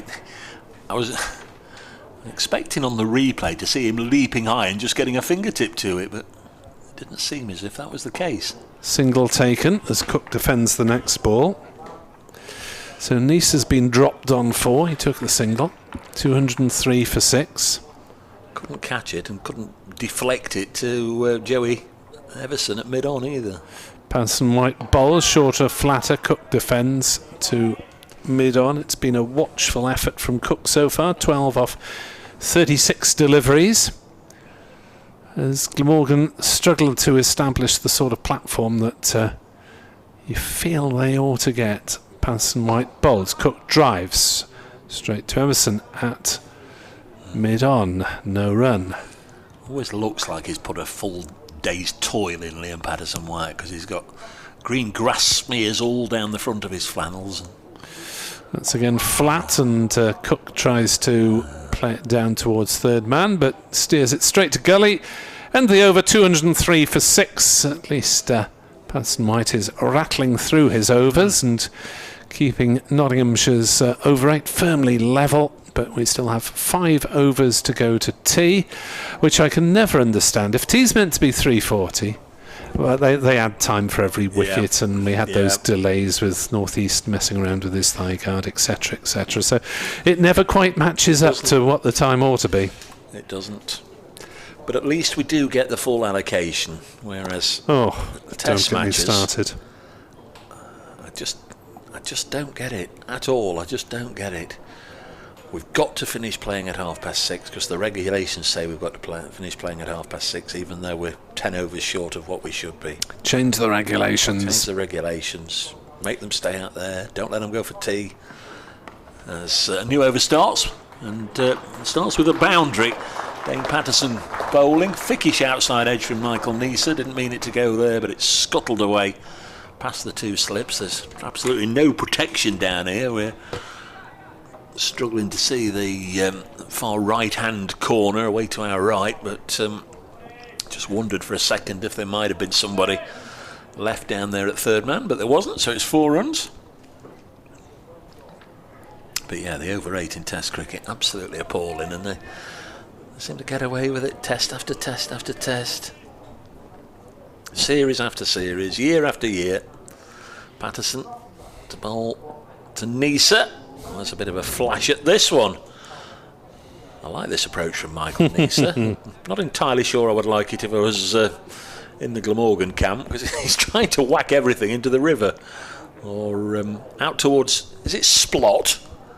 Splot's the other side, the city Splot, centre. That would be a he's considerable blow. He's trying to hit it towards Splot. Several miles distance. I was looking for street signs, not necessarily street signs. I was noticing the signs as I came into the city yesterday. And Splot.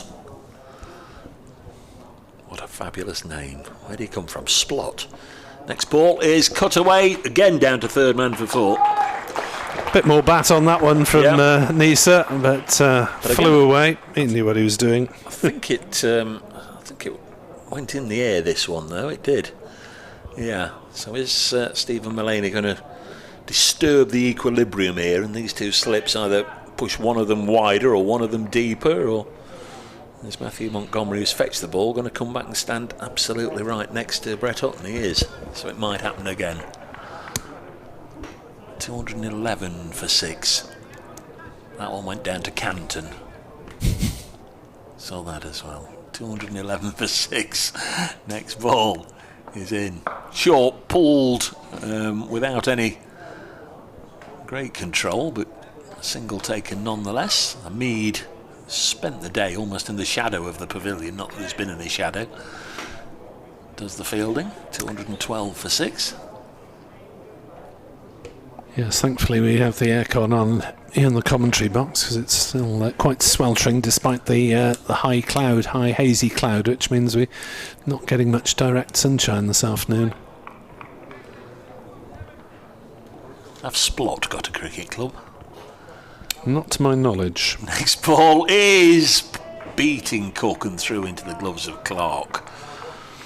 May have been a... Yeah, I think he did beat him. Clark, or rather Cook, did keep his bat in the line of off stump, so I don't think he was in any great danger. The half century for former Nottsman Anuj Dal. Leos Deploy also with him on 67. Derbyshire helping Durham today, 176 for 5. What a couple of days they've had. This one down the leg side, and it's going to be 4 more to the total, and it's going to be byes against Joe Clark, and he'll feel a little aggrieved about that because it only just went past behind the batsman, but then it speared away.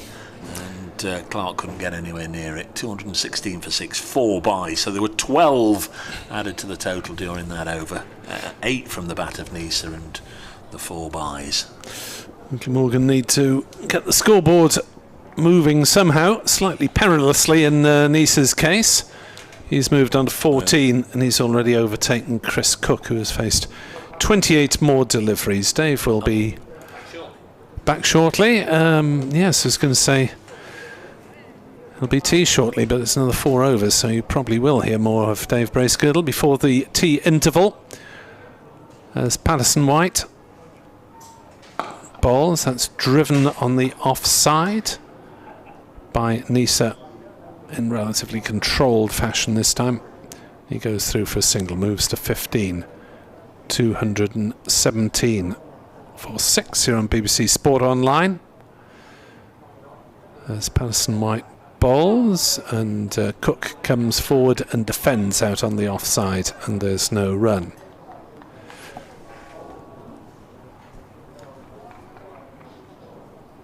Civic Centre clock striking the hour somewhere in the distance across Butte Park. Oh, that kept lowish from Patterson, and Cook dug it out well on the onside, and there's no run. We've seen this once or twice where pitchers threaten to cause problems but hasn't really deteriorated. So that is the case for the sake of the game.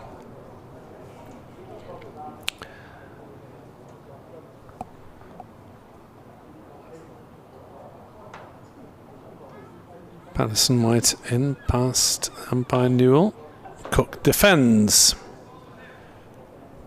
He's quite happy to remain on the defensive, is Chris Cook at the moment, and see through the interval and reset potentially. Not many gaps in the field as he defends cautiously once more. It is the end of Patterson White's over. He's bowled 5 overs, no mins, 0 for 7. So just conceding in singles.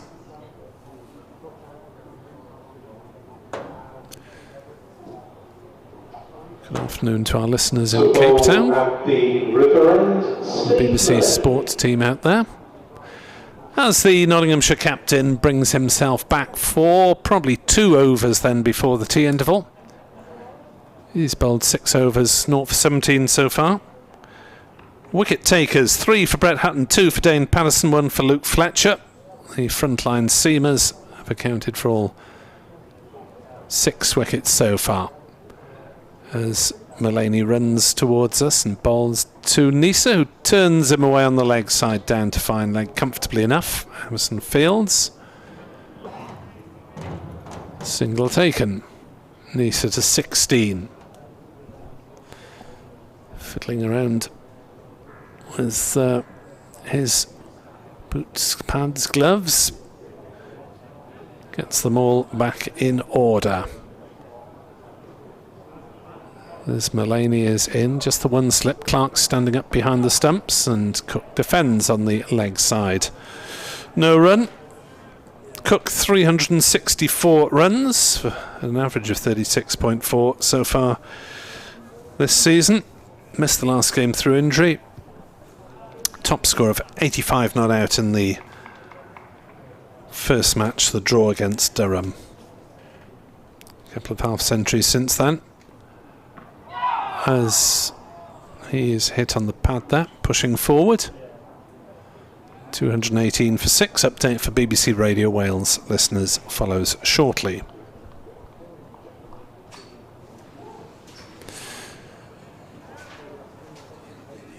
As Hutton marches back towards the River Taff end. A couple of overs away from the tea interval.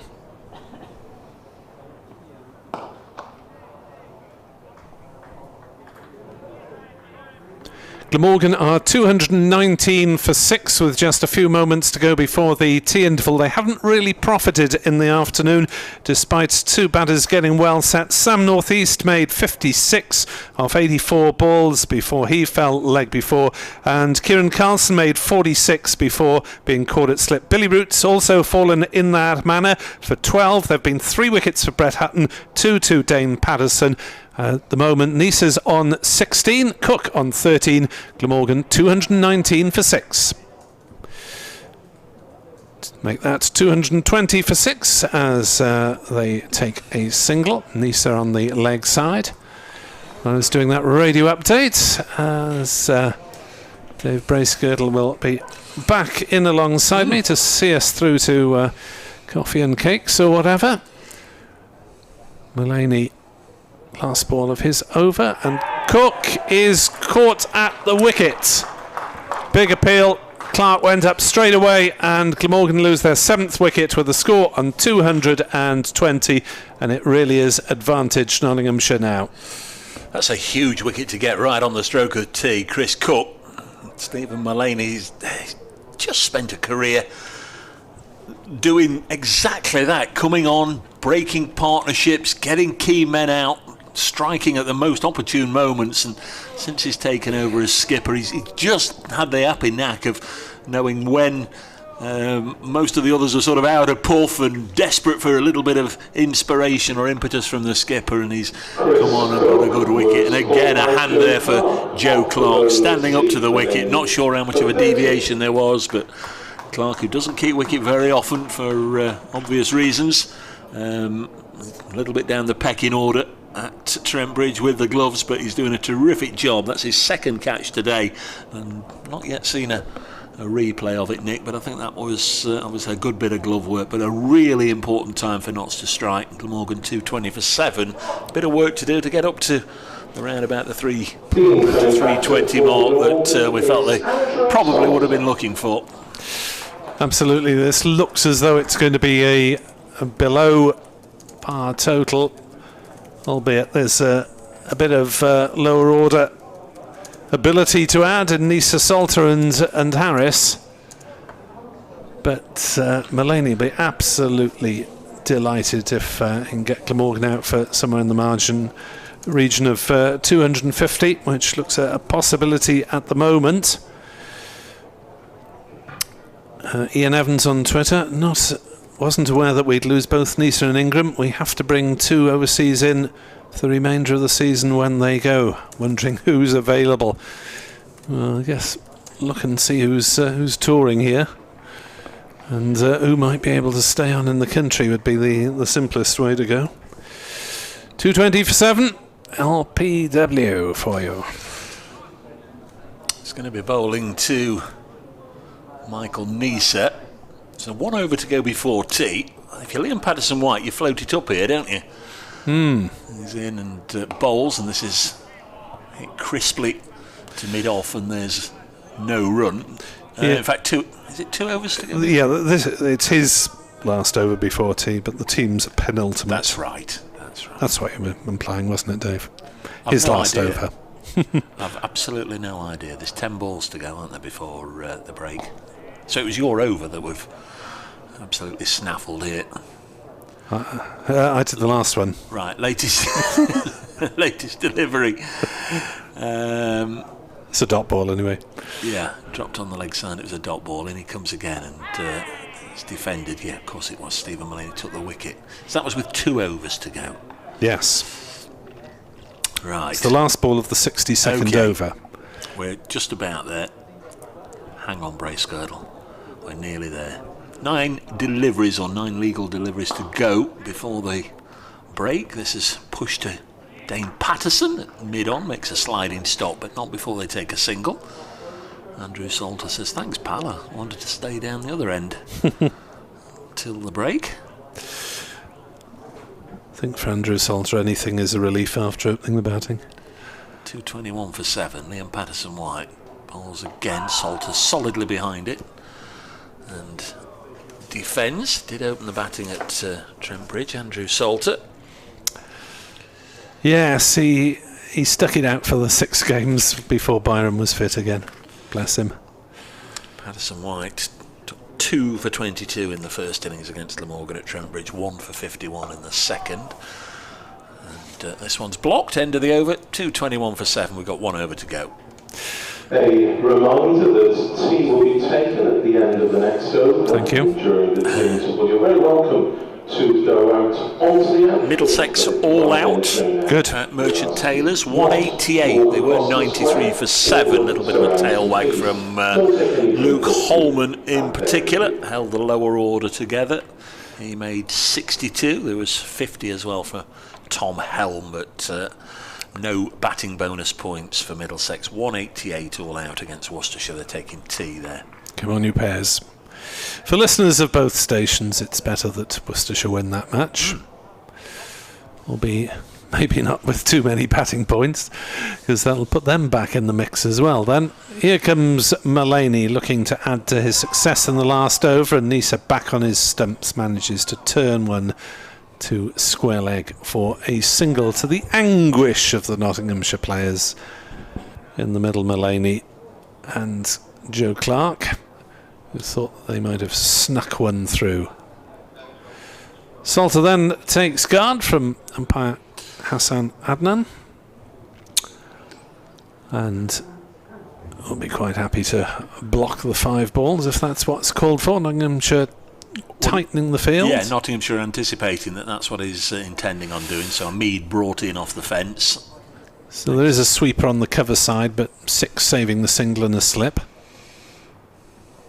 As Salter leaves that one go outside off stump quite safely. It's a wide-ish delivery, so 2 players back, sweeping on the cover point boundary, and slightly determinate man on the 45 down towards fine leg, who's about 12-15 metres in off the boundary. What are you doing there? 222 for 7. As Salter defends on the back foot. Back to Mullany. No run. Of course, James Harris at 10 is probably a couple of places lower than where he's been for most of his career. Yes, I mean, he did go up to 6 for Middlesex for 1 point and 1 point. It's a long time since Nottinghamshire were very, very keen on signing him. Back before the 2013 season, they saw him as the natural number 8 to succeed Paul Franks. Chose Middlesex instead. As Salter drives on the offside, we'll take a single out to that sweeper. 223 for 7. Yes, he's pretty happy, I think, for his time in Middlesex. Enjoyed 9 years in North London. Now settled back in the Cardiff area. 223 for 7. 2 deliveries until the tea interval. Mulaney into Nisa, who pushes forward slightly uncertainly, and you get the feeling that this wicket is not entirely trustworthy at the moment. No, I think that was a quicker ball as well. I think he pushed that one through. Wasn't one of his gently floating deliveries. His dibbly-dobblies, as he calls them. So Nottinghamshire's afternoon claiming the 4 wickets. Hutton has 3, Patterson 2. Mulaney and Fletcher 1 apiece. 56 from North East is Glamorgan's top score as Nisa plays the final ball of the session gently to James at cover. James had his eye on scones or whatever and unaccountably gave away a single. Glamorgan at the tea interval at 224 for 7. Nisa has 20. Salter has 1. And we'll be back in 20 minutes. Yeah, Glamorgan making 121 for 4 in the session. I suppose in isolation you'd say that's probably a split session, but probably Nottinghamshire will be the happier at having got rid of the top 7 on that Glamorgan scorecard. 224 for 7. Let's see what the final 32 overs of the day bring us when we return in 18 or 19 minutes' time.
Bridge cricket viewers for this final session. Slightly late at 4:33. Glamorgan 224 for 7. We've now got an overcast day, and Glamorgan's last 3 pairs have some work to do because Nottinghamshire have got themselves on top in the afternoon session when they claimed 4 wickets. Nick Webb and Dave Bracegirdle with you at the moment.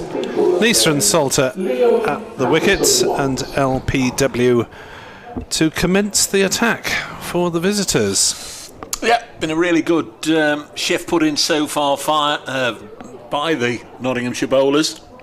I think Brett Hutton in particular has been outstanding. Couple of wickets for Dane Patterson as well, who's put in his usual toil. Cannot just really put the cherry on top of the icing and polish off this innings fairly smartly, and then set about the run chase, or set about their first batting effort sometime this evening. It is going to be Liam Patterson-White. We are just about ready. 1 slip, Stephen Mullaney. 5-4 offside field, and Patterson-White begins by bowling to Michael Nisa. The Australian gets a stride in and blocks this first one out to Lyndon James. We think put one down at where he is now, short mid-wicket, just before tea. Patterson-White bowls. This one's cut into the offside. Lots of gaps there, and a single is taken. And that's Calvin Harrison doing the fielding, so we'll have a little look round. Fletcher is always the first candidate, but I can see him down at long leg. Seba Mead has been in that spot most of the day, and he's not there. In fact, Mead is last out of the changing rooms. He's on the boundary edge, or just coming down the steps to walk to the boundary edge. So Harrison on the field for Mead. Patterson-White bowls to Salter, whose first involvement after tea is to block this one. Top scorer so far, Sam Northeast with 56. Kieran Carlson made 46. Colin Ingram 34. The Glamorgan engine room. Next one is blocked by Salter.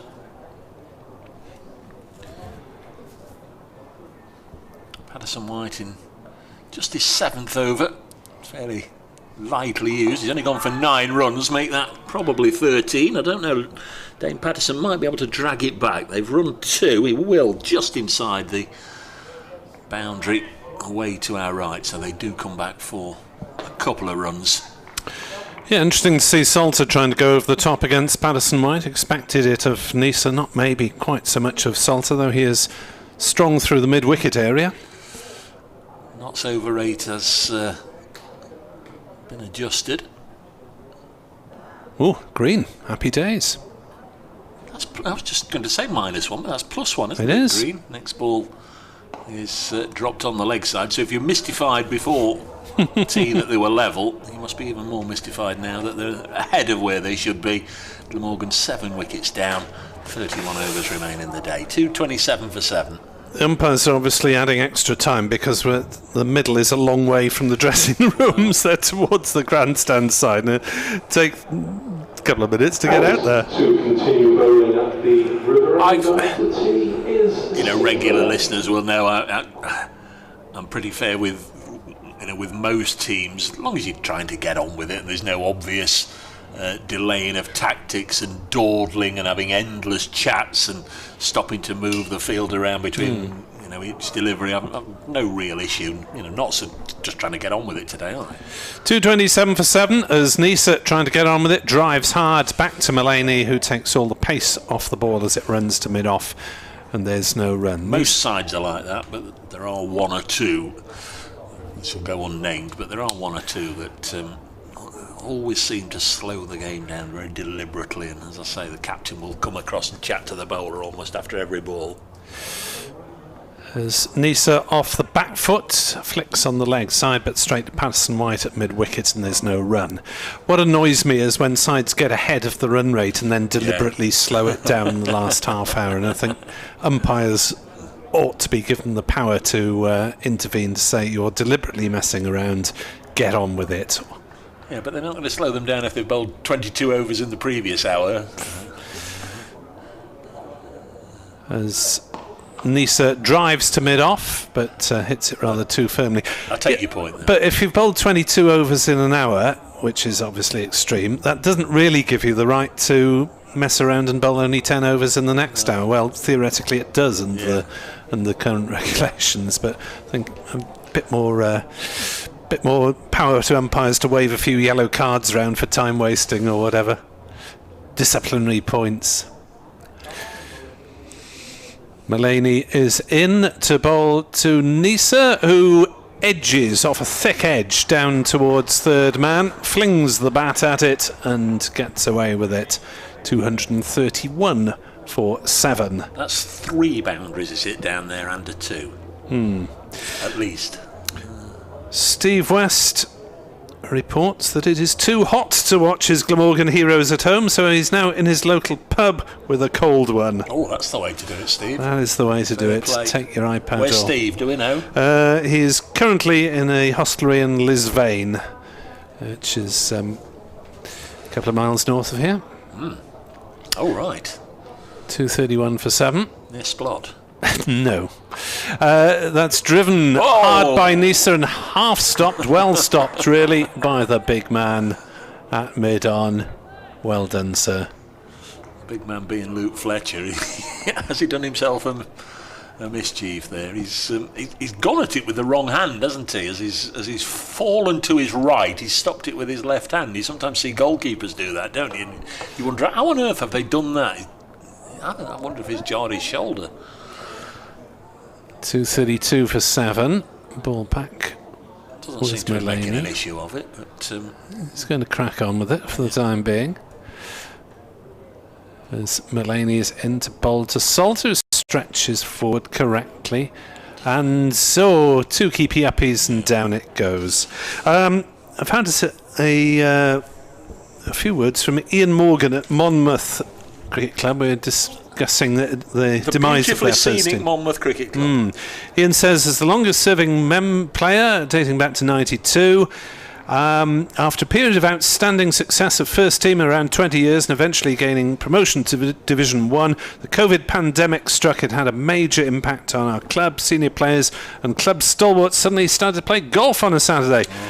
Over the past couple of years, coupled with relegation, they've lost a total of 15 first-team players. There's Liam Patterson-White from our end of the ground, the Cathedral Road end, a little push and run up to Joey Everson, single taken, 233 for 7. Let them go, Ian. If they want to play golf, let them go. You don't want them. We don't want that sort. They've lost their captain, opening bowler, top scorer, wicket-keeper, leg spinner Sam Swingwood to the Glamorgan Academy. False start there by Patterson-White, and that's always one of the great mysteries, isn't it? The amount of times that an umpire will say dead ball when everybody knows nothing's happened. Liam Patterson-White bowls again and defended by Salter. You'll do well to get this email read during the course of a Liam I'll pause over, this. Yeah. I'll put Monmouth Cricket Club on pause until the next over. Yeah, got too many golfers. You've done well to weed those out here, and they've shown the true colours.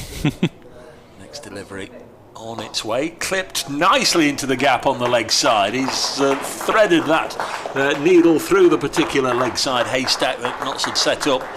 Lovely looking shot by Salter, and he gets himself a boundary. 237 for 7. Nice, that, wasn't it? Well, Salter's got a first class top score of 90. Knows which end to hold the bat as a recruitment message comes through from one of my colleagues next door, eager to snap up any spare players floating around in the Gwent area. Salter's just taking time to readjust his gloves. Golf is the scourge of club cricket. There you are. Yes, LPW again. Past umpire Newell's left shoulder, bowls a ball which Salter gets a stride in, smothers any non-existent spin. Well, we've found that odd timings of football and rugby seasons in the last couple of years have been problematic rather than golf. 237 for 7. Next delivery on on its way. Deep into his crease goes Salter, forces it away into the offside to 38 for 7. Because, of course, with COVID around interrupting the winter seasons, the football and rugby dragged on deep into the last couple of summers. So there's quite a lot of crossover from players who play cricket and winter sports. Patterson White bowls again. Another nice looking shot into the offside by Nisa. Takes him on to 28. So that was quite an expensive over. I don't know what it was at the start, but Liam Patterson White, 8 overs, none for 18 now. 239 for 7. Back to Ian and Monmouth Cricket Club. Yeah, he says after those difficulties, the club itself has attracted a thriving and keen group of new players, including a host of women's cricketers who are keen to play senior men's cricket, which is interesting. Yep. There's a lot of women's sides being set up, but they want to play with the men as well alongside them. One newcomer is Marta from Spain, 2 talented women from Pontypool and several others keen to play and learn. As Mulaney is in to bowl, Nisa on the back foot defends up to mid-on. Never known so many keen, friendly and active players support the club this season. It'll take a bit of time, but we have strong links with local schools. We believe this is a once-in-a-lifetime chance to create something special. We aim to be an inclusive club and a regional hub. For anyone who wants to play in South East Wales, Herefordshire and Forest to Dean. Well, that's a long way off, I suspect, as Nisa smashes that one through the offside. He's timed it beautifully, and he'll beat the sweeper on the cover boundary and race away for 4. And Glamorgan move on to 239 for 7. Was that probably Nisa's best shot so far? Yeah. 243 for 7. Yeah. So good luck to Ian Morgan and to all those trying to rebuild Monmouth after their considerable difficulties and no first team fixtures and a defeat by several hundred runs for one of their teams at the weekend, but hopefully they'll be heading in the right direction soon as Nisa is forward to defend and there's no run. Edward Cooper, no, I can't explain the over 8. Apply to the ECB for clarification. I don't think North East's... well, they've had one ball change. They've had North East's thigh guard problem and 7 wickets. As Nisa defends correctly on the offside. And there's no run. I still think North East will try and hit a straight 6 before too long. Nisa, yeah. Yeah. Anybody wanting to harangue anybody about the over 8s, start with Test cricket and then work downwards. Mulaney into Nisa again, and he turns that neatly on the leg side down towards backward square. They might think of a second, but Hasib Hamid has the right idea of getting to the ball as quickly as possible and getting it heading somewhere in the right direction as quickly as possible, which is usually enough to deter most batters. Lost his floppy Sonat in the process. I think most times his run for the ball, his Sonat has gone off. Well, that's the trouble with hats, isn't it? Those floppy ones, yeah. Those floppy ones, as demonstrated. Oh, they've gone down from about 9 hats to, what is it, 5? In this evening session, and the sun's gone as Salter defends back up past Mulaney. Nisa tries to kick the ball back to the bowler and fails. 244 for 7 at the end of the over. Nisa 33, Salter is 8. And thank you to Ian Morgan for taking the time to explain those difficulties at Monmouth and put a positive spin on them. Well, we've still got the 8 floppies out there. It's an 8. Liam Patterson White's always had his green cap. Lyndon James has got the green cap, and wicketkeeper Clark's got the helmet on. So it might even be 9 if Clark has to stand back and puts one on again. Plenty of floppy Sonats. Here's Patterson White, 244 for 7, as the first ball of the over is blocked by Nisa. One mighty blow down the ground would take Glamorgan to a second batting bonus point. Well, there'll be a little tempter thrown up there by Patterson White. Comes in off a couple of steps and Nisa toying with him. Leaves his crease and then just blocks it down on the leg side. say mid-on and mid-off pushed up are definitely clearable. Even for a Nisa miss it, if he comes, he's drilled this one straight back to the bowler. Yeah, he's a powerful man, as you might guess from his build. Just 24 added so far by this pair, but signs that it could be a damaging partnership. Knoxwell won't want to have a sloppy session here. Latest delivery again blocked. And they're saving the single, and they're there to tempt the miss hit, aren't they, mid-on, mid-off? Yep. Patterson White in again, bowls. Nisa goes to cut this away to backward point, beats backward point. Luke Fletcher got a hand to it. And they take 2 runs, 246 for 7. Second new ball on the horizon. About 40 minutes or so away, I guess. 11 overs after this one. Yeah, if Glamorgan could get to 300, I think they'd be delighted from 220 for 7. Long way to go. Final ball of the over. Nisa's now on 35. Gone past Colin Ingram. And drives this elegantly up to Everson at mid-off. And there's no run. 10 to 5 on the first day of a prospective 4 here in Cardiff between Nottinghamshire, or rather between Glamorgan and Nottinghamshire. 2 of the top 3 sides in Division 2. Had a good old scrap at Trent-Bridge, which went the way of the Welsh county back in April. Notts haven't lost any either side of that. The only defeat in red ball cricket this season coming against Glamorgan. And it will be Mullaney to bowl his 11th over, 1 for 33 at the moment, as Salter drives. He was looking to play straight. The ball's ended up at cover point, but safely enough, and they're through for a single. Yeah, not last year, and first 2 or 3 games this year went in predominantly with a 4-man seam attack and the 1 spinner, and the 4th member of the seam attack was definitely Lyndon James, but hasn't bowled a ball today. He's not bowled that much in recent championship games.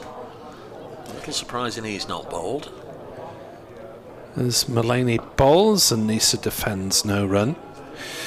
Worcester seconds 247 for 6 at the Lady Bay ground against Notts seconds. Kashif Ali got a century, the Asian Academy trialist. Glamorgan had a trialist from there as well, Savin Pereira, who got a century for their seconds last week. 247 for 7 as Mullaney bowls to Nisa, who drives nicely but straight to mid-off, and there's no run. 2 wickets apiece for Chapel, Hayes and Carter for Nottinghamshire's second 11. Glamorgan 2s are not in action today. Yes, Worcestershire seemingly always going through periods of transition. They've already had to come to terms with the fact that both Moeen Ali and Ed Barnard will be leaving at the end of the season. As Nisa clips one off his legs, down to fine leg, takes the single. Yeah, I mean, obviously Moeen is a fine player, but has not played that often for them enough to make, significant difference, I would say, in the last couple of years. Barnard might actually be more of a loss. Yeah. Overall in the shape of the season. 248 for 7, Mullaney to Salter, who squirts one into the offside. That was noodled away for the most careful of singles, as Salter played it gently and well to the left hand of James at cover, and was able to take a comfortable single. 249 for 7, second bonus point, 1 run away here on BBC Sport Online. As Mullaney bowls to Nisa, drives very hard straight at mid-off all along the ground. Frustration for Nisa, a couple of metres either side of the field, and that would have been drilled away. 249 for 7. So Stephen Mullaney, 11 overs, 1 for 36. That's 70 overs that have been soaked up. Notts won't want just to go through the motions for the next 10 overs, allow Glamorgan to get an easy 30 or 40 without any real pressure. Not the most attacking of fields for Liam Patterson-White as yet. We often see him with a couple round the bat, but they've limited themselves just to one slip and shortish mid-wicket, shortish extra cover as Patterson-White bowls to Salter, who's happy to defend. Field may go a little more defensive when Nisa gets on strike. One more run will bring a second batting point. Salter again gets a stride in and blocks it. The Women's International, South Africa 204 for 5 with 5.2 overs left. Chloe Tryon 87 not out. Patterson-White in off a couple of steps, bowls, putting it right on the spot, and Salter just happy to block it away. It's a decent strike rate in the women's game in particular. 87 not out off 71 balls, 3 sixes. Comes Patterson-White, 2 little ducks on his back. This one was angling down the leg side and it's been tickled away. Get a single. The applause is for the 250 coming up. So 2 batting bonus points for Glamorgan already on the board. Nottinghamshire 2 bowling bonus points, 250 for 7. Something of a feeling of relief in that round of applause, you felt. Glamorgan at last getting a little bit of momentum back their way. Patterson-White in this time to Nisa, and he does come and lift it over the top, and we'll get a boundary. We sense that was always a possibility. Yeah, that's been coming. Opened his shoulders. So he's on to 40. Could very well go on and be a real thorn in the Nottinghamshire side here. Top score of 62 for Glamorgan in the first innings at Durham in round 6. Well, has been retrieved by Dane Patterson. And again comes the spinner, a little push and run up to Joey Everson at mid-off. They'll take a single. 255 for 7. Nisa will keep strike on 41. Salter has 11. Last wicket went down on 220, so they've added 35 for this 8th wicket. Unfortunately for supporters of both our counties here, Worcestershire have lost a couple of early wickets, replying to Middlesex's 188. Middlesex sandwiched between Nottinghamshire and Glamorgan. And Tim Murtagh got a couple early on. Worcestershire are 38 for 2 in reply to Middlesex 188 at Merchant Taylor's School.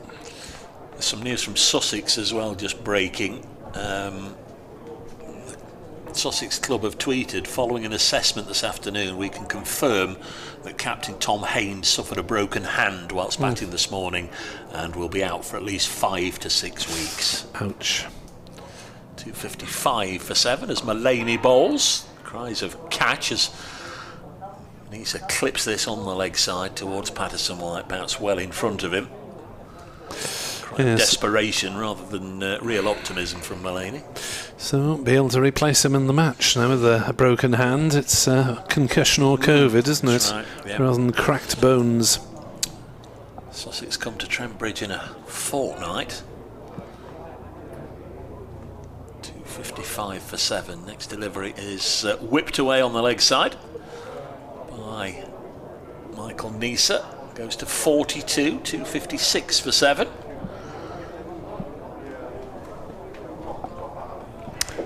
There's more of a buzz underneath than usual. Spectators forsaking the River Taff end and not exactly packing, but in reasonable numbers down beneath us. Yeah, we've lost the clear blue sunshine overhead.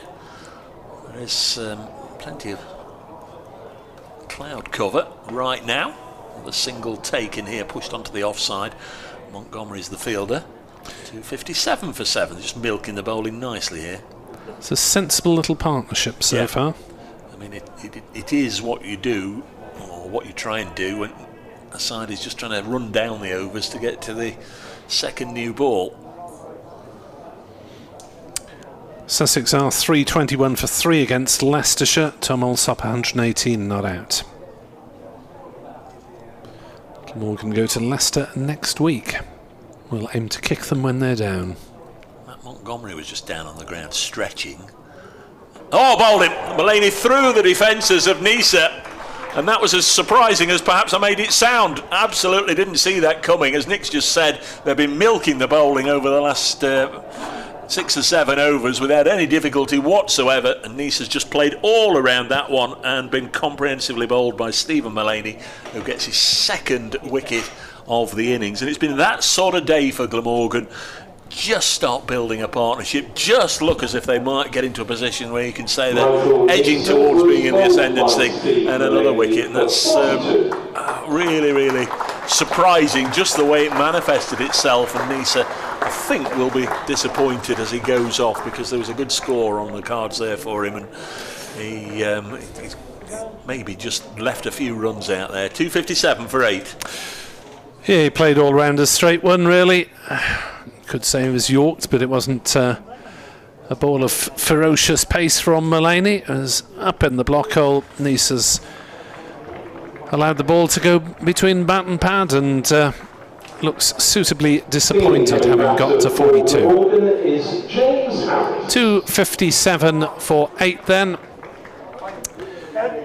as Harris comes in to join Salter. An all Welsh pair at the wicket. How many Welsh have we got on this side? Lloyd, Carlson, Salter and Harris. So 4 Welsh-born players in this current lineup. 257 for 8, and Glamorgan, yes, we have a big stand somewhere. Look likely to fall short of what they would have hoped to achieve, despite having been put into bat. Stephen Mullaney will be a happy man, not only with claiming a 2nd wicket himself, but justification of his decision to insert the home side, you would have thought, as James Harris does a few stretching exercises. 72nd over. Will they even need to get the new ball?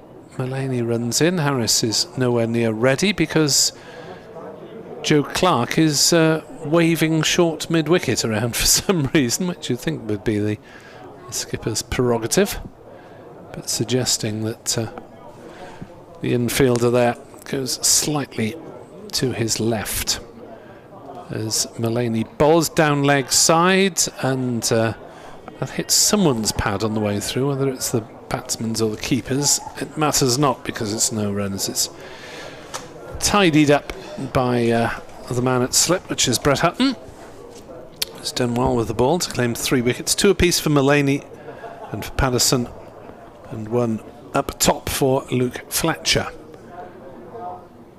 Mullaney into bowl. Forward comes Harris, defends to short cover, no run. 257 for 8 as Edward Bevan is back alongside me. Yes, Nick, and it's a disappointing Morgan batting performance. Apart from David Lloyd, everybody's got into double figures and haven't been in any sort of trouble. But you can never say you threw the wickets away, but ill-judged shots has brought down this very modest score on this pitch of 257 for 8. I still think there's something in it, whether it's a little bit variable bounce or not. But we'll soon know now when Glamorgan will be bowling with Nisa and Hogan. Patterson Clark, left-arm spinner, is bowling, and down the pitch comes, and this has gone high in the air. It's not going to be caught, but okay, you can't blame Salter, because he is an attacking player by nature and hits a very long ball. But James Harris is no mean performer with the bat. Perhaps be selective, and you could get up towards near 300.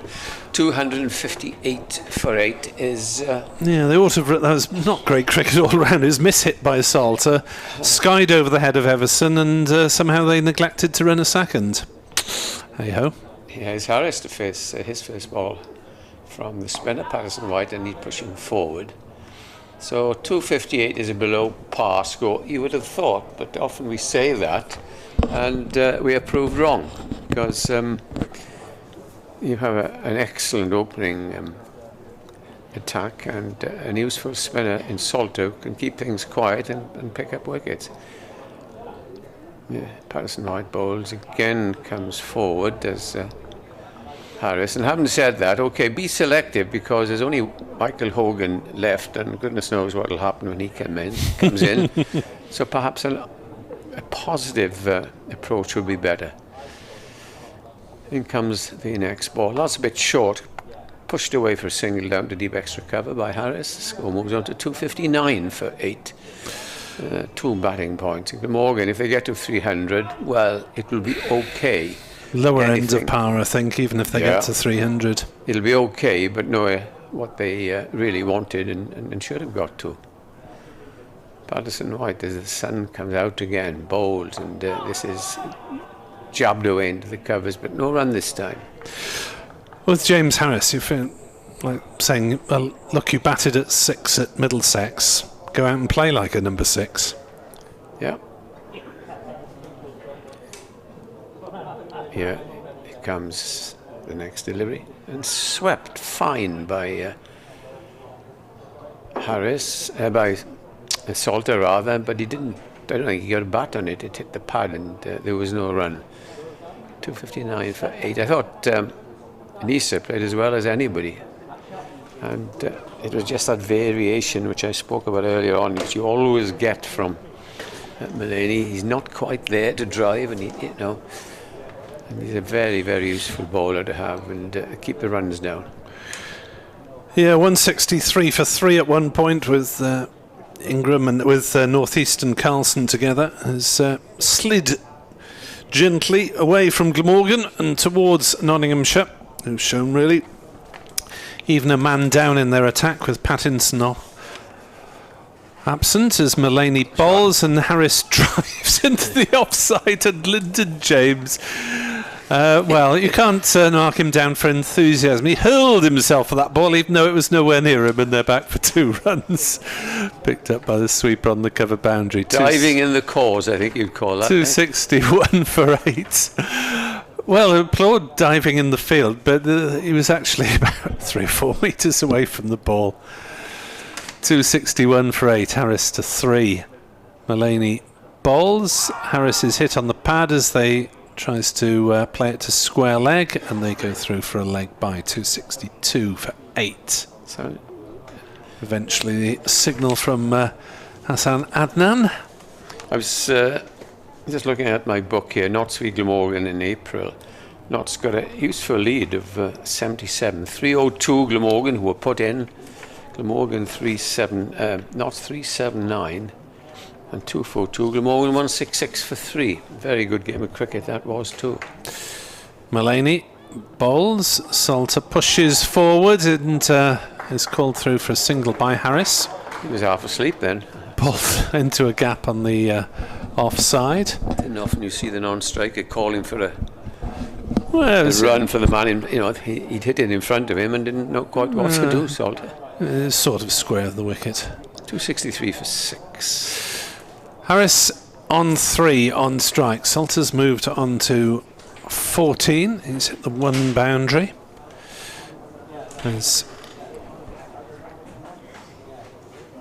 next delivery from Mullaney is left by Harris outside the off stump. So far for Glamorgan, numbers 2 to 9 have all got into double figures. Top scorer Sam North East 56, Kieran Carlson 46, Michael Nisa 42, Colin Ingram 34. So lots of players have got in. They've looked set, but they haven't been able to go on, and Nottinghamshire's bowling attack has just nagged away all day. Mullaney bowls, turned off his pads by Harris, or was it off the pads? It's a run down to backward square. There was bat involved. Mullaney thought he was in with a chance for a moment there. 264 for 8, Harris to 4. Salter has 14. We haven't seen Michael Hogan half century so far this season, and if you're speaking to him, tell him we'd like to see one more before he departs these shores. 264 for 8. Next delivery from Mullaney is tempted to run down to third man by Salter, but he misses it, and that is the end of the Mullaney over. We've got 6 to go until the new ball. If Nottinghamshire need it, they may not. Harris has 4, Salter has 14. Wicket takers, Hutton 3 for 54. Haven't seen him for a little while. Mullaney is in a nice steady spell, 2 for 42. Patterson 2 for 62. Fletcher 1 for 45. So the run rate's been about 3.5 all day, but it's just the wickets have fallen at fairly regular intervals after that 4th wicket stand. Patterson White starts a new over, and it's pushed for a single up to deep mid-wicket. Just going to say that Mullaney's been such an asset since he came down from Lancashire. That's some time ago, isn't it? I'm sure Dave will tell us how long. It must be about 7 or 8 years. Longer than that, 2010 season. 2010 season, right. There's an attempted sweep which has gone down to fine leg for Salter. 266 for 8. Salter's moved on to 15. Harris has moved on to 5. Yeah, he's 3 seasons at Lancashire between 06 and 08, joined Notts in 2010. yes, he's such a good servant for them.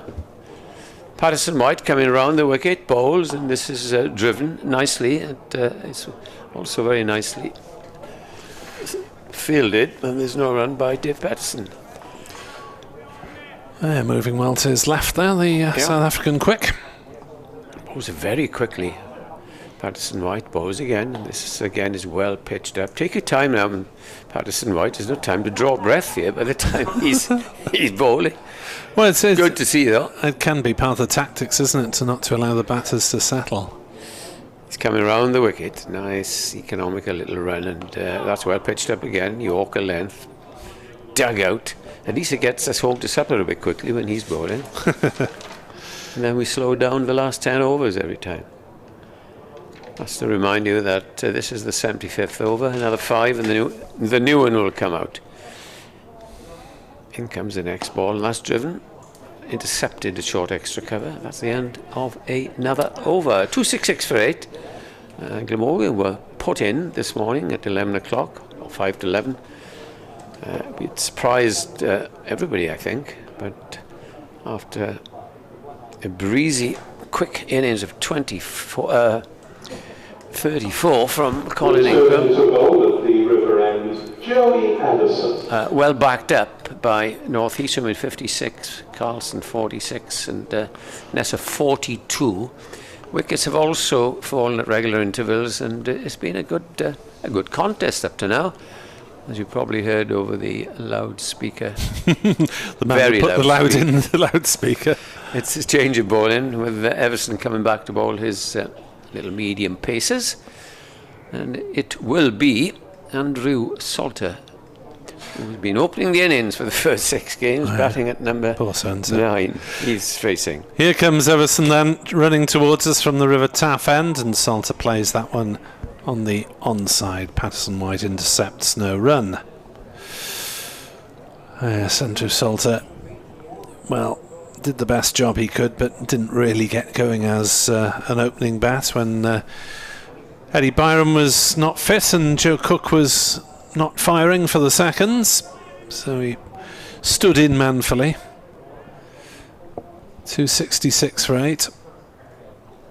Harrison bowls. Salter tries to work on the leg side, but again to Patterson White at short mid-wicket, and there's no run, so just the slip. 5 saving the single. The boundary fielders cover point, forward square leg, and a man at fine leg in about a dozen metres off the rope, down to our left in front of the members' stand. Everson into bowl to Salter, who slashes it a wide one. Don't think it carried through to Joe Clark. Possibly a bottom edge there, toe end of the bat. It was there to be hit, and Salter didn't quite time it. 266 for 8. We've got 4 overs to come after this one until the new ball. You're on BBC Sport Online, and you suspect that Nottinghamshire will have quite a few overs to bat tonight as Everson bowls, and Salter edges and is dropped at slip. As he was looking to steer that one, I think, down to third man, and that was not, I suspect, the most difficult chance for Brett Hutton, but he couldn't hold on to it, And it's 2 more runs to Salter, 268 for 8. The replay shows, actually it was more difficult than I thought. It was 2 Hutton's right and about ankle height. I thought it was simpler than that. Not like the catch that was previously caught. That second slip. As Salter stretches forward and defends what the juggle by Montgomery, who seemed to pluck it off his nose at the second attempt. To get rid of Carlson earlier on. 268 for 8. Nottinghamshire keep plugging away. As Emerson is in to finish his over to bowl outside off stump. Allowed to go through by Salter. No run, 268 for 8. Dave Bracegirdle will have a quick blast for a quarter of an hour or so before his half-past bulletin, and he'll be alongside Edward Bevan. Yeah, both batsmen capable here. Remember James Harris years ago, his first stint with Glamorgan, getting a couple of runs away from a century at Swansea. He was undefeated at the end. So that showed us at that very, very early age of his, at, I think he was only about 18, that he could certainly hold a bat, and he is now facing Patterson White, who comes round the wicket, and Harris taps it to short mid off, and there's no run. Sun may not have been out a lot this afternoon, my word, it's been hot. Not in here, but outside. Left arm spinner, in he comes, bowls, and again it's treated with respect.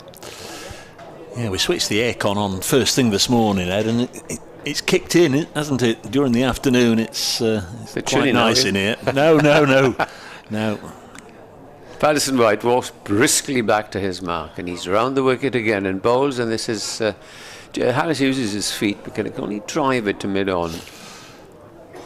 I know this is the new ball is a couple of overs away, but there's no point in getting out, I don't think, in trying to play ambitious shots against the spinner. And he comes and bowls to Harris, and Harris again comes forward.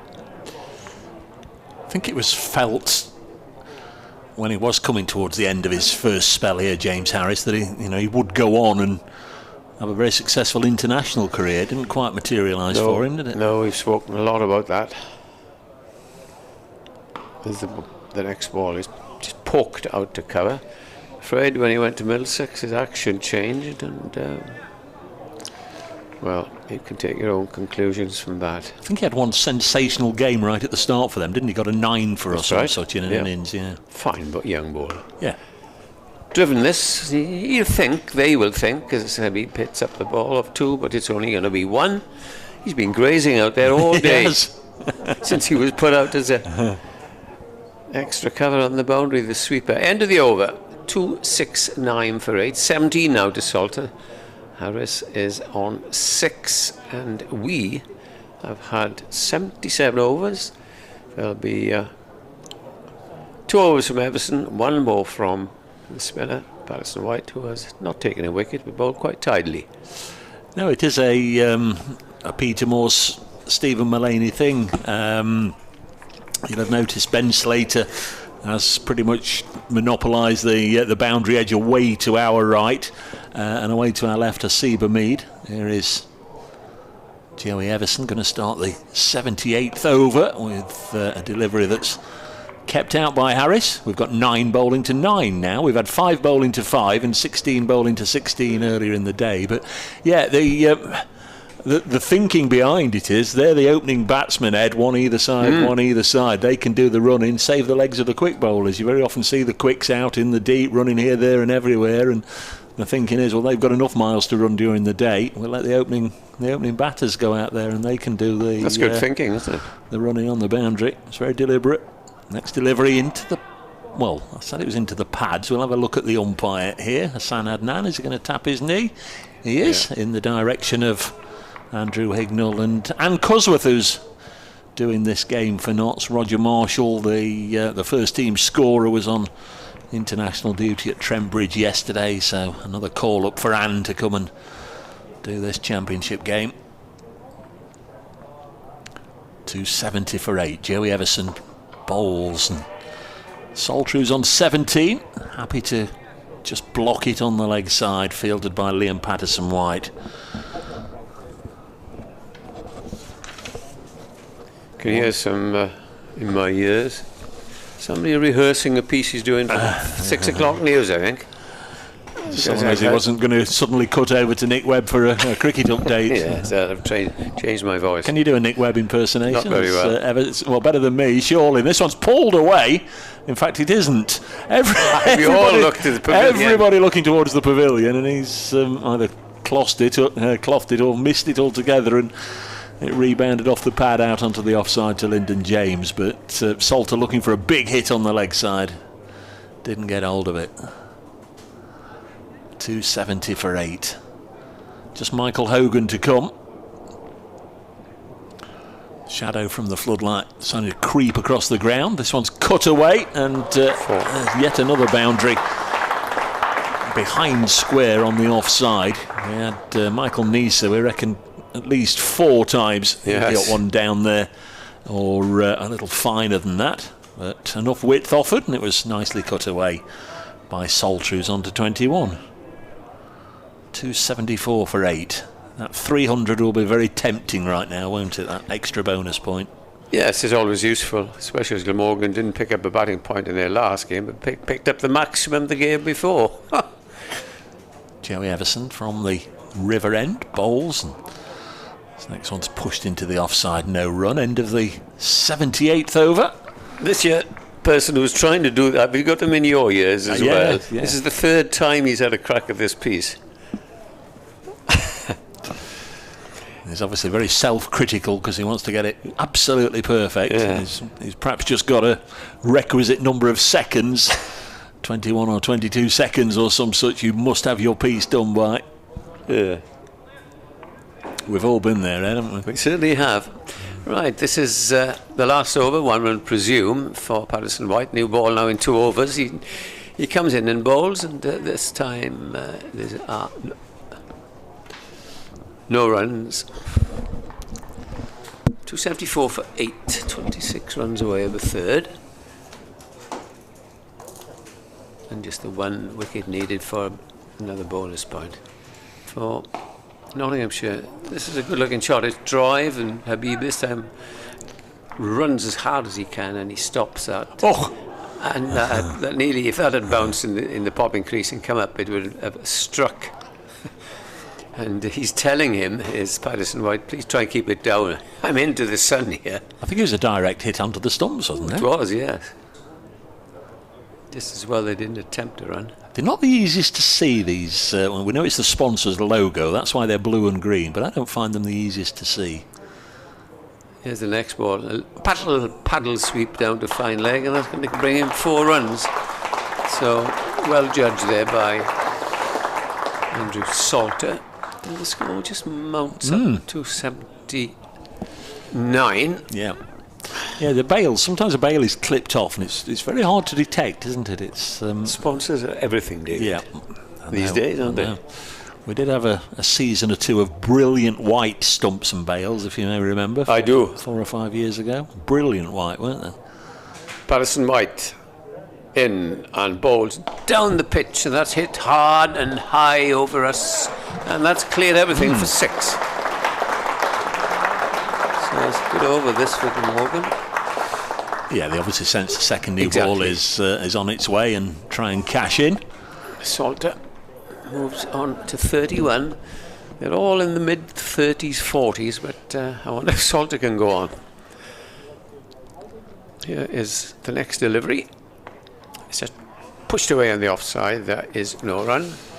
So 1 ball left for Patterson-White, and then he can go and watch the you'd imagine. quicker bowlers roar in. That said, I'm not seeing anybody loosen up just yet. Here is that last ball, which is defended by Salter. That's the end of the over. And there have been 79 overs bowled. And Glamorgan's run rate has been hovering at 3.5. And it is now 3.61, having worked that out quickly in my head. Which is Acceptable. 285. Why are you laughing? You don't believe me. Yeah, Fletcher's turning his arm over with this old ball look in between overs. Oh, yes. Liam Patterson-White, just to back up to enforce what Ed was saying, is just popping off for a comfort break, so he's left the field. So Done, my lord. He's sitting another cuppa. Exactly. So Calvin Harrison's on as the sub. In comes Joey Everson bowling to James Harris, who defends this one. Yeah, Brett Hutton at slip now. He's also getting himself ready. The only question, I guess, is who at which end, because they've both bowled different ends, at either end through the day. Fletcher had the first over of the day at this end, so I wonder if he might have over one. Everson bowls leg side, it tickled away by James Harris. Down here is Dane Patterson, and a good strong throw into the gloves of Joe Clark. 387 for, beg your pardon, 287 for 8. Let's not get too carried away. It's not a bad partnership. They sort of unnoticed serve, put on 30 runs. Yeah. Very handy runs indeed. Next delivery on its way, left alone by Harris. Goes through to That Clark. blow from Salter, I think was only 6. I can remember in the inning. No, Byram hit one early Byram on off did. Patterson, didn't he? Right. Pulled one, yeah. To mid-wicket, yeah. Out towards the daffodils. I don't know what's going on here. I haven't noticed any daffodils. Is that what they are? No, paintings of daffodils they are. Let me They're not tell you, daffodils. they're not daffodils. 287 for 8. Everson bowls once more. This is pushed up to mid-off. I was going to use an old photograph I'd got, or the last time I came I'd got some photographs I took of the ground. I was flicking through the photos from 2017, and I was going to stick a photograph on this morning just of the of the ground and all the, To remind you of the ground. Well, I put the usual stuff on the morning, commentary available via the BBC Sport website. Got a nice photo and whatever. Here's Everson in to bowl, and this one just cuts back. Harris beaten, goes through into the gloves of Clark, and the photograph in the seats between the daffodils, you'll know what they were and why they were here, but in the seats between the daffodils from 2017 there were large F's for yes, but There are other lagers and beers, but they are no longer there. So I thought probably the Been club, drunk. probably the club wouldn't want me to use the old photo with the old sponsors on. Next one, cut away behind square, and a single is taken. 288 for 8. But other than that, the ground hasn't changed the deal, I don't think. Obviously, we've been here a couple of times for one renovated, if you like. If you walk in this morning, there's workmen everywhere. I've been there since the start of this season. And you wonder why it wasn't done in the winter, but there we are. Some fabulous new public conveniences, aren't they? We'll see. Fletcher says, give me that new ball immediately. And the referee has gone to fetch it. The ref, as they call them sometimes. Yeah, we haven't got a match referee for this game. Will Smith, former Durham player, isn't he supposed to be? No, I'm not supposed. No. The match referee that was designated, unfortunately, is not too well. He used to play for Notts, didn't he? Yeah, it was Will Smith? understood. It was Phil Whittercase, the former Leicestershire wicketkeeper. I haven't seen him. That's what we were told at the toss. Anyway, second new ball has been taken. There's official confirmation of it. And here is Big Fletch. He hasn't. Yes, he has. He took David Lloyd. 13 wickets, 1 for 45. And back come the slips. We always say, of course, the new ball can go quickly if it's poorly bowled, but you don't often see Dave Fletcher bowl many poor balls. Here he is then, running away from us, and bowled to Harris, and Harris is immediately beaten with an absolute beauty. Where would you play that from? The other end, please. Best ball Fletcher's bowled all day. Best ball bowled all day. That's interesting, isn't it? I'm sure Hamid and Slater just suddenly perked up a little bit there as well. And Hogan and Yeah, Nisa. and Hogan and Nisa, yeah. I don't mind the pitch. I was telling Nick earlier on, there's just a little bit. Yeah. It's not straightforward. If you bowl well, fine, and if you get the ball to hit, good. I think it's a pretty good cricket pitch. 288 for 9. And Notts may well have had the best of it today, bowling today. Might just, if it's another hot sunny day tomorrow, might just flatten out a bit. 3 sips. It might prove to be a very canny decision by Stephen Mullaney. 3 sips, third man comes up, and as soon as Mullaney and Fletcher saw that ball, they said, we'll have another one in there. Here he is again. Let's see what he can do with this delivery. And bowls to Harris. And it's leaves this time outside the off stump. As Dave is trying to wreck the place here. But it's not easy with all these wires and... when you... Nick will come back in a moment. 12 runs away for Glamorgan. 12 can be, easily gained. Or 12 can be a long way, Nick. It is when I'm batting. Don't disrespect yourself so much. In comes the next ball. That's played up to canny bowler. Up to mid-on, no run. Canny bowler. I think that's the way to describe Dave Fletcher. Luke Fletcher, even. Luke Fletcher. Dave Fletcher being our BBC Derby colleague of similar mighty proportions. Yes, a good pair of locks now. Fletcher takes his time. Know that he has come into the last 10 overs of the day. He comes in and bowled. This is played up to mid-on. There's no run. No runs off this first over with a new ball. He's hit the spot immediately. Yeah, be hoping that the innings is only a couple of deliveries away from finishing, but 2 batters of reasonable ability. When Hogan comes in, do you think his partner says, no, Hogs, just try and block it? Or does he think, well, what's the point? What is the point? Fletcher, penultimate ball of the over, coming in and bowls to Harris, and Harris leaves outside the off stump.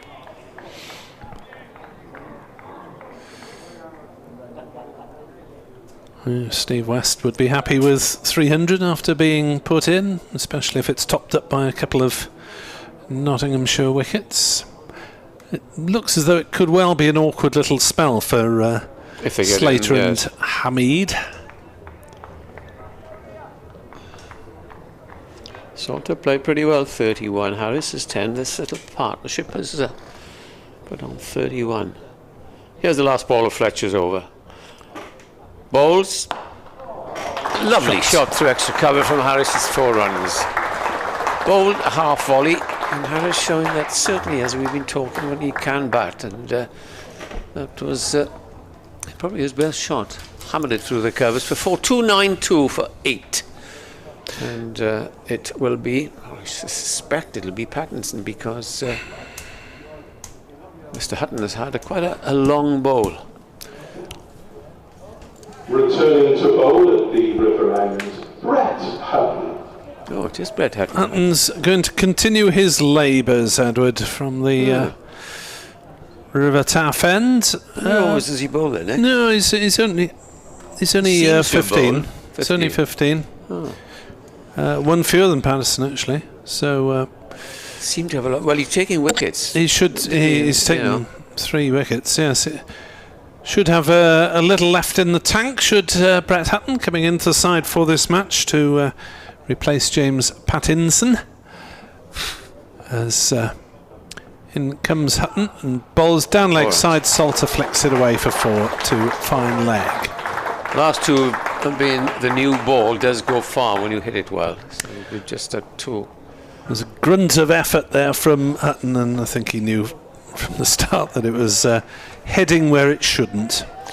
257 for 8 was the score, and we said not good enough, but now it's sort of fairly, well, not, it's reasonable. 300 is the low side of par. 300 to 350. Yes, I agree 100%, but They're grateful for this little partnership. 296 for 8, 4 for the batting point as Salter is out as he's mistimed that one. It's up in the air. Hamid is underneath it and takes the simplest of catches at mid-wicket. Just had to wait for it to come down. Salter trying to bring up the batting point then, but he is out with a score on 296. Nottinghamshire have their third bowling point. Court Hamid bowled Hutton. It's 4 for Brett Hutton, and a chance to complete a 5 for us. The lanky form of Michael Hogan will stride to the wicket in a few moments. It's another example of throwing a wicket to it. Well, I suppose it is. They played too far too early, and when they were, they could have put on another 20 or 30 runs, and you're in business. It might well be in business though, but it's been the malaise, if you like, throughout this Glamorgan innings, where they expect them, and you've been in quite a long time, sort of. We don't disagree that it's been a good innings and very helpful for the side. What did he get? 35. But then now Hogan's going to come in and face. Yes, with 4 to get. And 4 balls to go. 4 balls to go, 4 runs to get for this third batting bonus point. Notts have got the 3 for bowling, so that's their job done. Coming back to for Glamorgan is Michael Hogan. Michael Hogan averaging 9.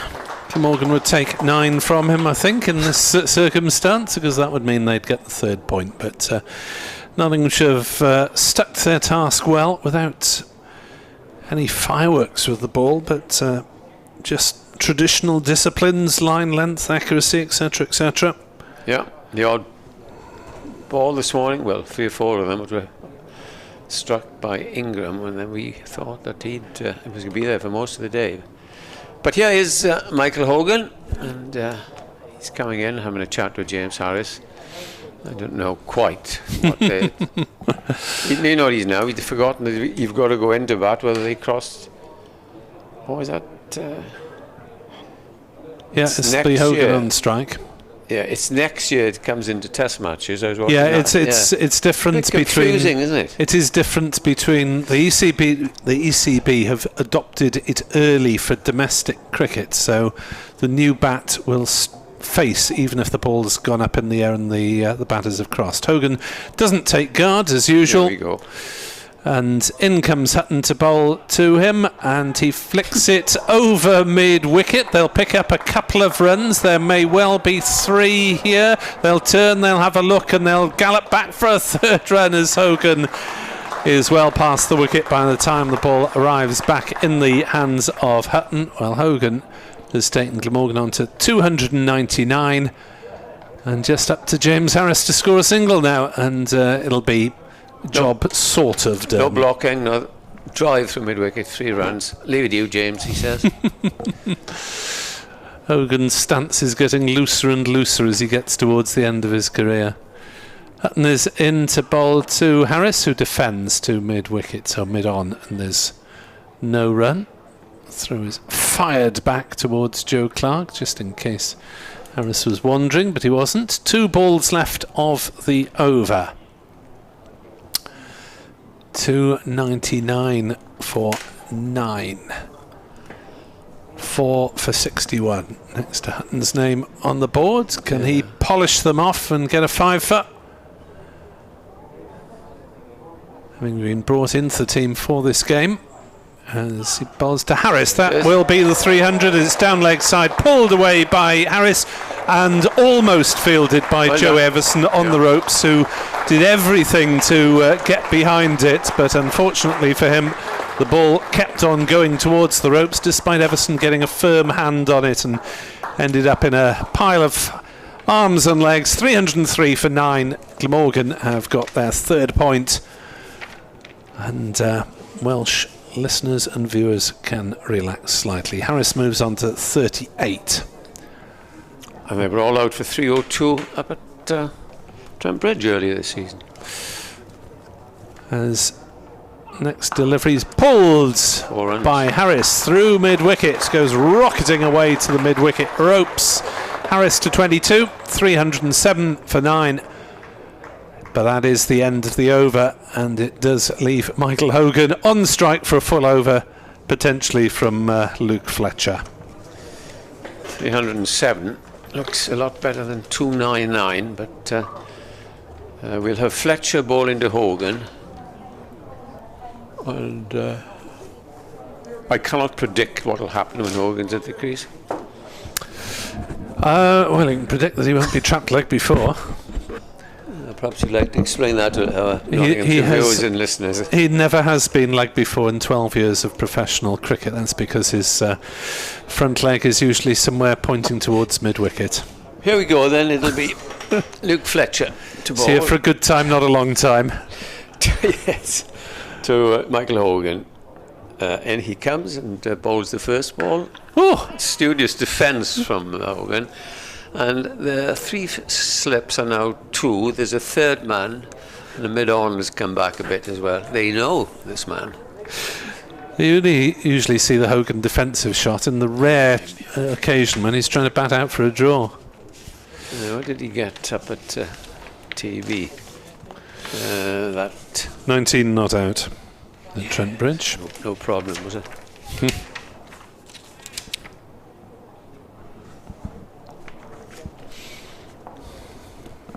In comes Fletcher. Balls again to Hogan, who's this time trying to play a very classy defensive shot. Is beaten outside the off stump.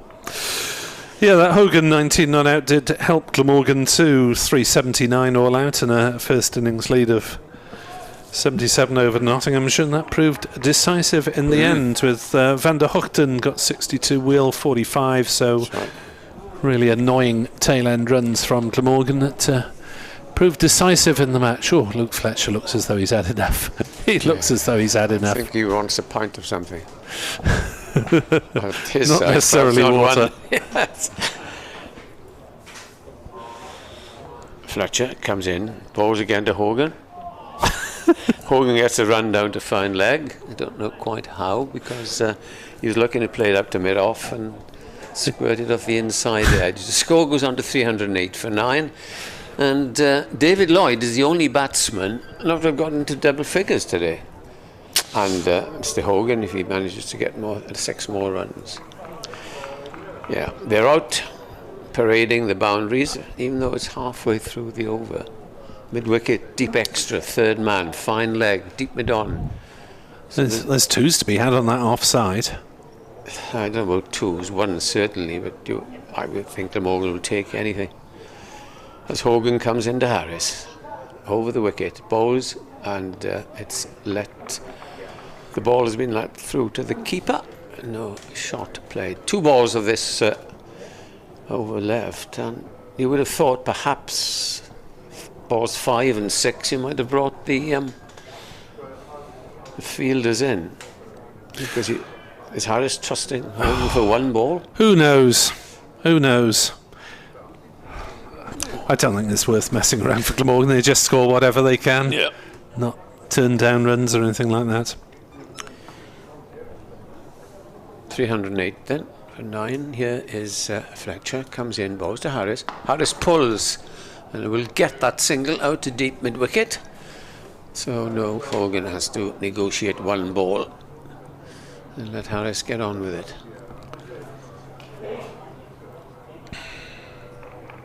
Yes, the fielders now are staying where they are.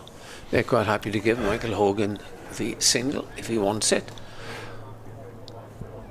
Meanwhile, James Harris has moved on to 23.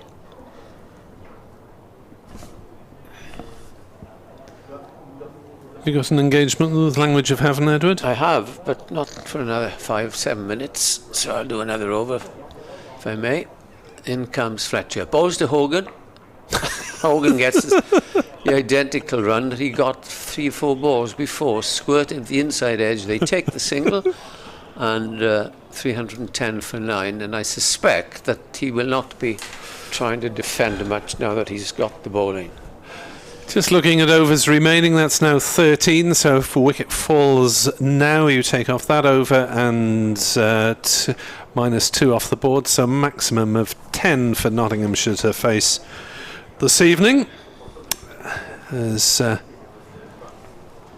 Hutton will continue from the River Taff end with high hopes of a Michelle Pfeiffer. 3-10 for 9. Very good, steady bowling by Hutton, it must be said. Anyway, Hogan, hello, they haven't got anybody out. Interesting. Where's the long on? Here is Hutton then to bowl to Hogan, and Hogan swings and misses. Tell you And what, that somehow it's missed the stumps. That was a lovely follow through. If it was a golf shot off the first tee. I was gonna say go it. ahead, and, as if, you know, look at me.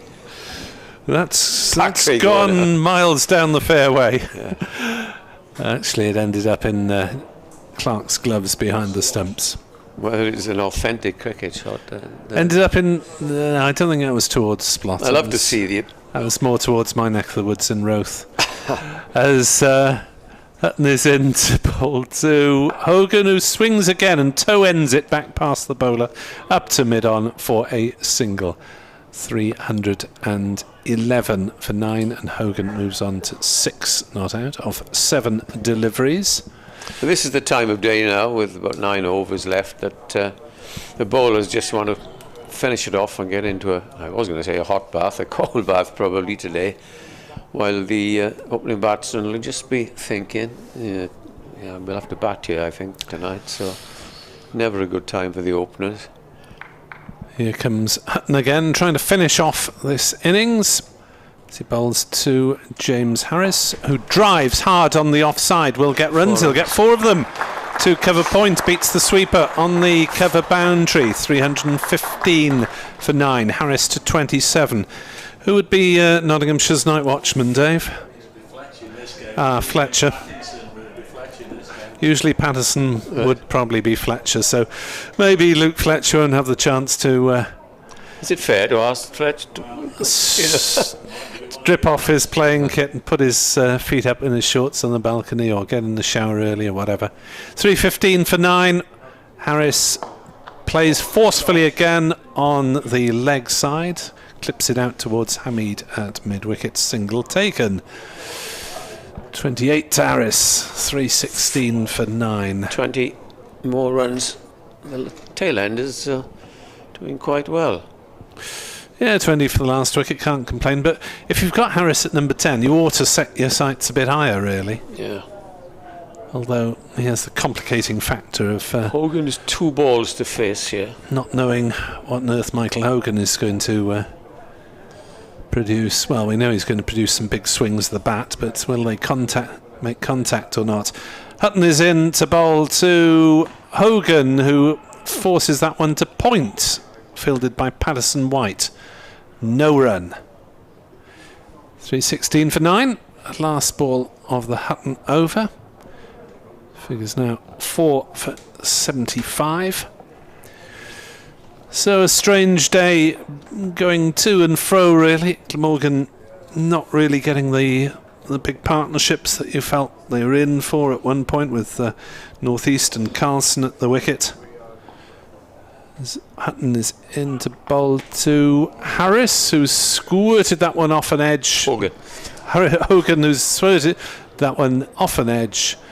Down to third man. Hogan takes the single, takes the strike, doesn't care. 317 for 9 and the over. Yes, and these are unexpected runs, really, for the last wicket, the last 2 wickets. And Glamorgan will be grateful for them, because at one stage they were 2-5-7 for 8, which was quite a long way away. But Taylor has done pretty well. They'll just try and get as many as they can, and perhaps get a couple of overs at the Notts openers. Habib having a quick word with his captain. I thought Habib. Yeah. And it'll be Fletcher to bowl at Michael Hogan. Yeah, I think, yes, I thought perhaps he better send his mid-wicket back. I'd also be tempted to send long on, mid-on and mid-off bat. Out comes the second slip now. It's only the third over of the new ball. But Let's watch this now as Fletcher comes in, first ball of the over, and bowls to Hogan. He's get his single exactly the same place as where he got the two. I'm going to go and prepare to speak to the Welsh language people. There we are, diwrnod gweddol, a sort of average sort of day maybe for Glamorgan. A batwyr Morganog. 318 for 9. As the perspiring Fletcher comes back somewhat wearily towards us, and the fragrant Dave Bracegirdle comes back into the commentary seat as Fletcher bowls. Harris swings and is caught at mid-on for 28, and Glamorgan all out for 318. The catcher was Joey Everson. Fletcher has 2 for 53. Brett Hutton has 4 for 76. 318 all out, sort of lower end of the par market, I think, for Glamorgan. Yeah, I think so. I mean, no point trying to compete. No, turn him down. You know, what do we know as to what will prove to be a very good first innings score? We won't know yet, and, until the game manifests itself. We'll find out how decent a total that is. This morning we sort of thought if Glamorgan can get 350, they'd probably be happy. If Notts could bowl Glamorgan out for less than 300, they'd be delighted. Neither of those things happened, so somewhere betwixt and between. Notts have got maximum bowling bonus points. They've put Glamorgan in on a hot day and they've bowled them out. Right now, Notts need 10 more wickets to win the match. Glamorgan need 20 wickets. I know that's a very simplistic way of looking at it. Notts have got to bat and bat well, and really now the top order have got to back up the efforts of the Nottinghamshire bowling and fielding efforts. A pretty good wicket still, or seems to be a very good wicket. There's good light this evening. There's no reason they should get into any real difficulties. I would imagine it would be Luke Fletcher who'd pad up as night watchman, tough as it may be. I've just had a little look up and down the card. No other obvious volunteers then? There aren't, because there are 9 batsmen. There is Luke Fletcher, and then there's Dane Patterson, who's at number 11 for a reason, so you wouldn't send him out. And I think it would be Fletcher, and he's done it many times before. James Pattinson has been the designated night watchman for a number of games. I know that's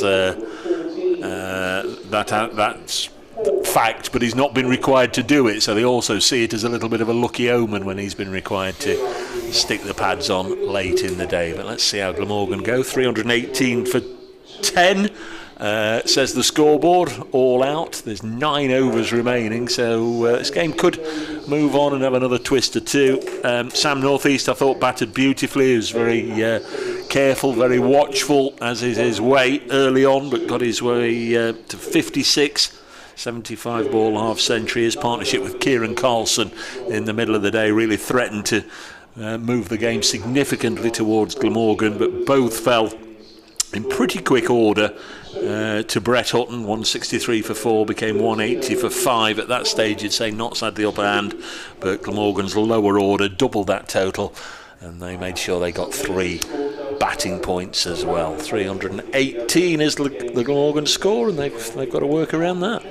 Indeed, and Dave, myself and Edward will be back in around about 5 minutes' time to tell you all about it here on BBC Sport Online and on the 2 county websites. 2-4-1. At Chesterley Street, Derbyshire have moved on to 269 for 7. That's against Durham. At home, Sussex are still batting against Leicestershire. They're 372 for 3. At Scarborough, Yorkshire have moved on to 310 for 5 against Surrey. Essex are 115 for 1 after bowling Gloucestershire out for 136. At Merchant Taylor School in Northwood, Worcestershire are 56 for 5. That's after they dismissed Middlesex for 188. At Southport, Somerset at 277 for 5, and the final score comes from Canterbury, where Northamptonshire 282 for 8 against Kent.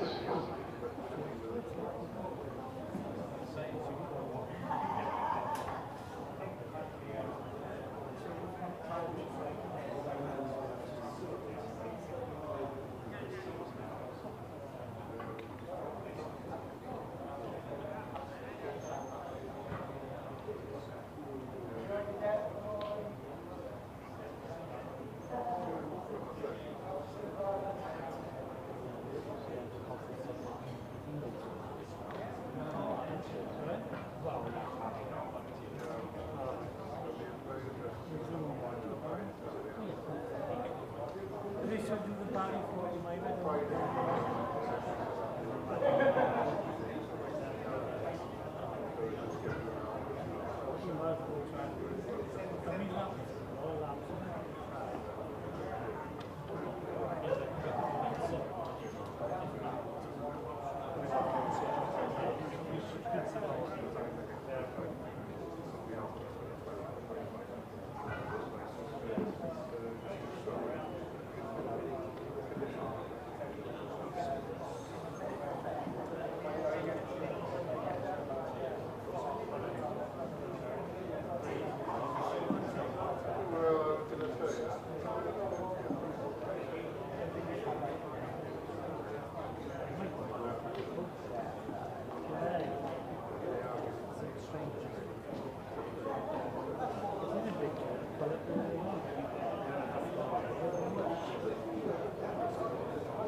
son, Carwin, he's in charge of the London Bridge.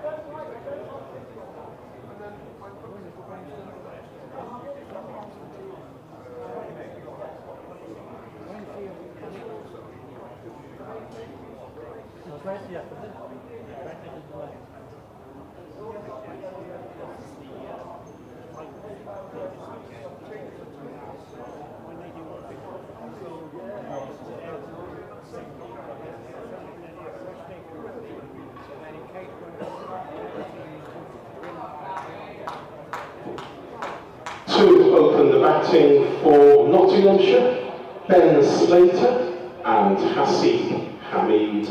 And to open the bowling for Glamorgan at the Cathedral Road end, Michael Nisa.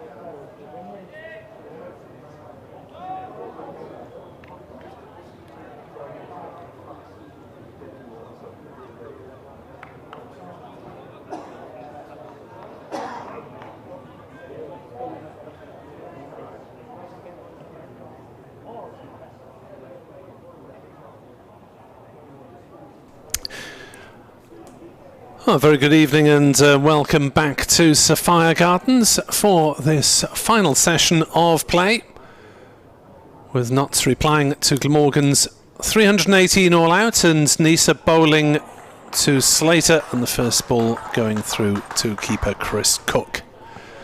So 9 overs left for Nottinghamshire to bat here on BBC Sport Online, and on the Glamorgan and Nottinghamshire websites.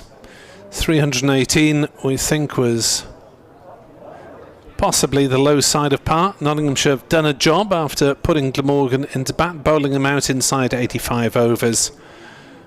But tricky little spell as Nisa bowls, and that beats, I think, Slater's bat, or did he play inside it deliberately? May just have darted his bat away from trouble at the last moment. A really strange sort of Glamorgan scorecard, with Sam North East 56 the top score, Carlson 46, Nisa 42, Salter 35, Ingram 34, Byram 24, Harris 28. Virtually everyone got going. Nisa is in and bowls, and that's through outside off stump. Through lowish to keeper Chris Cook, back behind the stumps, barely carried to Cook. Taken on the half volley, yep. Notts with 9 overs to survive then against the fresh Glamorgan seam attack of Nisa and Hogan, who'll probably bowl the lot between them. Nisa from the Cathedral Road end is in to bowl to Slater, who turns that one round towards fine leg and gets off the mark with a single. Slater coming into this match with 425 runs at an average of 42.5. Fairly consistent season. Hamid going well, averaging just a fraction under 50, in fact, 546 runs. 203 50s for the man whose most recent of his 10 tests was back in January. Struggled on his recall to the England side, but capable of playing at a high level. Hamid, though, is off the mark here, deflecting one down towards third man. There is a third man. It will only be a single, as Hogan comes in off the boundary. 2 without loss. This is in reply to 318 all out for Glamorgan. There'll be an update for BBC Radio Wales listeners in a couple of minutes' time, and then hopefully Dave and Edward will steer you through the final half hour. As Nisa bowls and Slater shoulders arms, plays no shot, allows the ball through to Chris Cook. 2 without loss after 1 over. Awkward little period this, Edward, 9 overs. Always is. Anything under 10 overs at the end of the day is always a bit nerve jangling. And you have the opening bowlers just want to give everything because they know they've only got about 4 overs each. Well, they get 2 fresh spells, really, don't they? Didn't quite hear you then. Yes.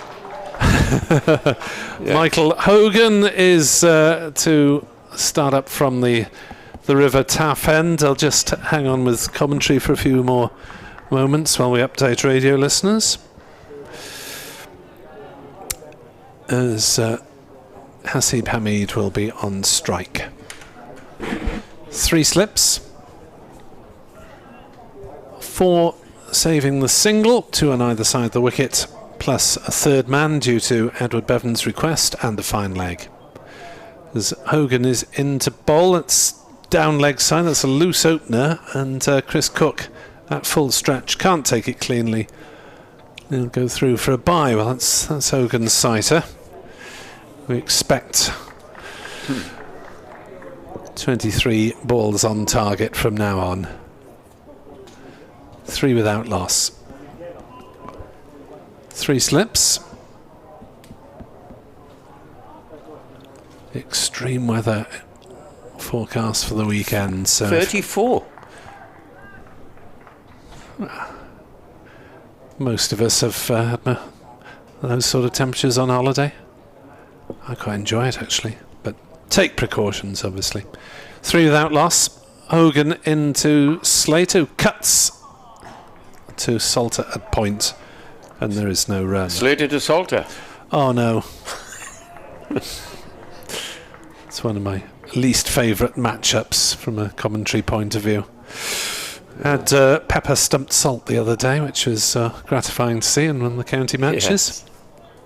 Essex's Pepper. Update for radio listeners.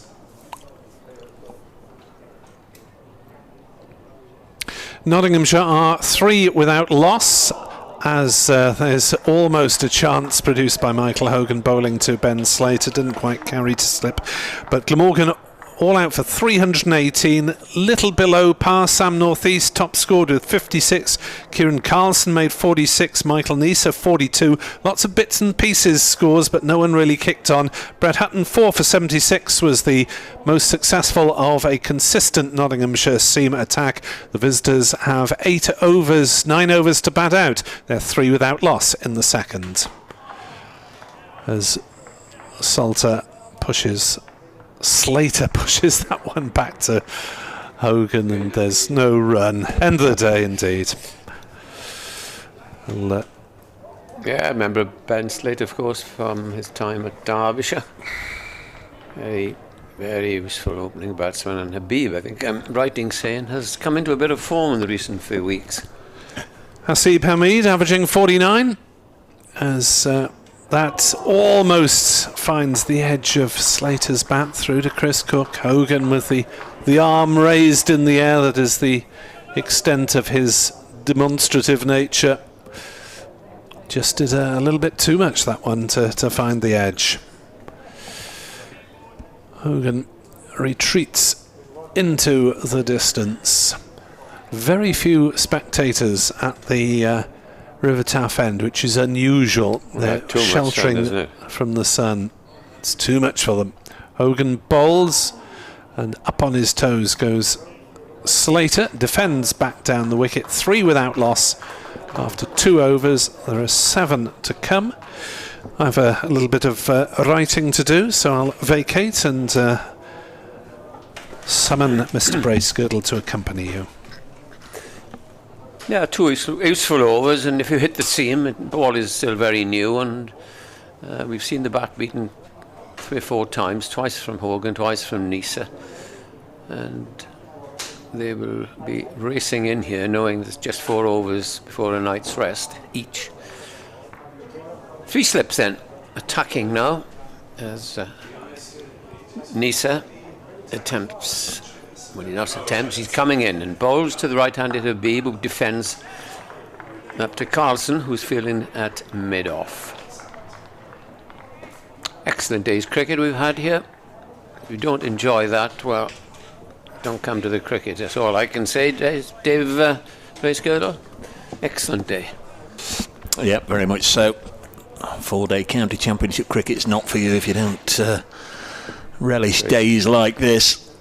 2 sides going hard at it, an even contest, lovely weather. Nisa in, bowls, and Habib gets right forward, smothers any chance of movement. Carlson picks up and tosses it back to Michael Nisa, who's really been such a good asset for Glamorgan this season. We've talked about a night watchman, Ed.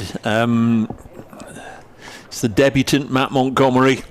You reckon? He's listed to come in at number 3. Yeah. Poor chap, you want him to come in with 3 overs to go, do you?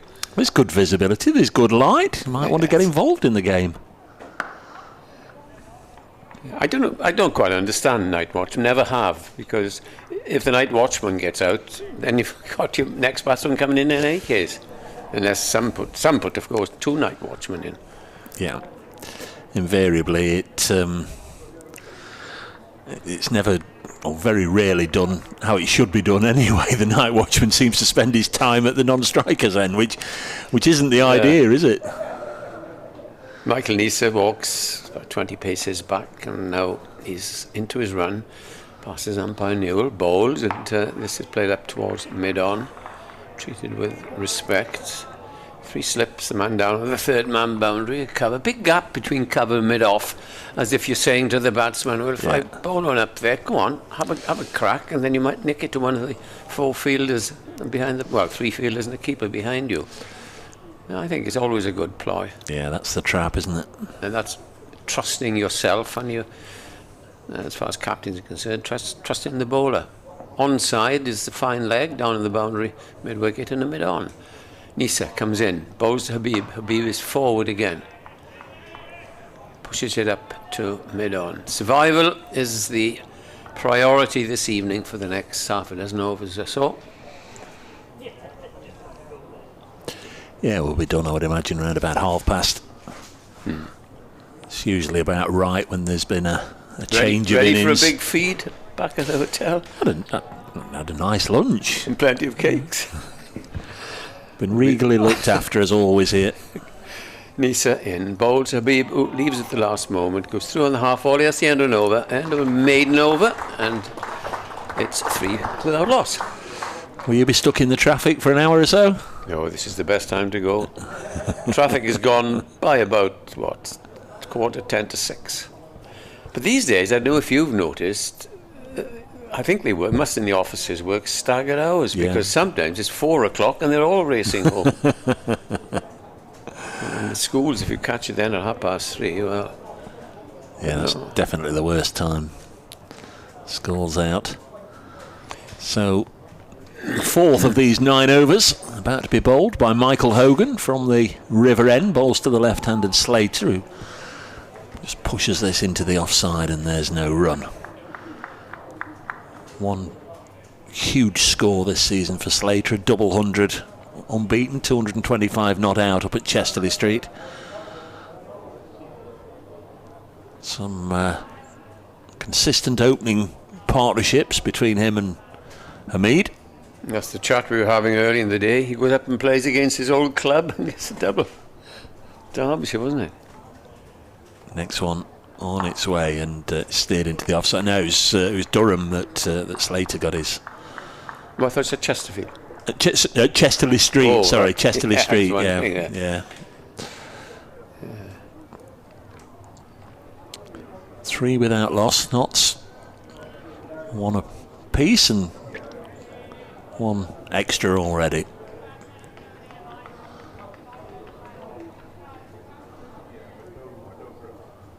comes Hogan.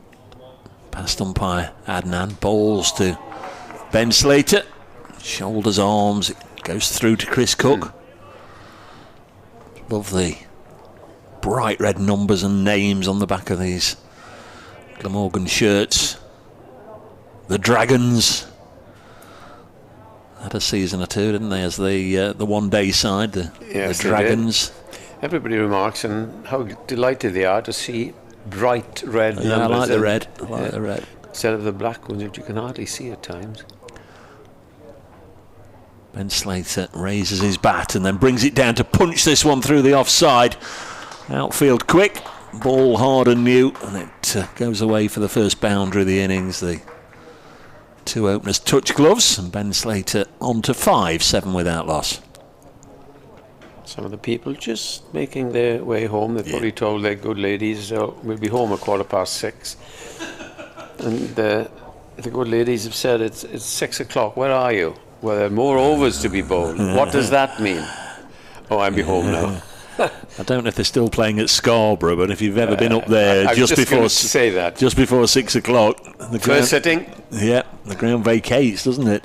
Well, next delivery's on its way. Slater lets it go through to the keeper. People book in for bed, breakfast, and evening meal, and they don't want to miss their evening meal. No, what it is, I've been there many times. our commentary point, and the side screen is there. All of a sudden, about 20 past, they come one after the hordes. And on that set, and then if the play does go on to about 7:10, then the next lot come for their second sit-in. They'll probably go for a pint in the Albert, you obviously know. Oh, yes. And then make their way home.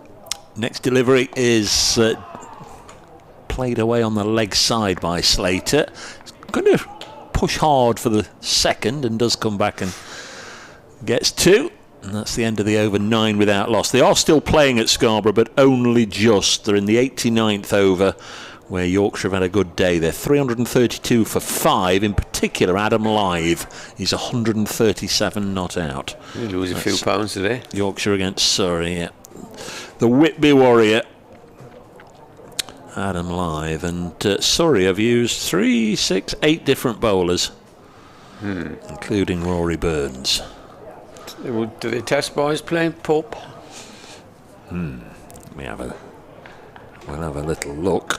Burns, Patel, Amler, Jamie Smith, Folkes, who's happily recovered from COVID, Will Jacks, Hardy, Jamie Overton, McCurr, Worrell and Laws. So no. Lisa starts a new over and beats the forward defensive prod from Hamid. And through at quite a pace, that. Yes, it's a wonderful ground, Scarborough, full of oldie worldly. They don't seem to have changed the seats in 100 years, literally. And it's always well attended. And a day like this, if it was a holiday time, it'll be packed to capacity. Yeah. And they watch the cricket. As I say, they have a pint or two at that famous pub and fish and chips on the front. That's the way to spend your summer's day. Here is Nisa in Balsamib. Oh, he plays a very false shot there. You were trying to whack it through extra cover. What we were talking about, there's the big gap. Yep. Went for it, and luckily for him, he missed it. He's getting a little bit anxious, knowing that there's, what have we got? 4 overs and 2 balls to go. No, they're not. Is it? It's 4 overs. Yeah, there's 9 overs. Yeah, we're halfway. We're 4. halfway after this ball. 4.5 gone, 4.5, Yeah. 4.5 to go after this Nisa ball. bowls, and that nips back. He's got a bit of pace in these overs, knowing that he can go flat out at the moment, Nisa. Very much enjoyed the day, Ed. Lovely to be back down here. When the fixtures came out in whenever they were, was it November or did we leak into December? Whenever they came out, this fixture was originally down for Colwyn Bay. That you would have enjoyed more. Well, I've only because it'd be another one to chalk off. I've never been to Colwyn Bay. You? No, but and they changed it. They couldn't stage any this year. No. Oh, it's an absolute peach of a ball. Which him be just judged last moment and let it go through. Oh, we're up in a little tent on a brow of it. Yeah, so I've heard. Yeah, we have the electricity from the lady lives behind down to us. It's all very Very, very nice. You love it, especially if the weather's like this. And we miss it greatly. I think in the COVID summer, which of course we didn't get a deal of cricket, and I think in the COVID summer, not should have visited. Is it Spitty Park in Newport? Newport, yeah. So I've not been there either. So we didn't get that one in. Oh, it's 2 years. This is the third year we miss in Colwyn Bay, which I don't know quite why. The experts will tell me. Out on the field, then there was a short leg being put in place. And of course, with the Sobers connection and everything, I just wish we could get Swansea back on the register. But past the Swansea ground yesterday, it looks all right, but facilities are very poor, and you have to spend a lot of money. I don't think it'll be ready, if ever. I'm so sad to say, because it's been let down, and in my mind, a lot of people are to blame. I won't name any names, but a lot of people can feel very guilty about what's happened down at St Helens. As well, with so few county championship matches now as well, there's not the need for 3 or 4 different outgrounds, is there? No, sadly. Nisa bowls to Habib, who plays that off his pads down towards a fine leg. That's a very fine over there from Michael Nisa, and they go through for a single. 10 without loss, and we have 4 overs remaining, and I suspect these two will give it their all for the next couple of overs. Yeah, Notts would happily take 4 maidens, just so long as they're not wicket maidens. Just like to walk off with Hamid and Slater with their wickets intact as we come towards the end of the day. Seen, I think it was Lloyd or North. He's having a word with Nisa, whether to say something that he saw. Perhaps, do you fancy waiting for the morning? But I doubt if it's the latter. Hogan, first 2 overs, went for 6 runs. Bowls to Asiba Mead, who got turned round a little bit there. Ball striking him on the knee roll. He goes away for his customary 2 or 3 paces towards the square leg umpire. I was going to say that in the coolness of the evening breeze, but there's nothing like that. It's probably about 25 now. Well, there's a bit of a coolness of the evening breeze in here with the air conditioning on, but out there it's a bit of an oven, isn't it? Hogan in again to Hamid, lets it go through to Cook. That was one that scuttled along the ground, and the keeper did well to just get his pads down and keep low and just make sure he stopped it at all costs. 10 without loss. So a really engaging day that splendid day. Swung this way and that. Many times it looked as if Glamorgan were going to put partnerships together and make Stephen Mullane and his side rue the decision to opt to bowl first. 103 for 3 at lunch. Next delivery on its way, and clipped away by Hamid down to long leg. He'll take the single. T was, don't know, 220. Was it 223 for 7? Yeah. Something of that ilk. Notts getting a big wicket. Chris Cook just before the tea interval, and then straight afterwards there was a bit of a threatening partnership with Michael Nisa playing his shots. It was a real surprise when he was bowled by Stephen Mullane. It was, yes. Out for 42. It was the only time the stumps were hit today. Round the wicket comes Hogan to the left-handed Slater, who punches it to point. 3 LBW decisions, couple of catches for Joe Clark, taking the gloves today with Tom Moore's not feeling well. Well, that tells you that there's a little bit in it. I suppose there was a little bit in it. Whether it'll flatten out. Slip catch at first slip for Brett Hutton, one at second slip for Matt Montgomery. That was a storming catch. Slater on strike, on 7. Hogan bowls to him. He'll go on the back foot and then, with his arms held high, punches it up to Carlson at mid-off, no run. Not many left in the ground now. No. Hope they'll come back and support it tomorrow. I couldn't understand, like telling Nick, why didn't they start this game on a Sunday where you would have the family? Well, it's ECB planning, which goes. I suppose with a Blast quarter-final scheduled for Saturday, but I don't know. This one goes through to the keeper. It could have been Sunday, couldn't it? And said whichever sides get through to the Blast quarter-final, their games will start on the Monday. But exactly. I don't know. 11 without loss after 6 overs. 3 remain this evening. And Ben Slater has 7, Asiba Mead has 3. Glamorgan made 318 there.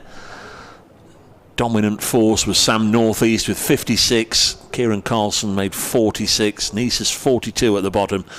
Just gave the innings a little bit of a fillip towards the end, as did Salter's 35. Ingram looked good for his 34. Really handy contributions from top to bottom, but they'll feel that somebody left some big runs out there.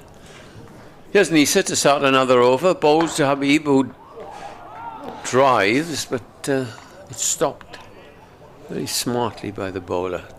11 rather, for no wicket. And this is the 7th over. Very still, the trees opposite.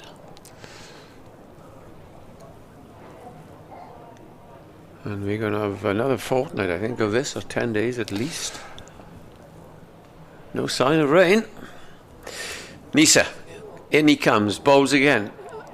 And that's played just past short leg, down towards fine leg. And they go through for a single. Hamid moves on to 4, 7 to Slater without just the one boundary. Hit by Slater, square of the wicket. The accuracy of the bowlers is told by their figures. Hogan 3.170. Nisa 3.214. Slips just crossed to the other side. Don't know if you can pass the binoculars across, Ed. We'll see if we can see anybody with pads on. In comes Nisa around the wicket. Bowls to Slater. Slater is on the back foot. Pushes it away to cover, where it's fielded by Andrew Salter. Well, Matthew Montgomery is very much at the front of things there, and he does have his pads on. He is listed as number 3. I can't see Luke Fletcher. Like I say, he would be in this 11. He would be the designated night watchman. Pretty sure of that. But he's probably told our captain, "I bowled out there in extreme heat. I've taken 2 wickets. I'm 33 years of age. I'm going to have a shower." Well, he may have done, but he loves batting. He loves the opportunity. Nisa bowls, and that's left outside that off stump by Ben Slater. He knows at 10 that generally there's not too many balls left to face right down at the bottom of the innings, so he's always itching for. If he goes in. It became a astonishing stat that it is. He became a record breaker earlier in the season. I don't know if you got wind of that one when Notts played at Lords against Middlesex. He went in at 11 in Nottinghamshire's first innings and got 50. There was time for 1 over left in the day, and he has to open the batting, and he did, and he went on to get 50 the next morning. No. Nisa bowls, and Slater drives past the bowler. There'll be runs here for him. There could well be 4. It's a long chase up towards the boundary, and it's hauled in by Carlson, who's very swift across the ground, and they'll be happy with 3. And they say it's never happened before in the same game that somebody has made 50 in one innings batting at 11 and 50 in the other innings batting at 1. No, they had they've worked it out. They had all the various stats people were coming back. Fletcher's is saying, "Will the Guinness Book of Records people put me in the book?" And no, they won't. Wisden might, but the Guinness Book of Records won't. Why? Well, I mean, that's a little bit specific, isn't it? Here's Nisa. He's over the wicket to the right-hander, and that has gone through to the keeper. That's the end of the over. 2 overs remaining, and Notts have 15 without loss. No alarms as yet. And Hogan is walking in very slowly. Is he going to bowl? I probably think he might work. Yes. Well, is it? Yeah, he is. Yeah, I suppose it's under the category of being a unique occurrence rather than a record. But it's the fact that nobody had ever done it before, I can sort of envisage or imagine it having been done the other way round. An opening batsman gets 50 odd or whatever, gets hurt or injured during the game, goes in at 11 in the second innings and does it, but apparently it's never happened. Here's Hogan bowling to Slater. This is pushed up to mid-off and there's no run. So there are now 5 balls left in this over, and if Notts don't lose a wicket to any of those 5 balls, the night watchman chat becomes irrelevant, because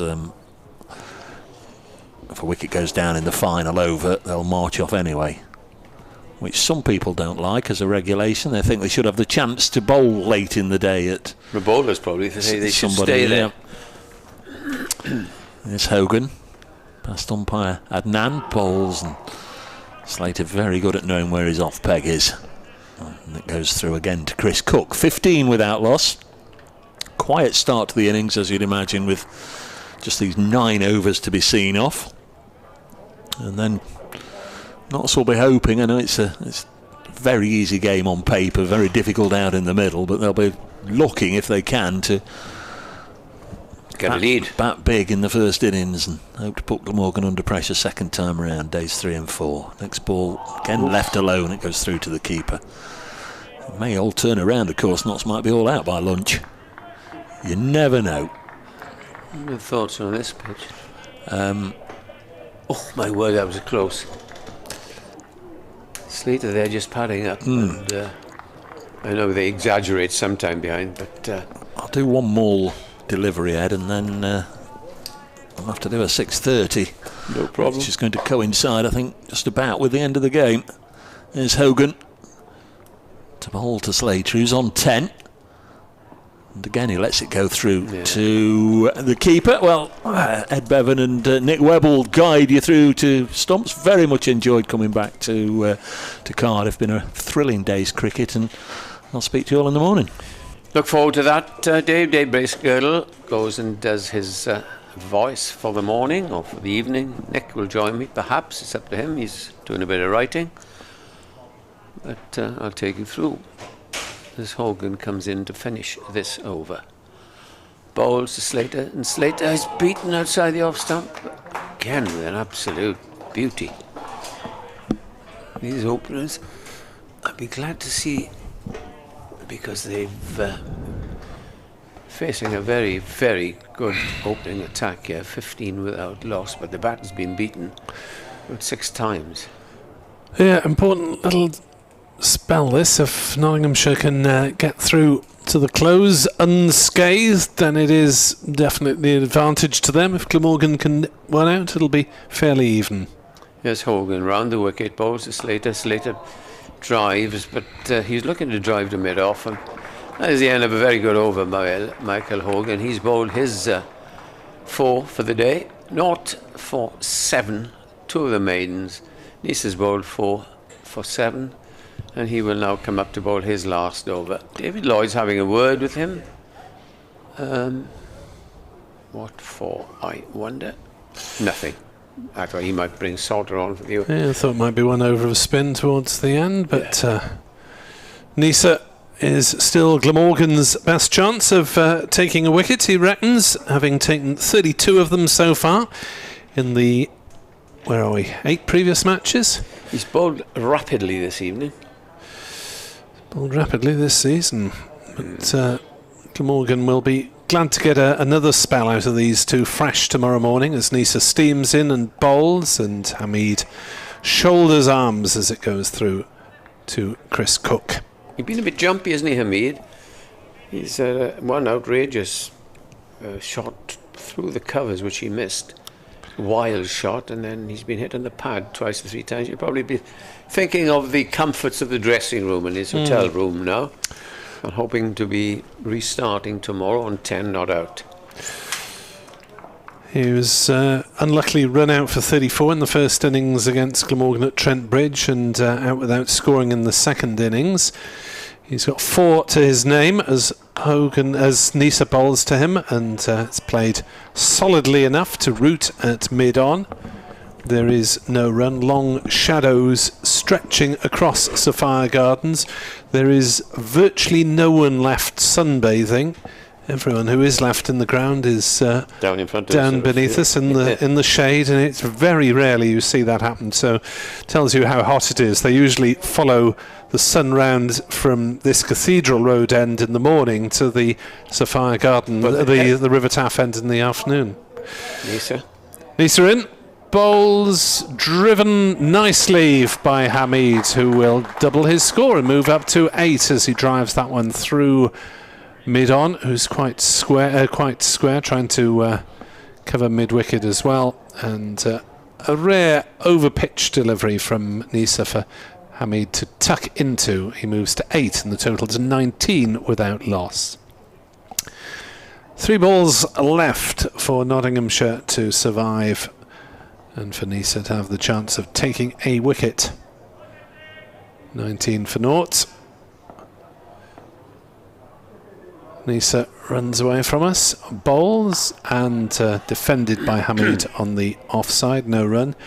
So Glamorgan had runs all down the card without anyone really cashing in. Sam Northeast 56, Kieran Carlson 46, Michael Nisa 42. Ingram and Salter got to the 30s. Runs down all down the card, but 318, a fraction below par, we had the feeling. Brett Hutton 4 for 76, 2 wickets apiece for Fletcher, Mullaney and Patterson. As Nisa bowls, Hamid defends, the penultimate ball of the day's play. Nottinghamshire have Ben Slater on 10 not out, Hasib Hamid on 8 not out. Yeah, I think you've summarised that well. Not quite satisfied. Another 30-40 runs and Glamorgan have been very satisfied. But it's up to the bowlers now, and it's not going to be easy on these very, very hot days. And a lot of hard work in front of the Glamorgan bowlers tomorrow, with a good, strong batting lineup with the visitors. Nisa in to bowl the last ball to Hamid, who leaves it. It goes through to Chris Cook. Hamid is 8, Slater is 10. Nottinghamshire close on 19 for no wicket in reply to Glamorgan's 318 all out.